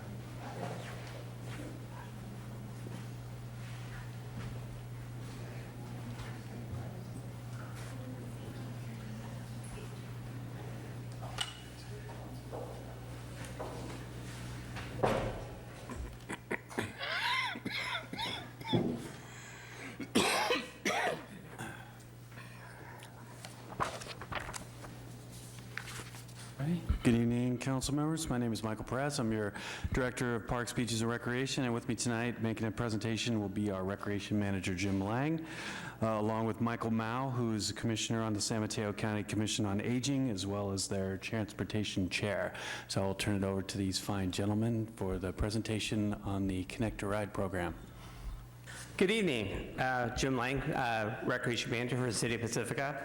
And it's really with great pleasure and enthusiasm we're here tonight to present to our city leaders and our community a proposed project to identify, help us assist in a program to fight off senior isolation. We know the lack of access to affordable, dependable, and trusted transportation is a major contribution factor to senior isolation. Again, transportation is more than a ride. It's a connection to socialization, access to nutrition, medical care, and community connection. Through the generosity of Circa Nukaden, let us introduce to you our CAR program. So again, CAR stands for Connect a Ride. That's the acronym we're using. It's a 24/7 on-demand dependable transportation service that will address unfilled transportation needs for Pacifica residents 65 years and older, with minimum staff efforts to operate. The purpose of it is to fight off senior isolation and increase access for socialization. It's an affordable local transportation option to meet the social needs and daily local access to services. It fills transportation gaps for seniors who cannot utilize local bus services or lack of, and some seniors don't have driving privileges, they may have lost them, and having restrictions on things such as driving at nighttime. And I can share with you just our experience at the center. When somebody loses their driving privilege, the dramatic change in those persons. What used to be a daily simple task of running to the store is now a job. So it really is incredible what happens. They start missing medical appointments. If they really need something, either a prescription or shopping, those things get put off because, again, it is an effort now. And what used to take, let's call it a half an hour, could be hours, okay? So again, what we're looking at when we started this was we looked at the current problems in Pacifica.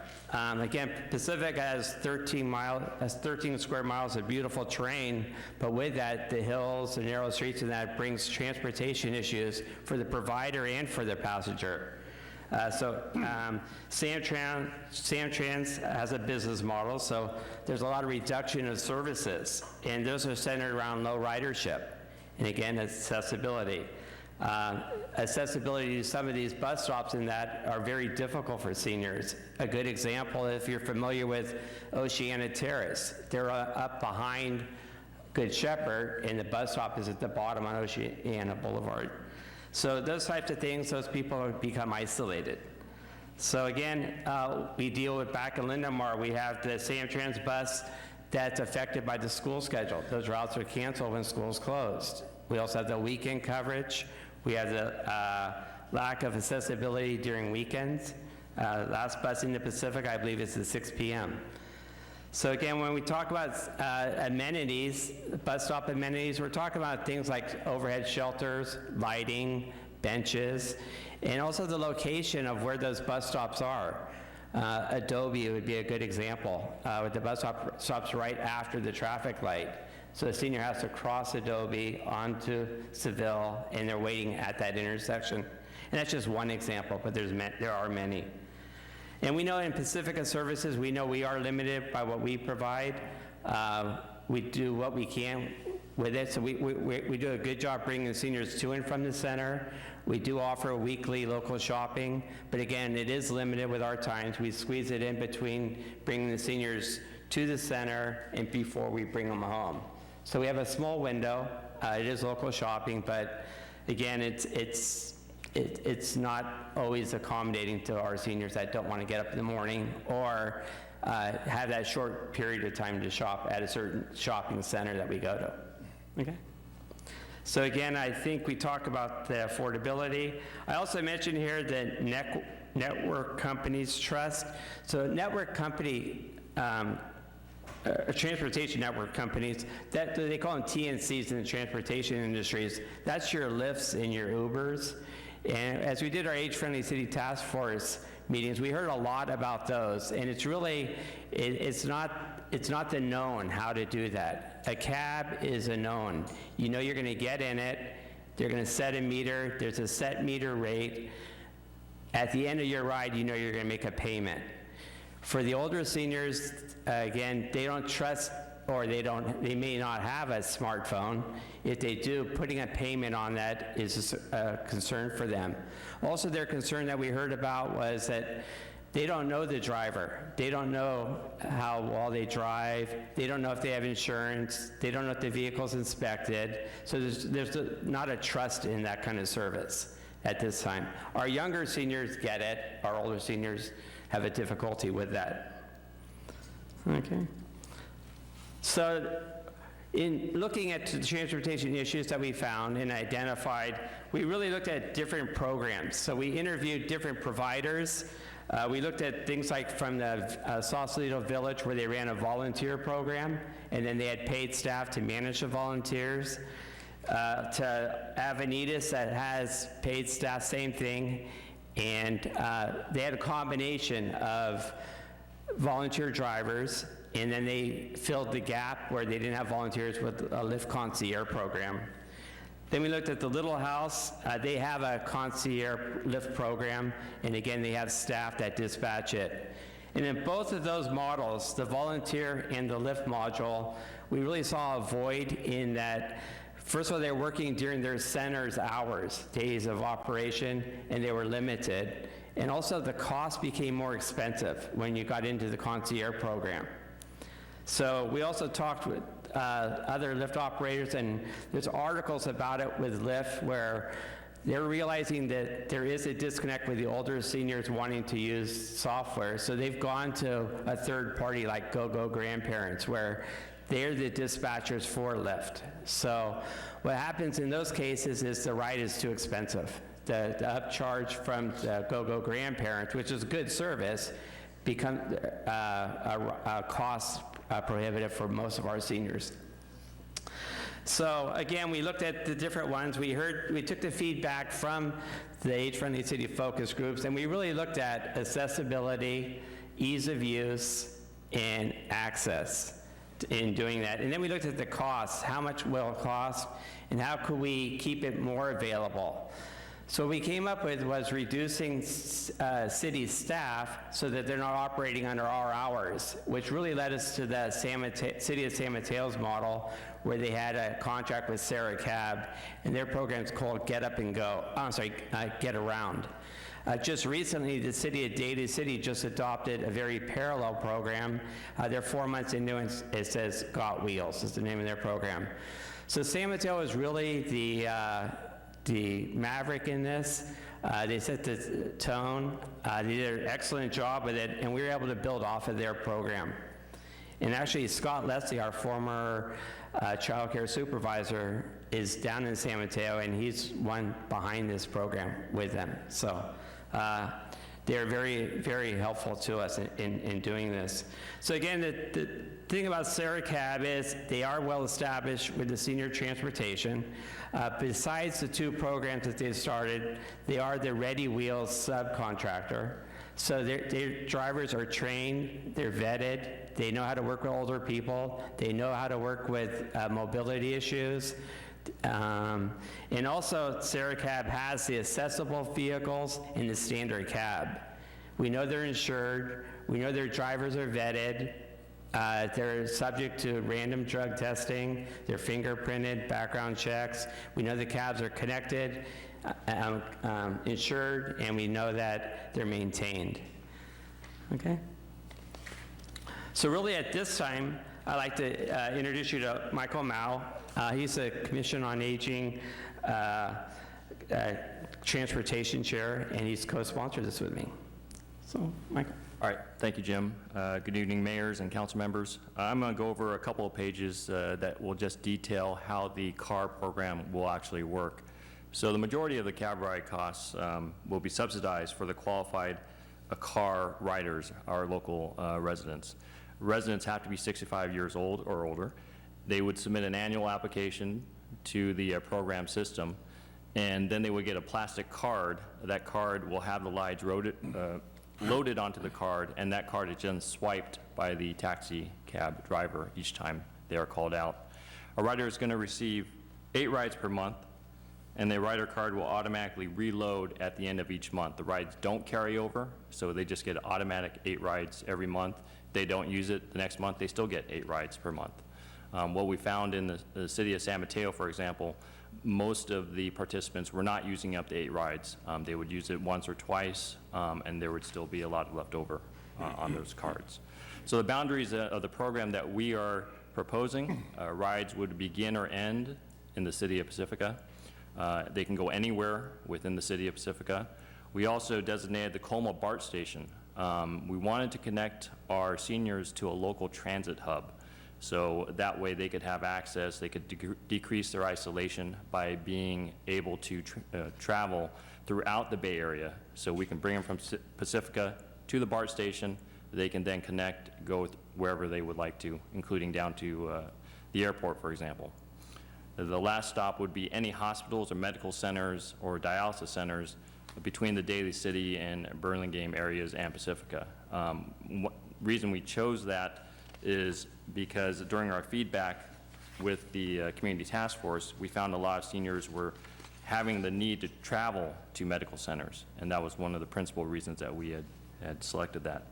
So the car ride payment process, there's a $5 rider fare that's paid to the driver at the end of each trip, so the $5 fare is by the participant. Any mileage after the designated boundary area is charged to the rider at the regular cab meter rate and collected by the driver. Car riders will not be charged for any guests up to the available number of seatbelts within the vehicle. So again, for example, in a 2-senior household, if 2 seniors both have the card and they're traveling together, they would only do one swipe. It would just count as one ride, so that 2-senior household could conceptually have 16 rides per month, one-way rides. Sarah Cab would then invoice all the subsidized rides monthly to the car program, and then senior services staff would review those invoices, which leads into our next slide, and I'll leave that back to Jim. Okay, so here's our city responsibility. So again, senior services would be the ambassador of the car program. We process applications at the center, and we manage the Cab Connect software. So Sarah Cab will provide us this software and train us on it, and this software will collect the data input that we put in, which I'll get into in a little bit here. And so basically, we're going to track the rider usage and financial reporting. So we could see ride activity live stream, and at any point we could challenge this. So we might look at the end of the day to see which rides, the mileage, and that. So if there's a charge that doesn't look right, we could dispute it. And the city of San Mateo, again, they've done the most sharing with us, has shared with us that there's very little disputes, and when there is, Sarah Cab has been very generous and just takes the hit for it, any hit there.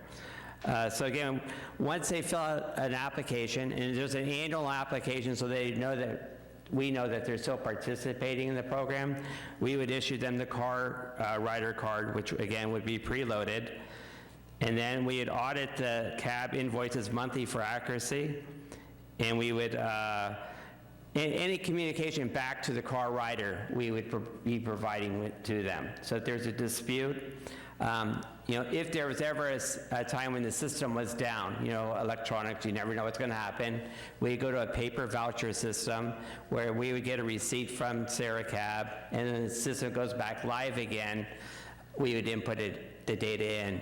If for some reason they went over their 8 rides when the system was down, we'd notify them that they just had a 9th ride or a 10th ride, and we would just take those additional rides off their next month. So if it was 1 ride, we give them 7 on the next month. So we have that control of that. Again, we process the invoice to Sarah Cab with our finance department.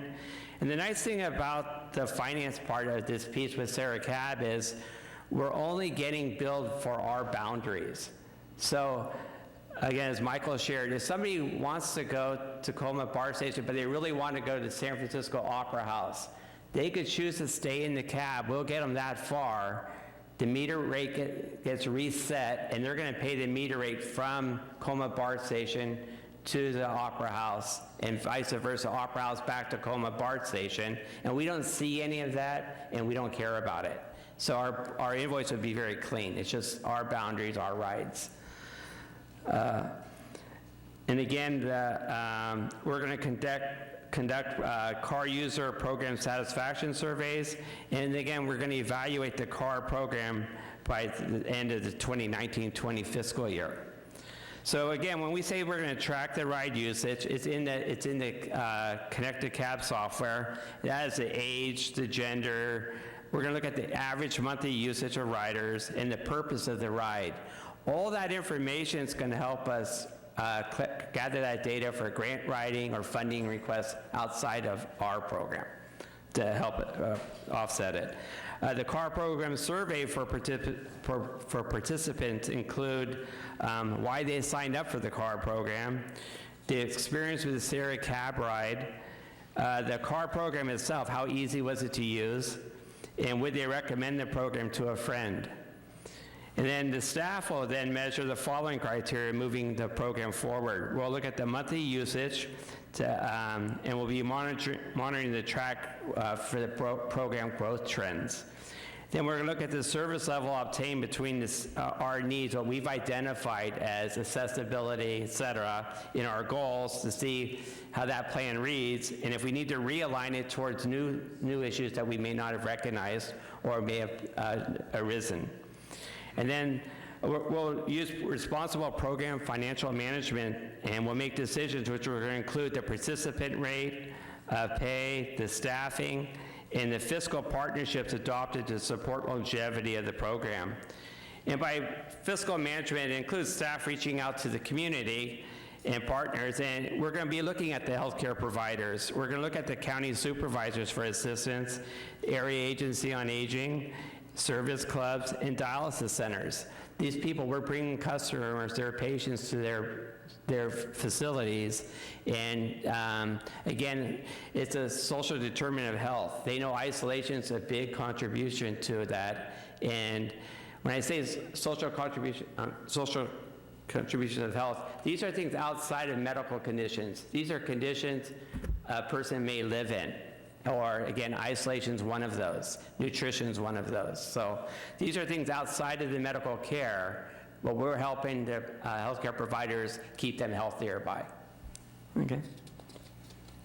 So again, our recommendation tonight is that you adopt our senior services program, Connect to Right, which will be known as CAR, and you'll authorize staff to move forward with the program execution to begin this fiscal year. It'll be November 1st is our target date, and it'll be an 8-month pilot program, and what we're trying to do is line it up with our fiscal year, so each time we talk about it, then we'll be in line with the city's fiscal year. We're asking for allocation of $600,000 of the Circa Nuclear Trust for the CAR pilot program, and the balance of the first pilot year minus the $600,000 would give us the additional years of the continuing transportation program for seniors. And the intent would be, is most likely the CAR program, unless something comes down the road that we find fits our needs better. But right now, from what we're hearing from Daly City and what we're hearing from San Mateo, and really the possible expansion going throughout the county with the same program, we think this CAR program can really be a nice model to be around for a while, we think. So again, and also, we're just going to ask us for support the staff for our efforts to build on fiscal partnerships to help subsidize the cost of the program. So again, we're anticipating to start November 1st. Our goal is to have 300 participants by June 2020. And again, possible partnerships will include dialysis centers, medical centers, local businesses, and again, our county funding. We'll look at discretionary funds. If any bond measures, transportation measures will help fund this project. And then again, outside grant opportunities. So with that, I'd like to turn it back to Michael Mao. So if he had any more comments on that? Just some closing comments. The creation of this CAR program, I think we both believe will really fill a missing gap in senior transportation. Through the age-friendly task force that we met with a lot of the community, transportation was a large topic that continually came up for the seniors. And so I think we want to fill that missing gap. And this is a program that has support throughout the city as well as beyond. SIA Council, as well as Pacifica Age-Friendly Task Force, of course, fully endorses this program. I reached out to Supervisor Horsley's office as well as Supervisor Canepa's office. They were both supportive. Supervisor Canepa also issued a letter in support of the program. San Mateo County Aging and Adult Services, I've also reached out to them. They're fully endorsing this program.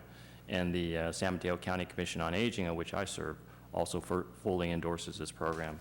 So with that broad community backing, we would ask the City Council approve the CAR pilot and transportation program for our local seniors.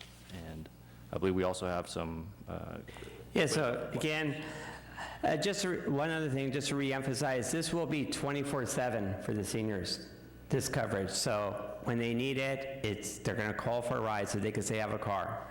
And really at this time, again, Here's a picture of Circa Nukaden. She was a generous donor for our trust fund. And again, the challenge that she gave us was to develop a program that would benefit seniors in Pacifica with a new program. And it really made sense that transportation was going to be the program we identify with, because it's going to make that connection for seniors in whatever their needs are. So with that, if there's any questions, we'd love to answer them. Questions? I got my one. So if someone wants to sign up for your program, they go down to the community center and you're the place to sign up? Yes, it'd be the community center. That seemed to make the most sense because, again, there's no requirement of being a member or an active participant in our center. But the nice thing about them coming to the center is, first of all, that's where the system will be, so we could put them in the Cab Connect system. And then the second thing is they might learn that there's some other service that we have there, or we might have linkage for them for a service within other county agencies of a need. And again, it'll introduce them to more social opportunities. So. And then you said a qualified senior. What is a qualified senior? So a qualifying senior is a Pacifica resident, and it's 65 years and older. And one of the note is every ride has to start in Pacifica or end in Pacifica. So if you're going somewhere, then when you come back, it's always relate back to Pacifica. Okay, so you said that you also take in, will take them to medical facilities from Daly City down to Burlingame. So how do they call up from Peninsula Hospital, Kaiser Hospital, to get, and then the trip will end in Pacifica because they're going home again, I guess, you know?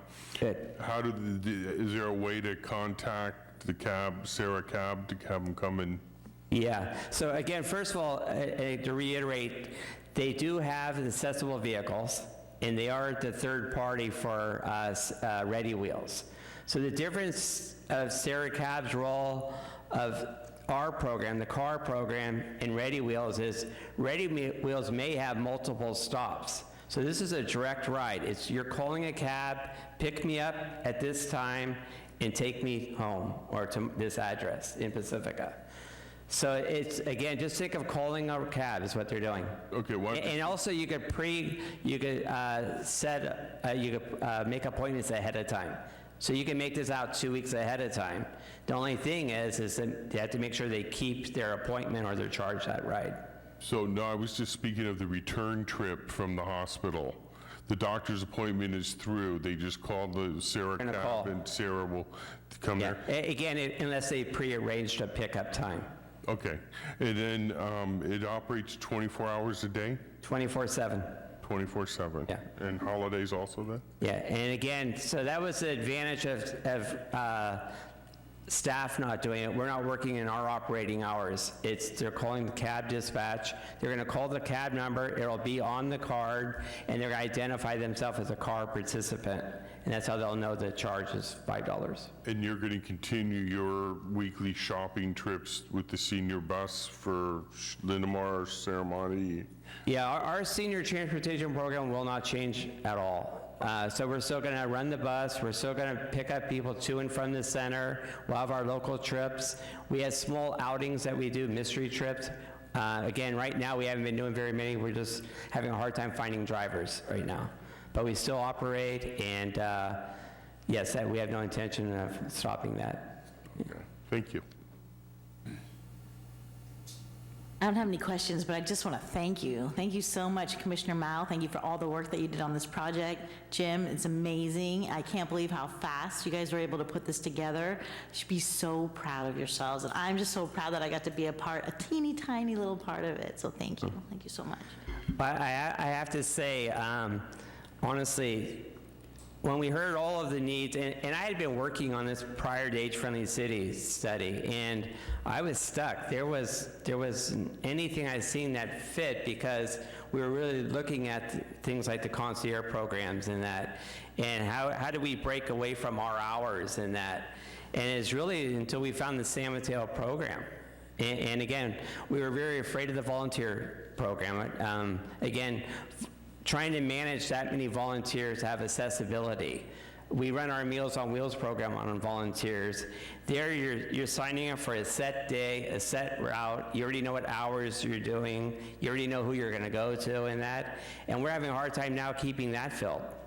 Because again, our volunteers are wonderful, but they're active and they have plans and they take time off or family obligations. So to do a transportation program where it's the unknown, what am I doing today, where am I going, and how late am I driving, it puts a lot of barriers in it. So to find that San Mateo program and finding out that, again, I initially thought that was a Lyft concierge program, so I thought we were going to be in that same bubble where it's our hours, Monday through Friday, and we're still going to miss that gap of the weekends. So it's very fortunate, and credit to Sarah Cab to see this model. They're in competition with these Transportation Connect network systems, so. Yeah, I think it's great, wonderful, very comprehensive. And I just want to say some of the things I heard tonight. I see some people in the audience that I've actually heard them say before, so I'm really excited and happy to hear that it's incorporated. Thanks to everyone. Okay. We do have 3 cards from the audience. So Horace Hinshaw, Ruth Amber, and Cindy Abbott.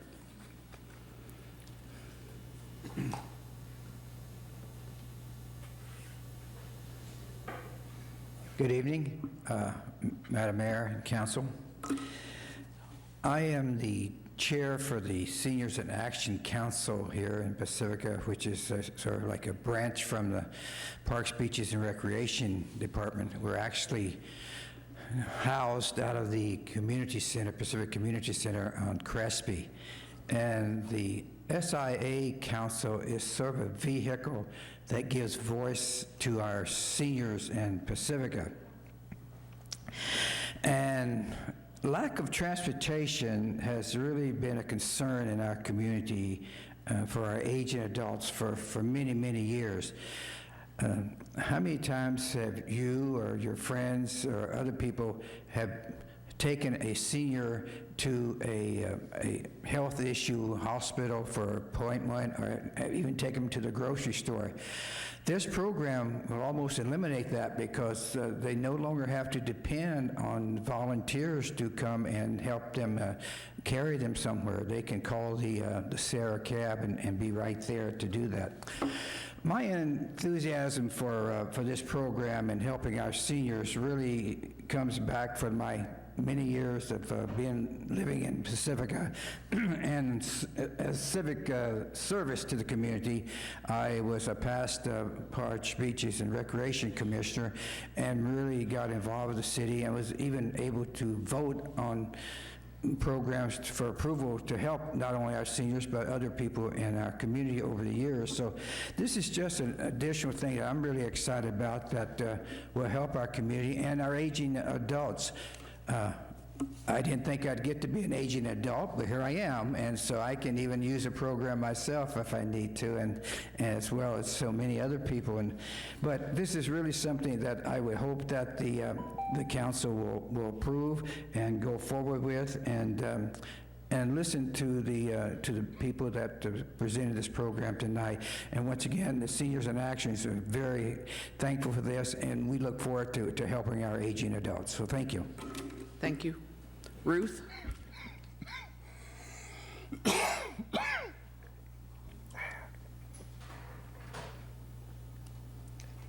Good evening, honorable council members and staff. My name is Ruth Amber, and I'm a 44-year resident of the beautiful coastal community of Pacifica. I lived in Fairmont for 42 years, and 2.5 years ago, I moved to Park Pacifica to the Pacific Oaks Affordable Senior Housing Apartments on Edstead Boulevard. I am very fortunate to live, work, and play in Pacifica.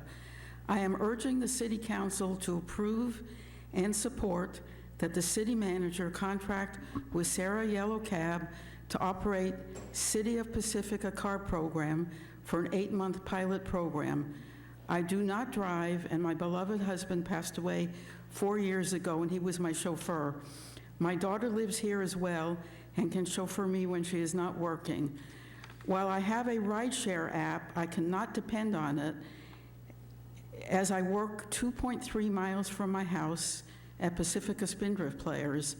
Often, the rideshare will cancel my request for a ride because the distance is too short. I have had many cancellations from rideshare programs because the driver does not want to drive just 2.3 miles. Rideshare services actually accept the ride before they receive the destination. I have tried the Samtrans on-demand bus, but it does not work for me. I have waited as long as 30 minutes for a bus with no place to sit, only to take me a couple of blocks away from my destination rather than curb to curb, and moreover, they do not service Rockaway Beach. Currently, there is no transportation in Park Pacifica on the weekends or holidays. When school is not in session, there is no transportation. I feel like I am stranded on a desert island. I am an active senior who loves to go to concerts at Pacifica Performances, as well as other events in Pacifica or San Francisco, as well as going to Rockaway Beach Farmers Market and shopping locally. While I am lucky to have friends and neighbors who can take me grocery shopping or to the bank when they are available, I would love to be able to use the proposed cab service. I am very excited that there will be a 24/7 opportunity to connect with Sarah Cab, and I encourage our senior community to take advantage of this program. Please approve the proposal before you this evening. Thank you. Thank you. Cindy? Good evening. I am so excited for all of you. You have the most amazing opportunity to do something that we have heard about in this town for decades. You know, we all know Pacifica is transportation challenged, and that challenge really impacts our senior population. As you just heard from Ruth, they get stuck in their homes. They're isolated, particularly at nights, weekends, and of all things during the summer, because of the change in the bus schedules when school isn't there. Transportation was one of the #1 things, as you heard in the presentation, that we heard about during the focus groups that we held during the preparation for the age-friendly application. And we hear it all the time at the community center. I'm the Parks, Beaches, and Recreation Commission liaison to Seniors in Action, and it impacts people so much. I personally saw what being housebound does when my parents began aging. My dad drove till he was 90, but he passed away when he was 93 and my mom 94. He did stop driving at night. He changed the distance that he went, and it really changed their life. They were stuck at home. My mom could have been able to go out and to take a trip to the grocery store. She could have done something without my dad. It was really sad, and it really deteriorated their quality of life and their impact of enjoyment of what they could do independently. And I think that's a key of this program. It's a caring community, and Pacificans come out and help each other. But this is somebody can do on their own, or a key part of the program, too, is you can carpool with your friends and go out together and only use one of your rides. So you can go back, you can use one person's ride one way and somebody else's back when you all go out to dinner together. So the Parks, Beaches, and Recreation Commission, this was presented last month to them. There was also unanimous support and excitement for it. So congratulations on this amazing opportunity to do this tremendous program for our seniors. Thank you. Council? Now you can speak. Yes. I just want to thank you for pointing that out, Cindy, because I was sitting here thinking the exact same thing. This is so awesome. One of the things that we hear about a lot is this, people throw around this idea of public-private partnerships, and it kind of doesn't mean anything unless you see one like this. It says only a public investment because of the generosity of the donor. Circa? Circa, yeah. Circa? You couldn't. I'm just looking at her face right now. I mean, thank you for that, so that you could bring this program forward to us. And then thank you, Sarah Cab. I mean, we hear in the news all the time about how all the Lyft drivers and Uber drivers are putting cabs out of business and all this. It's so great that this is just such a win-win-win in so many ways. So I am 1,000,000% in support of it, and I'm very grateful to all of you. Thank you. Well, I would add, one thing I hope the senior community gets out of this is it's not a medical thing. I don't want it to be a guilt thing. If they want to go to Nick's, Panda Express, McDonald's, whatever it is, and get out and socialize. Earlier tonight, we honored Cal Hinton. To watch Cal Hinton at McDonald's with all of his friends, it was very powerful. And that was a daily activity for him. And there were probably 10 gentlemen there every time. And they were probably there for an hour and a half, 2 hours. And they socialized and reminisced. And it was very healthy for him. So, again, we want to encourage people to get out of their house and not feel guilty using this. I had a woman in Pedro Point teared up about this project. She shared with me that her husband stopped driving 2 years ago. She's afraid she's going to have to stop driving at the end of this year.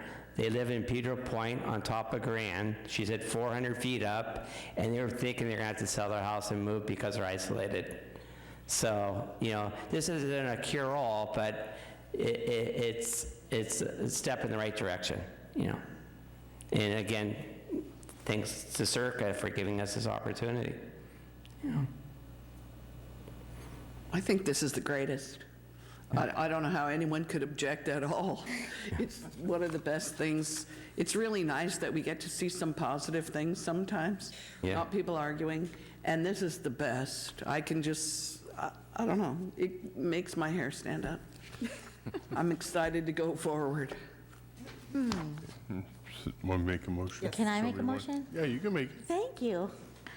I'd like to move to approve the Senior Service Connect-a-Ride Transportation Program proposal and authorize the city manager to move forward with the preparations for program startup and execution to begin in the 2019-2020 fiscal year, and approve city manager to contract with Sarah Yellow Cab to operate City of Pacifica car program for an 8-month pilot program.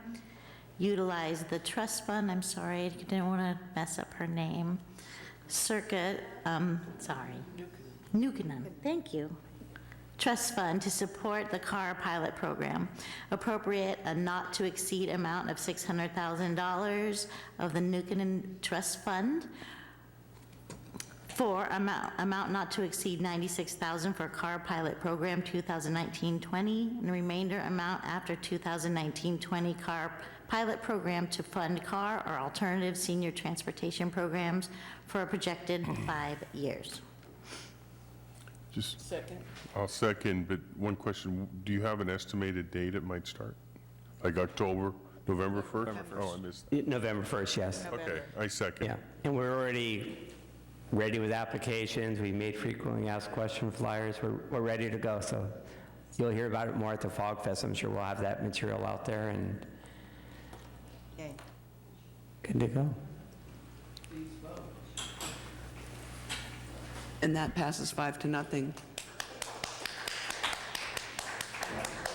Get up. Thank you very much. Thank you. We're leaving? Don't leave. Oh, Chris.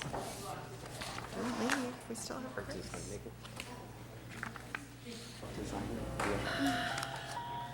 Nice. Was that the Michael Bell?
resolution of the City of Pacifica directing staff to issue notice of public hearing for new or increased solid waste collection services, fees, and charges.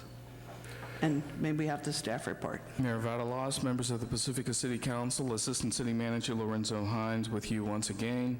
I am joined by Chris Porter, the General Manager of our Recology of the Coast franchise, and her number 2, Mike King, also from the same organization. In February 2010, the City of Pacifica entered into a franchise agreement with Recology of the Coast for recyclable materials, organic materials, and solid waste collection services. We amended the agreement in October 2016. The agreement calls for annual increases, calls for Recology to submit annual increases either based on cost or either based on index. This year is one of the index years, and so Recology has submitted a proposal where all of their prescribed costs, and these costs are laid out in the franchise agreement, and all those costs are increased by certain indices, certain CPI and various other indexes. Recology's rate request for this year based on indexes is 2.75%, and that's a positive 2.75%. Again, this is an index-based rate adjustment pursuant to Section 11.03 of the franchise agreement. Now, so in normal years, we would just propose the index amount to council, and that's what you would approve. However, this year is different. Slightly different because in November 2018, Council adopted a resolution confirming the last rate increase, which was also 2.75% for the period of January 2019 through December 2019. During this meeting and prior to the council action, City Manager Woodhouse clarified for the record that Recology was still negotiating with the recyclables processor, Green Waste Recovery, about the impact of a recent policy decision by the country of China. It's called the National Sword, which impacts severely recycling markets. City Manager Woodhouse further clarified that the impacts were not factored into the 2019 rate adjustment, and that depending on the results of the negotiations, Recology may seek future rate adjustments depending on how the marketplace pans out. So Recology has now completed their negotiations regarding recycling. However, because of the change in the market, Recology has gone from making $35 a ton to now paying $19.40 a ton. So we went from making money to now paying. And that creates a deficit of roughly $386,000. Recology proposes to split that deficit with the ratepayers. And whereabouts they would take on $193,000 and the ratepayers would take on the other $193,000. This $193,000 equates to roughly $1 increase for each of these services, for not each, but various services. So the increase that's before you is 2.75% increase plus $1 to absorb the change in the recycling market. Chris Porter is here and Mike King is here to answer questions about that policy change and its impact on Recology. But what we're asking today is the ability to issue a notice and notice the public hearing, which is scheduled for November 25th, 2019, and we will discuss it further. On packet page 407, under fiscal impact, we have provided an example of how these rates, this sort of composite rate, becomes applicable to the rates, and let me just show you on the fiscal impact. If you take a look at the the section there that's in the bulleted area, where we said that 2019 rate multiplied by rate 11 operational increase, and that's the 2.75% plus $1 for residential, or 1.7% for commercial. And so the first example is for residential, a 20-gallon cart. The 2019 charge is $23.66. Multiply that by 2.75%. Take that result and add $1 to it, and you get $25.31. The next example is a commercial. If you take 1 cubic yard bin collection services, which are $63.37 in 2019, multiply that by 2.75% plus another 1.7%, that gets you 66.22. So those calculations inform the various rates that are in the rate schedule for Recology. But this allows Recology to not only keep up with the cost of those expenses and the cost of the expenses that are necessary to provide the services, but it also allows Recology to have some assistance in dealing with the reversal of the recycling market. And even with these changes, Recology's 5-year increase, average increase, is still 1.16% over the last, it'll be 6 years. And with that concludes my report. And again, General Manager Porter and Mike King are here as well, if you have questions. Any questions? Chris, is the $1 per bin, or is it per household if you have 2 bins? Well, usually it's $1 just per household. Okay. So, 2 bins would be $2. 2 bins would be, Well, no. that's not what she said. No one has more than 1 bin. I mean, everyone has Larger 3 bins, but it's $1 on the garbage. Yeah. Okay, thanks. So we saw the 2.75 rate increase. We knew that was coming. Everybody should have known that was coming. And the $1, you also should have seen it coming, because if you haven't heard, we've had to pay for people to take our recycling away. They've taken away a bunch of recycling places around here where you can get paid to deliver your recycling. Now, you may have to pay them to take your recycling away because that's so popular and China's not taking it, and hopefully they're doing really good things and making lots of purses and designer shoes with it. So makes sense to me, Chris, but I'm very close to it because I spend a lot of time in our dumpsters, as you know. Thanks, Mike, for Earth Day, or Coastal Cleanup Day. And thanks for donating the bins. No. Oh, I thought you were telling me thanks. No, not Mike. No, not that The Mike. new Not Ron, Mike. Mike's the new Ron, but nobody can be the new Ron. You're a good runner-up. So anyway, this all makes sense to me, and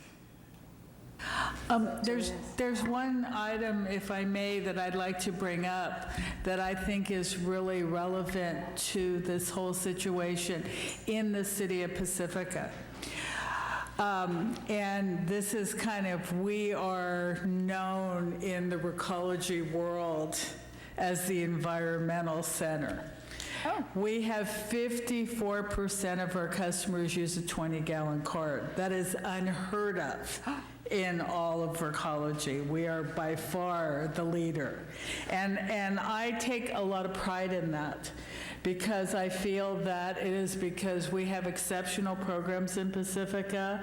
We try to gear things for the customer. As we started to, when we increased the curbside pickup, because some people couldn't make it to the recycling yard. So instead of throwing things away or, having a hauler come and take it away, we're taking it.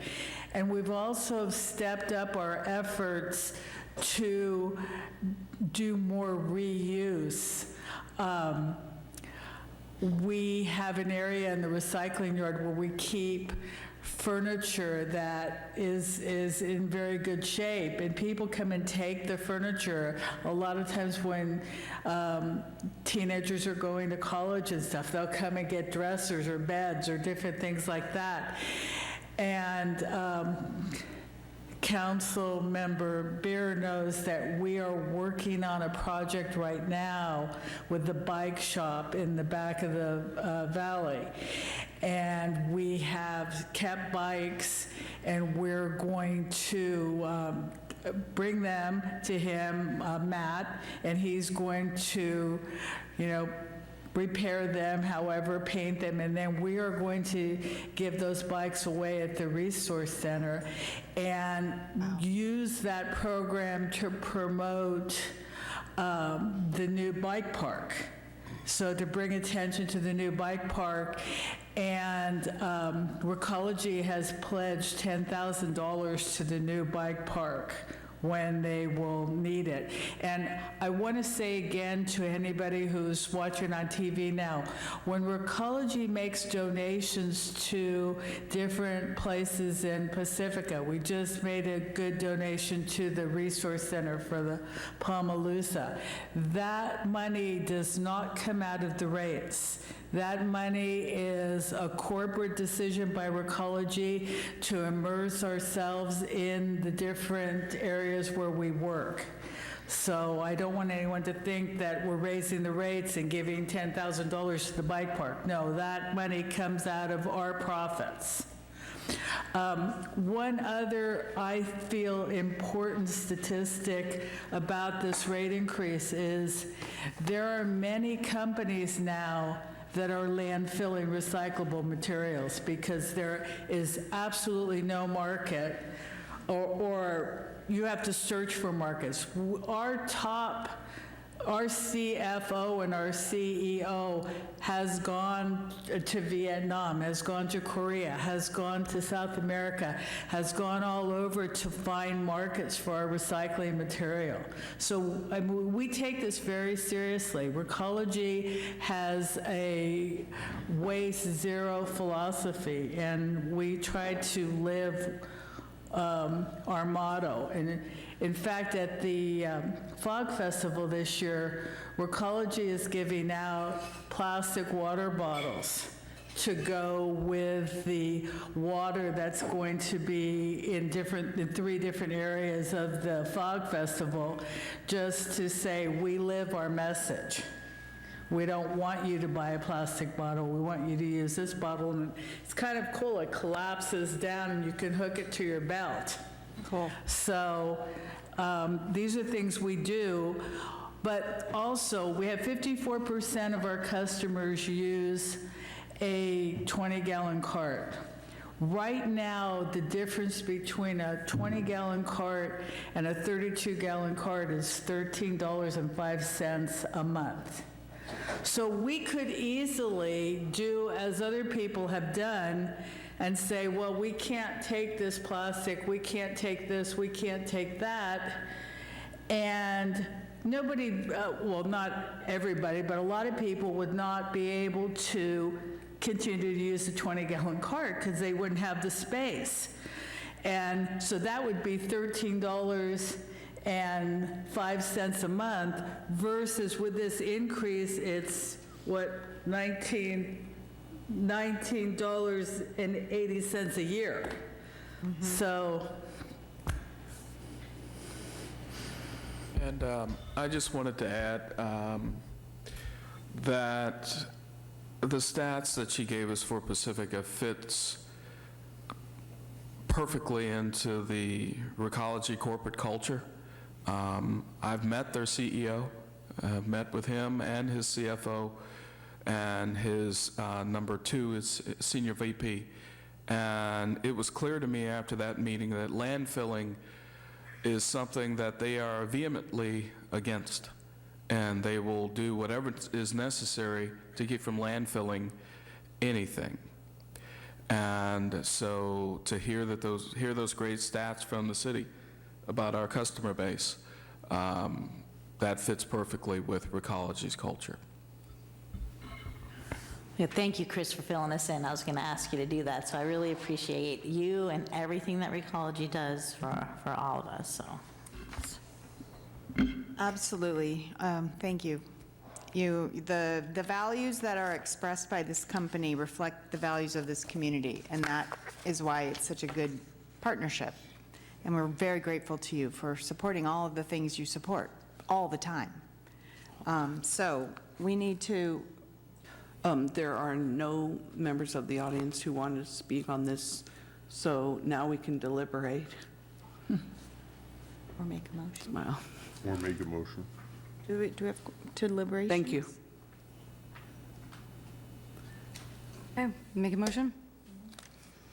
I'll move that the city council adopt a resolution of the city of Pacifica directing staff to issue notice of public hearing for new or increased solid waste collection service fees and charges. I'll second. Please vote. And that passes 5-0, and we adjourn the meeting at 10:41 PM, right before the deadline.